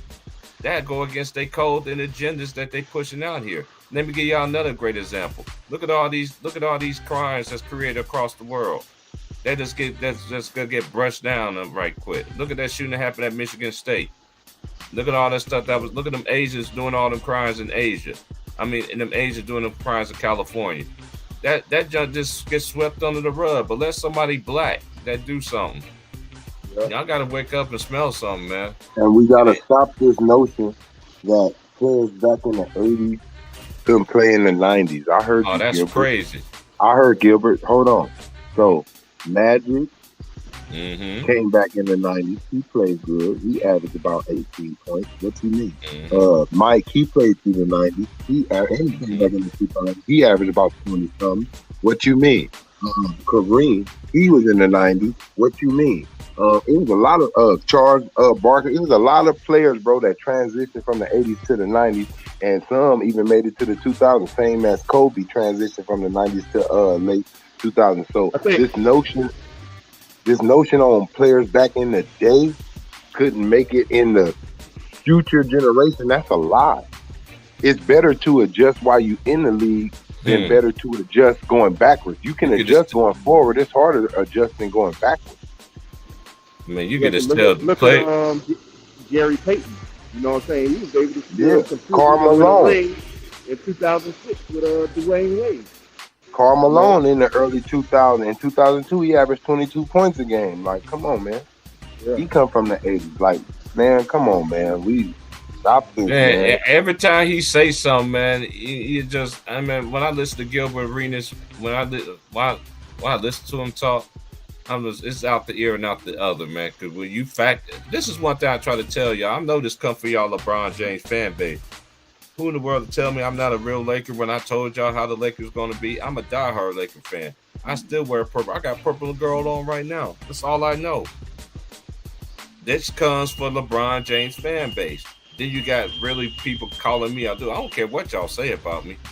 If I keep it real about my team, keep it real, I'm not with everybody else. Oh, we would get this player. Oh, the storm is coming. But I always say, stay 10 toes down what I said. For a person that keep it real about his team, and then y'all gonna sit there gonna say it's fake. I told y'all what LeBron James was gonna do. I told y'all early this season on my channel when this season started what he was gonna do. But I get called a hater, but when I get called right, nobody want to give me a solid. One day y'all going to, but it'll be way too late then. You know what I'm gonna tell y'all? To catch up. Because I got miles over this. Miles over y'all when it comes to this. It's just a known fact. Y'all just gotta wake up, man. This is a darn shame how this NBA has become. I'd rather watch college basketball, men and women college basketball, which I do anyway. I'd rather even watch high school. I don't even like watching high school now, because all these high school teams is nothing but AAU teams all on one team. And then the player get exposed when they go to college and everything like that, because you know why? He play with so many great players. Shout out to the players that really get it out the mud, the males and the females that really get it out the mud. The media don't like that. Society don't like that. You think that'd be a good success story? But no, it's not a success story. They want people to cheat the system. That get praised better than somebody who really stand 10 toes down with the team that drafted them. Kobe didn't force his way to the Lakers from Charlotte. He didn't do that. Eli Manning forces the Chargers not to draft him. Where he go? To the team that wanted him. See, it's devils to this. And then it's like with Steph Curry, you know what I'm saying? When you said, you know, the top players of this generation is LeBron and Steph. Or how you want. Some people say Steph. I don't have a problem with some people say Steph. But then this is where people get it confused from. This is where people want to try to clap back. You don't have the 4 finals MVP. You don't have all this. Hey, I don't care. That man they can't give you. Hey, look. Don't. This is how I feel on that one, right? They want to argue on he don't have everything LeBron has, and LeBron don't have everything Jordan has. But look at us now. See how that don't feel right? See how y'all don't like that? Y'all talking about what Steph don't have with LeBron, and we tell y'all what LeBron don't have with Mike, and y'all talking about he the GOAT. So if Steph can't be over LeBron because he don't have certain things, LeBron can't be over Jordan. See? Good point. See? He don't see how y'all do that? See how y'all do that? And then the fact Steph is homegrown. All Golden State. Steph ain't had to jump around. He didn't have to do all that. I see you, Freddie G. He got two without KD. He got 2 with KD. You know, all there in Golden State. So, I mean, this game over, bro. I'm trying to see who the next team I play. See, my boys. See, I'm on the season with my homies, man, and we do this every season, man. We pick. So y'all pick a team. We all pick a team. Like we always go old school legends, but this year they want to do the all-time teams and stuff. So everybody controls the all-time team. Everybody know I always pick the Lakers, right? But I was supposed to pick first because I won the last one. They left me with the last remaining team, which is the all-time New York Knicks, and I'll be giving them that work with Patrick Ewing. Let me ask you this: what console y'all play on? I got PS4. Trey got PS5. Man, I got the PS4 too. I don't play against. This is another thing. I don't play against like nobody, but my homies, like my childhood friends, like people who I know that really like. I don't got time to be playing against some stranger when you get in your behinds beat, then you exit out and stuff. See, we play 12-minute quarters. We play grown man game 12-minute quarters. That's what I do on my career. I play 12-minute quarters, and my cousins be like, "I don't see how you do that shit." I'm like, "Man, I want a real stat." Exactly. Hey, you remember that old school Vince Carter? We was playing that old school Vince Carter game last night, the 2004 when he was on NBA Live. Man, I was going ham with Kobe. Oh my man, them dunks was crazy. T-Mac was crazy in that game. Ray was crazy too. That jumper. All the players back then, Webber was C. Webb. All them players that was back then, KG was crazy. All the players back then, man, all the good players back then, they was putting in that work. Man, they was crazy, and that's one thing I used to like about NBA Live too.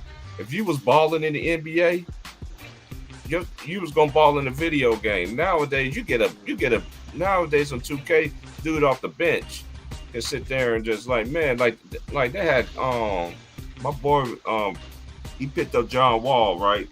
I'm like, how in the world John Wall is not a 3-point shooter? He went 8 for 8 for 3-pointers. I'm looking at the stats with John Wall.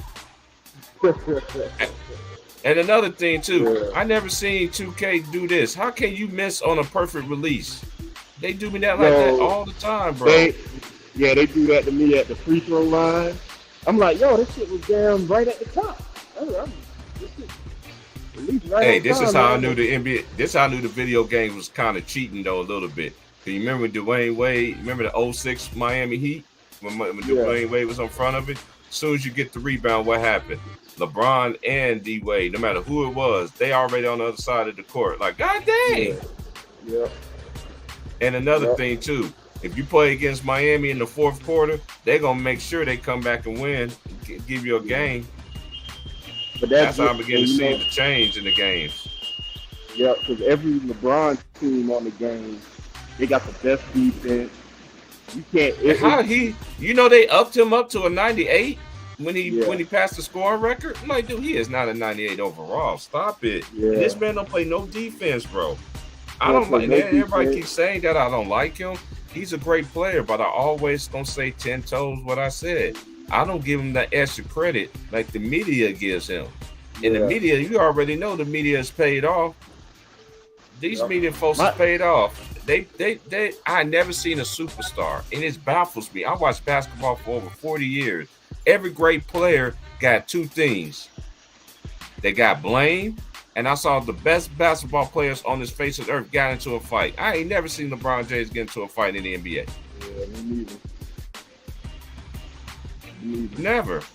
And all the great ones got into a fight. That's a fact. Yeah. All the great ones have. Period.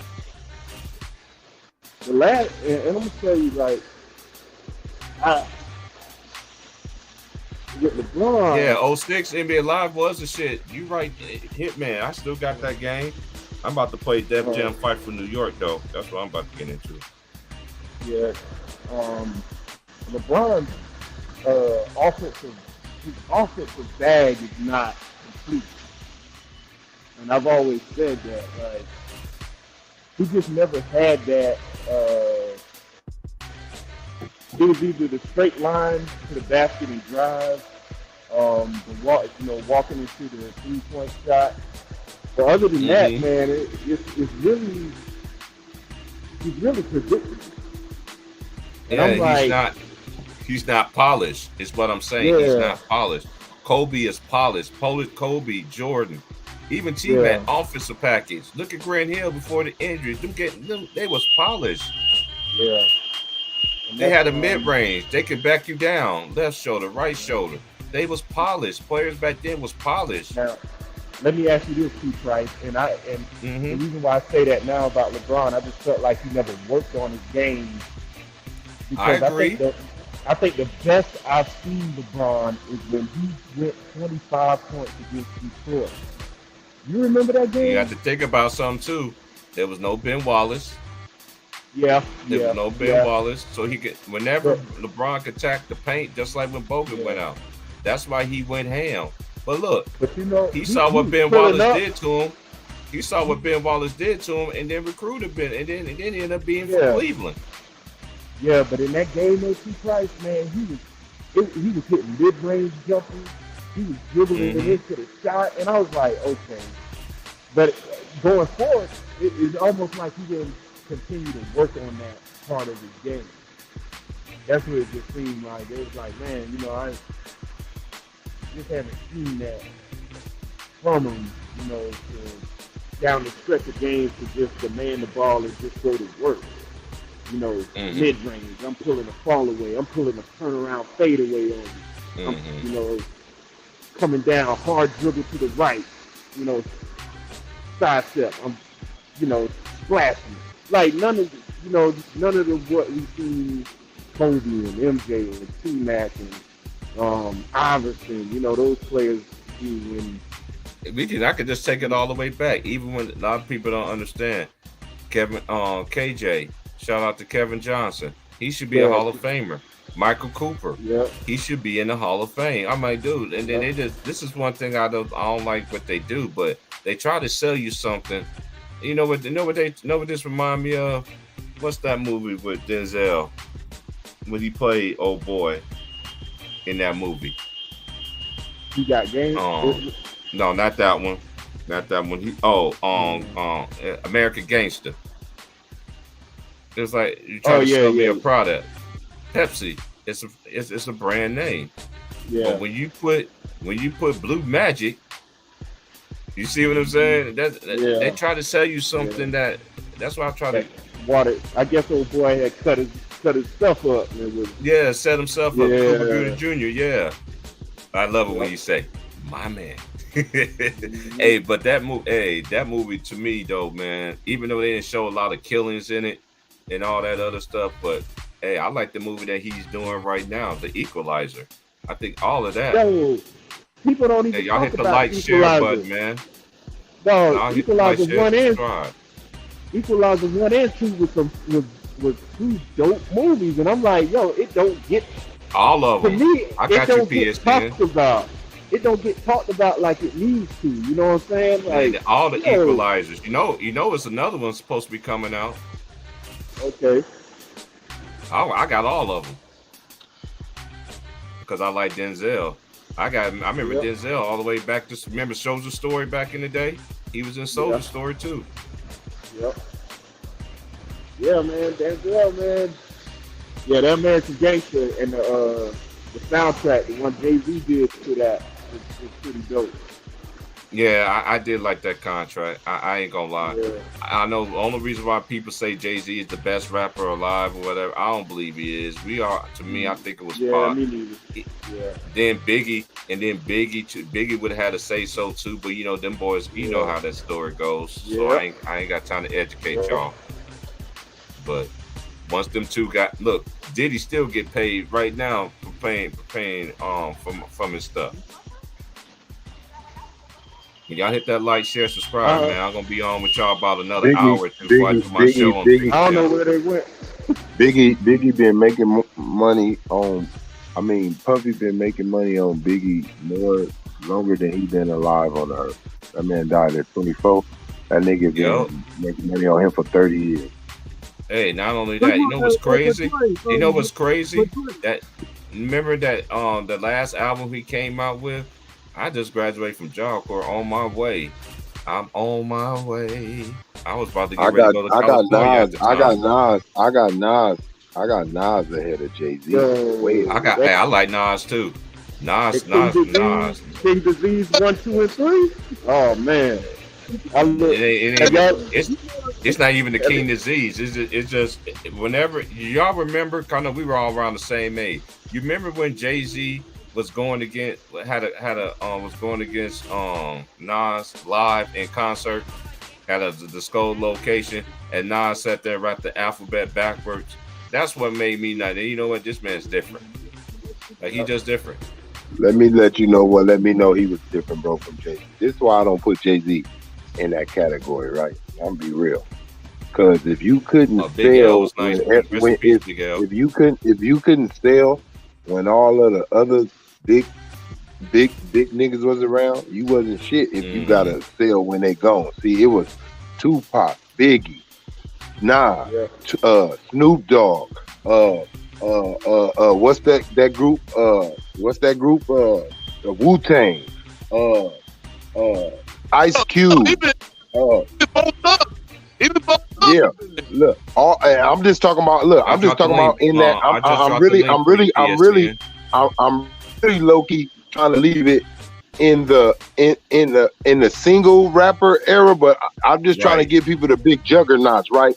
Jay-Z was not selling. That Reasonable Doubt flop, bro, at that time. You got Nas going platinum, Biggie going platinum, Tupac going platinum, Snoop Dogg going platinum, Dre going platinum, Ice Cube going platinum. Jay-Z could not sell when those niggas was around. Basically, I'm telling y'all, the world would rather listen to all those niggas than Jay-Z at that time. Everybody would be like, I'm getting this nigga shit. Jay-Z gotta go. Jay-Z gotta go. There was one rapper that was I don't mess with Tech Nine. I don't like Tech Nine. I met Tech Nine. There was one rapper that was selling, and I think he had more number Tech Nine one represent Kansas City though. albums, and it was DMX. Missouri. You know what they try to make an excuse for Jay-Z Reasonable Doubt flopping?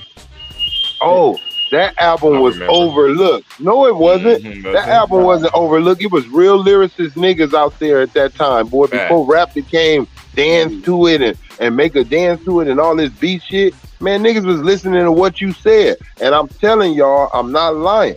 That nigga couldn't sell when all the other niggas that was big hitters was around. They all had to die. And then he tried to sucker punch Nas, and Nas really destroyed him. But the thing was, Jay-Z was doing things that the industry wanted to be done, and Nas wasn't. Nas didn't like the video that he did with Puffy, where he was hanging up like Christ. He tried to get that banished, but Puffy still put it out.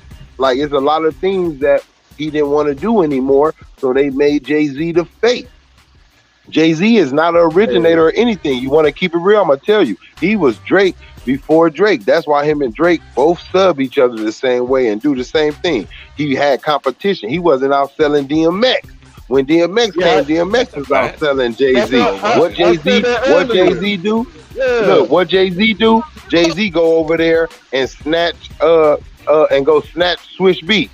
Jigga, what's my mother? Jigga.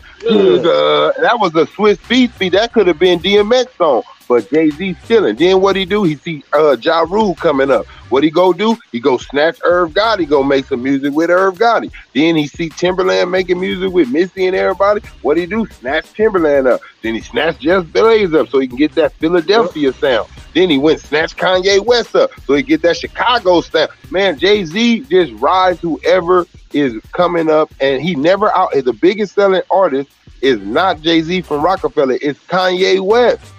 That's a big fact. Yep. Kanye West was bigger than Jay-Z after the college dropout.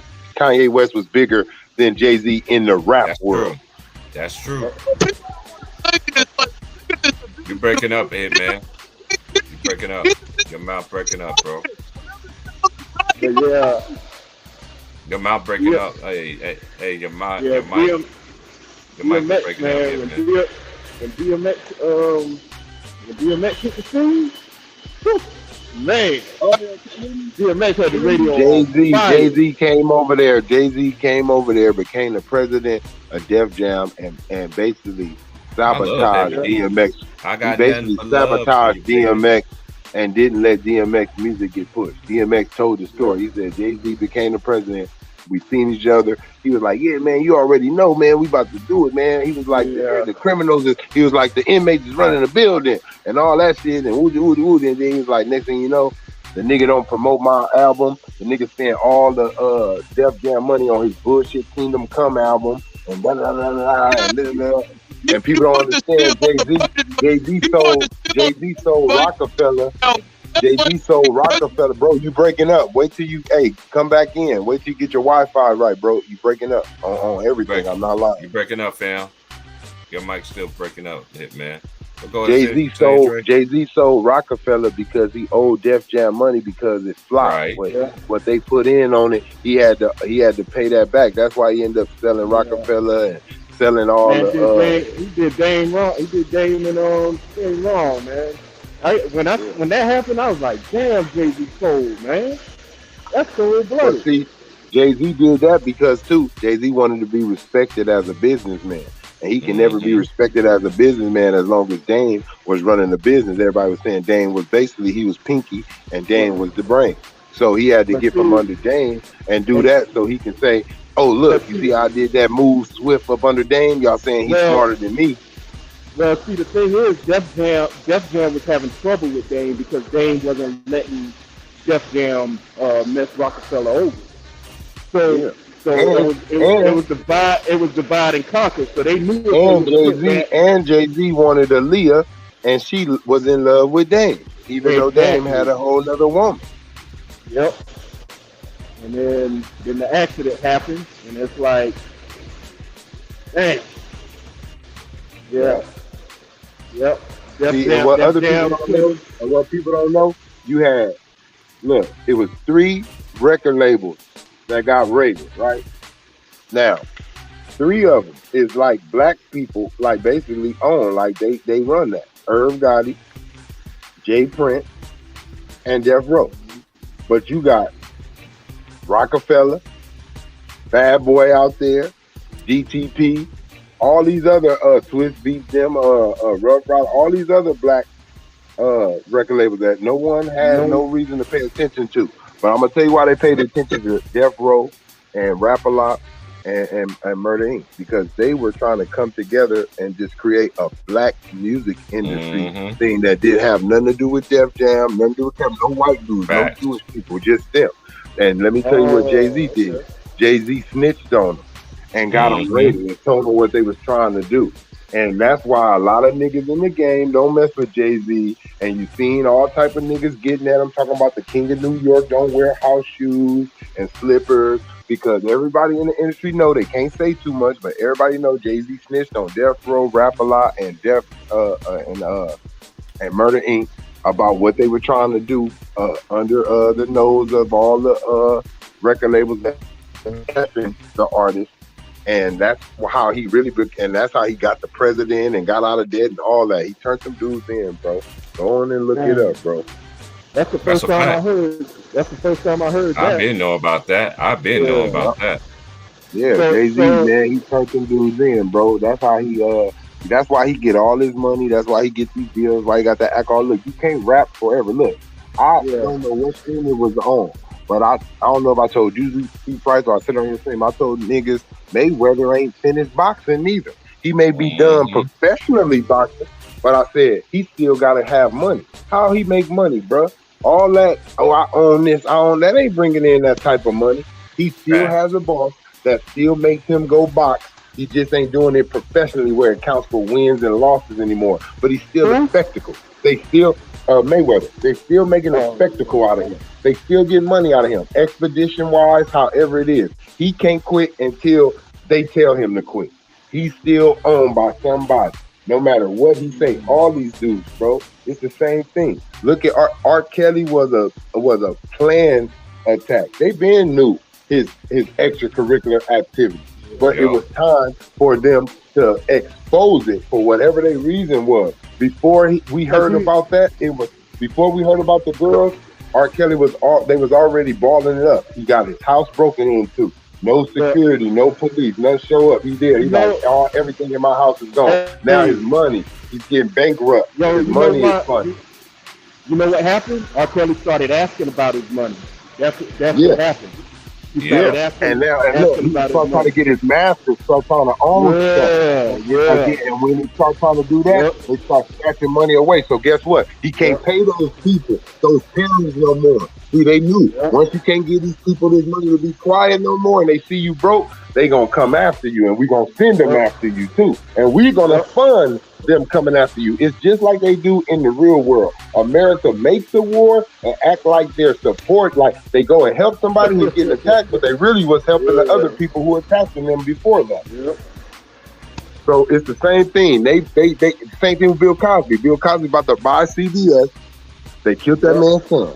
Then he came back trying to get it, and now they said they had to take his money. They had to take his rights. How he getting it? Now he don't own the money that comes in for the Bill Cosby Show. Bill Cosby Show been took off multiple networks to where it don't get played no more. So his money has massively been cut to where he can't. And now he got a black eye on his name, so he can't even get in the running to buy CBS because the previous owner got caught up like him. See, but they didn't exploit that like that. Julie Chen, who owns that TV show, Big Brother, her husband owns CBS. He got caught up doing extracurricular activities, but they kept that at a low minimum. He stepped down, and nobody brought it up. That's why Bill Cosby could come in and buy it. And then what? They said, oh, no, not no Negro, not you.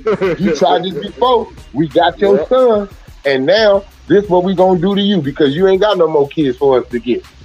You old, you don't care about that, but we can destroy your name. See, that's what they knew. When you're old, you don't care about that. You'll tell the truth, you'll do anything. You don't care no more because you know death is just around the corner. So what they had to do was destroy the Cosby name. Killer pudding snatch. So it's a lot of things people don't see. All these men, all these rich men, that have extracurricular activities, all of them, because we know broke men have extracurricular activities. Let's keep it ahead. It's broke niggas that ain't billionaires, that ain't got nothing going for them. They got 4-5 girls out here in the streets. The only difference between them is that they ain't doing no funny business, worshiping nothing, and they ain't no millionaire, billionaire where they on TV and they famous. To where it's becoming an issue. Somebody right now getting kicked out there. Somebody did the same thing and made Udoka did. Ain't nobody talking about it. He ain't getting fired. Ain't nothing getting big brought up about it. It's a normal situation that's been going on before we had phones, anything since the dawn of time. Caveman been creeping in other caves. Way back then. That man just took them to the finals, man, and then turn around and did this. It ain't because it ain't nothing new. I guarantee you it's been a caveman up in the where Bubba at? Oh, he out there trying to catch a mountain lion. All right, well, you know what's up. Let's get it in before he come back. Get up in his cave. That's been going on for years. So for people to act shocked, it's amazing to act shocked that a man and a woman have sex. You need to be shocked when other people be having sex. Not when a man and a woman have sex. Yeah, that's almost like a time to celebrate that you hear that. The way they these days you gotta celebrate that you still see a man and a woman attracted to each other. The way they put the legs in this. Hey. So I'm just saying, I just want, like, you gotta start looking at things like the same thing. I also told my big bro with the Kanye West and the Kyrie thing. To me, it's a little funny how close they were, right? Which one was the biggest threat, right? Kyrie can be controlled to a certain extent. Kanye, he couldn't be controlled. It was more scary.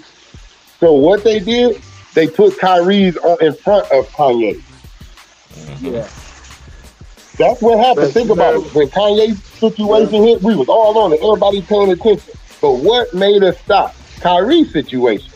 We started looking at his and paying attention to his, but his was under control. He had to talk to this guy, that guy. They couldn't do that to Kanye West. Kanye West was even saying his mom had got this happen to her, this and that, and this guy did it, and that and that. They're like, oh wow, we gotta make something else happen for people to stop paying attention to this dude to where they don't really hear what he say. That's what happened right there.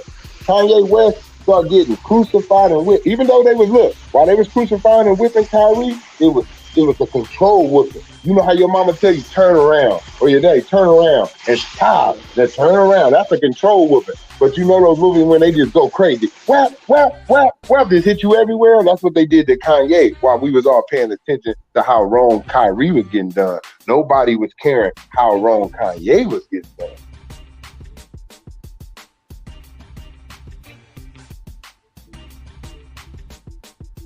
They love to get your attention off of what you really need to pay attention. Whenever something goes viral, I always immediately start going all over the world. I start looking in Russia. I start looking in England. I start looking in China. I said something they don't want me to pay attention to that's going on in the world. Bill about to pass something. And they trying to make me pay attention to somebody famous, and I don't need to.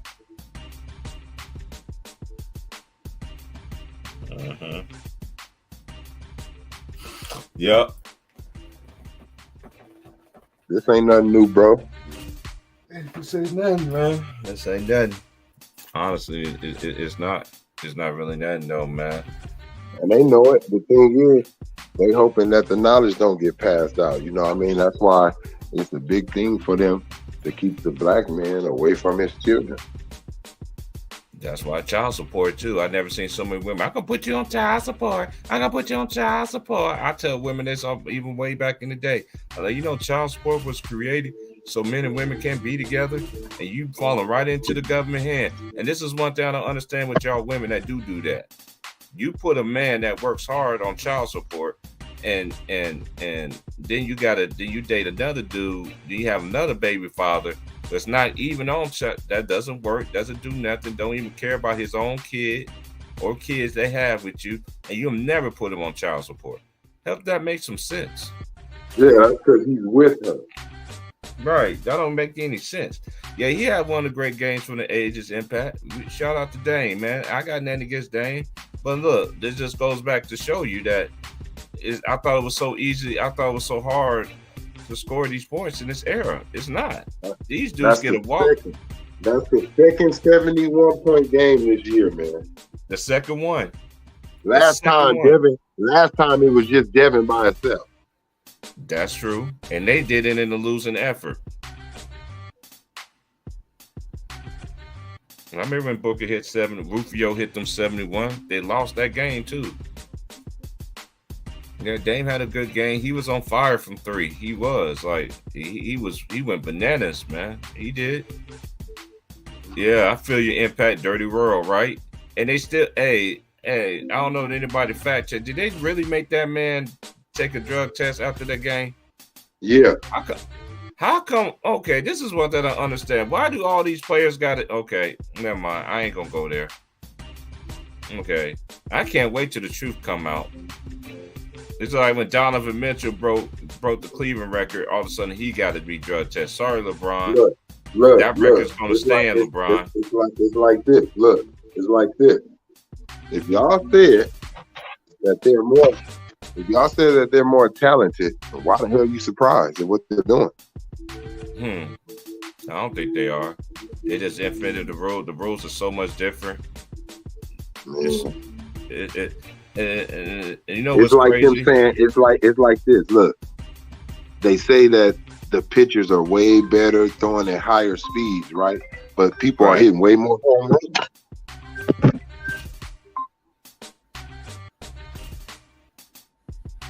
Yeah, I don't rely on the system, but a lot of people don't understand, man. Y'all women, I never seen so many women, even women back in the day, that I used to tell them all the time, man, you putting this man on child support, this man love his kids, you got a baby from another dude, you ain't even but I don't understand that. I don't understand. And then you got dudes that really do pay child support for the kids, and y'all still won't let the man or that. I know women that pay child support too. I know some men, I know some women, because it goes both ways. Don't even still won't let the man spend time with his kids, or to let the woman spend time with their child. It goes both ways across the field here, because I've seen it both ways. I know women pay child support for kids that honestly don't give a care about the kid, but they take care of somebody else's kid. That is just backwards. It's always been backwards. It's been backwards when I was growing up. And it's even backwards now. Y'all got to wake up. Y'all got to be careful who you sit there and decide to make it have a child with. You don't know what that woman vendetta is. You don't know what that man's vendetta is. Y'all got to be careful who y'all be sitting there having these babies and stuff with, man. You don't know what this person is capable of doing. I've seen it all the time. I'm just glad that I was never put in that situation. The time when I was in that situation, I did the right thing. We're gonna do a drug. We're gonna do the DNA test. I didn't have to go to Moore Provich for it. Moore came out this like my senior year in high school. I got he's actually married to, did y'all know that Moore Provich is married to Connie Chung? Y'all know who Connie Chung is? I know the old folks know who she is. She was a big time person was the media, I think for ABC at the time. Y'all just gotta wake up, man. This world is not what y'all think it is, man. This world is not. As my dad used to tell me, son, there's no place to give out free lunches. If it is me, you both need to get some. They ain't gonna give you no handouts and handouts and handouts and handouts. Another thing, America always say they love success stories and all that stuff. Nope, they like success stories according to their way.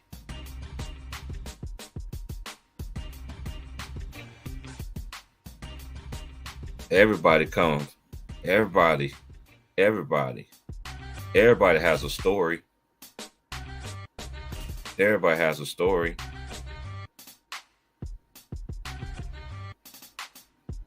It's about whose story sells the most if you make it to that level.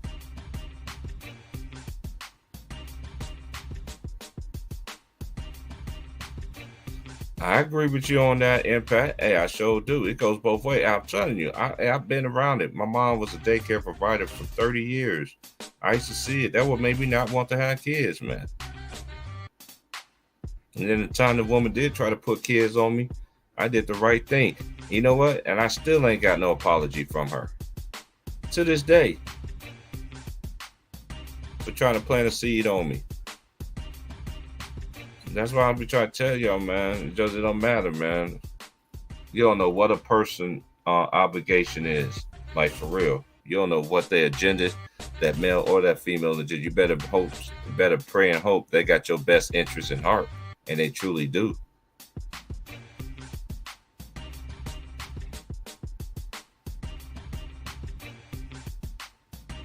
That's right. Family court, yeah, they sees no color. That's true. I've been to court. I've been to family courtrooms though. I've seen it for myself. And sometimes race does play a part in it in some instances, but especially when a woman takes a man for child support and wants to get, some more money to up the payment and everything like that. Shout out to that female judge that be on TV that really go against the grain. You do got female judges and you got male judges out there that really go against the grain. Women want money. They still ain't doing nothing. They living off that child support money. You ever notice something too, y'all? How can celebrities get way more money in child support than women that a typical woman on this earth? Other than I'm gonna catch you on your next one, bro. I'm about to give me something to eat.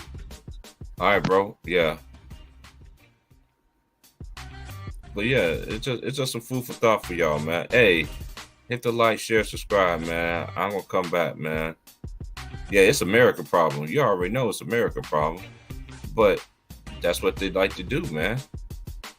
That is what they like to do on this earth, man. They like to sit and lie to these people forever, ever, forever, ever, forever, ever. When y'all gonna wake up and see that? Every kid that I meet, every kid that I talk to, all they talking about is being a basketball wife, being some kind of wife for somebody, of somebody that play a professional sport or artist or rapper, all this other stuff. Man, whoever raised y'all kids, y'all obligation is totally wrong. These modern day women, man, they are toxic. And y'all modern day women, y'all love to sit there and you like to tell the generation. That's what's wrong with social media. They like to give out that falsified information. I always want to tell you what a man is supposed to be, what a man's supposed to be like this. But no, it's not like that. And you do have real men that's out here in this world. That's always have been. There is men who really take care of their kids. That's just a known fact. Especially from the black side. There is a lot of black men out there. There's a lot of black women that take care of their kids too. Then you got it both from both sides that don't do neither one. It's a fact. They always go by black numbers. You never notice they'll never do the right statistical numbers. They don't do Latino. They don't do anything. But what's the main race they always... Y'all don't understand why they be coming at our people for all these years? I know why. But do y'all know the answers that I know? I doubt it. All right, man. Like, share, subscribe, man. I don't know if I'm supposed to be going live at 5 o'clock on Ticket Channel. If it is, I'll see y'all over there. Y'all want to donate the Old Head Podcast? Please do. If not, the show go on anyway. I take care of my own self, man. I don't ask nobody for nothing. I'm going to check out this game, see what's coming on. There's only got 4 games on tonight, so I'm going to sit there and tune in the NBA League Pass and get ready for this college basketball later. You know what I'm saying? It's the final week of college basketball, and I'm excited because the best time of the year is conference tournaments, and then the big send-off, March Madness, and the women NCAA tournament, just like this as well. Because after them 2 tournaments, guess what happens? No, I forgot. We can't go straight into the playoffs anymore. Now you got to do the play-in tournament. You know what I mean? So you got the play-in tournament, then you end up having the playoffs. So it's the best time of the year, man. I've been chilling with y'all for about 4 hours or so, man. I'm gonna take a break, man, and if you end up sending me something at 5, before 5, then I'll be on there. If not, I'll come back here and give y'all one more for the night, but it ain't gonna be as long as the ones it was today. Because I do got to get up in the morning. That I do know. The next couple of days, I got to get up. But I am on Saturday too, so I'll definitely chop it up with y'all Saturday too. So like, share, subscribe, man. I'll let y'all later, man. Y'all have a good one, man. Yeah, I'm watching that too. UNC and Florida State. Yeah, I'm watching that right now as well. I got all these games watching in front of my face right now, multiple games, getting ready. It's the best time of the year, man. This ain't no hate, man, towards anybody, man. It's just facts over feelings at the end of the day. How can somebody like me always give y'all facts and y'all say I'm still a hater? I don't know. Everybody's not eye to eye. Shout out to everybody in the Lions Den basketball community, man. My boy Greenleaf exclusive. Time out, Mr. Maz. My boy Hearn. My big bro, Ron Ton. Salute to Elder. Salute to Trayvon. Shout out to my boy Sean the chef. Shout out to my boy Showtime. Shout out to my boy Lemon Pepper Lou. Shout out to my big boy Vaughn. Who else? I'm forgetting somebody. Oh, how can I forget? The Sports Political Channel LB, the OG of this YouTube Streets Underrated Darkness.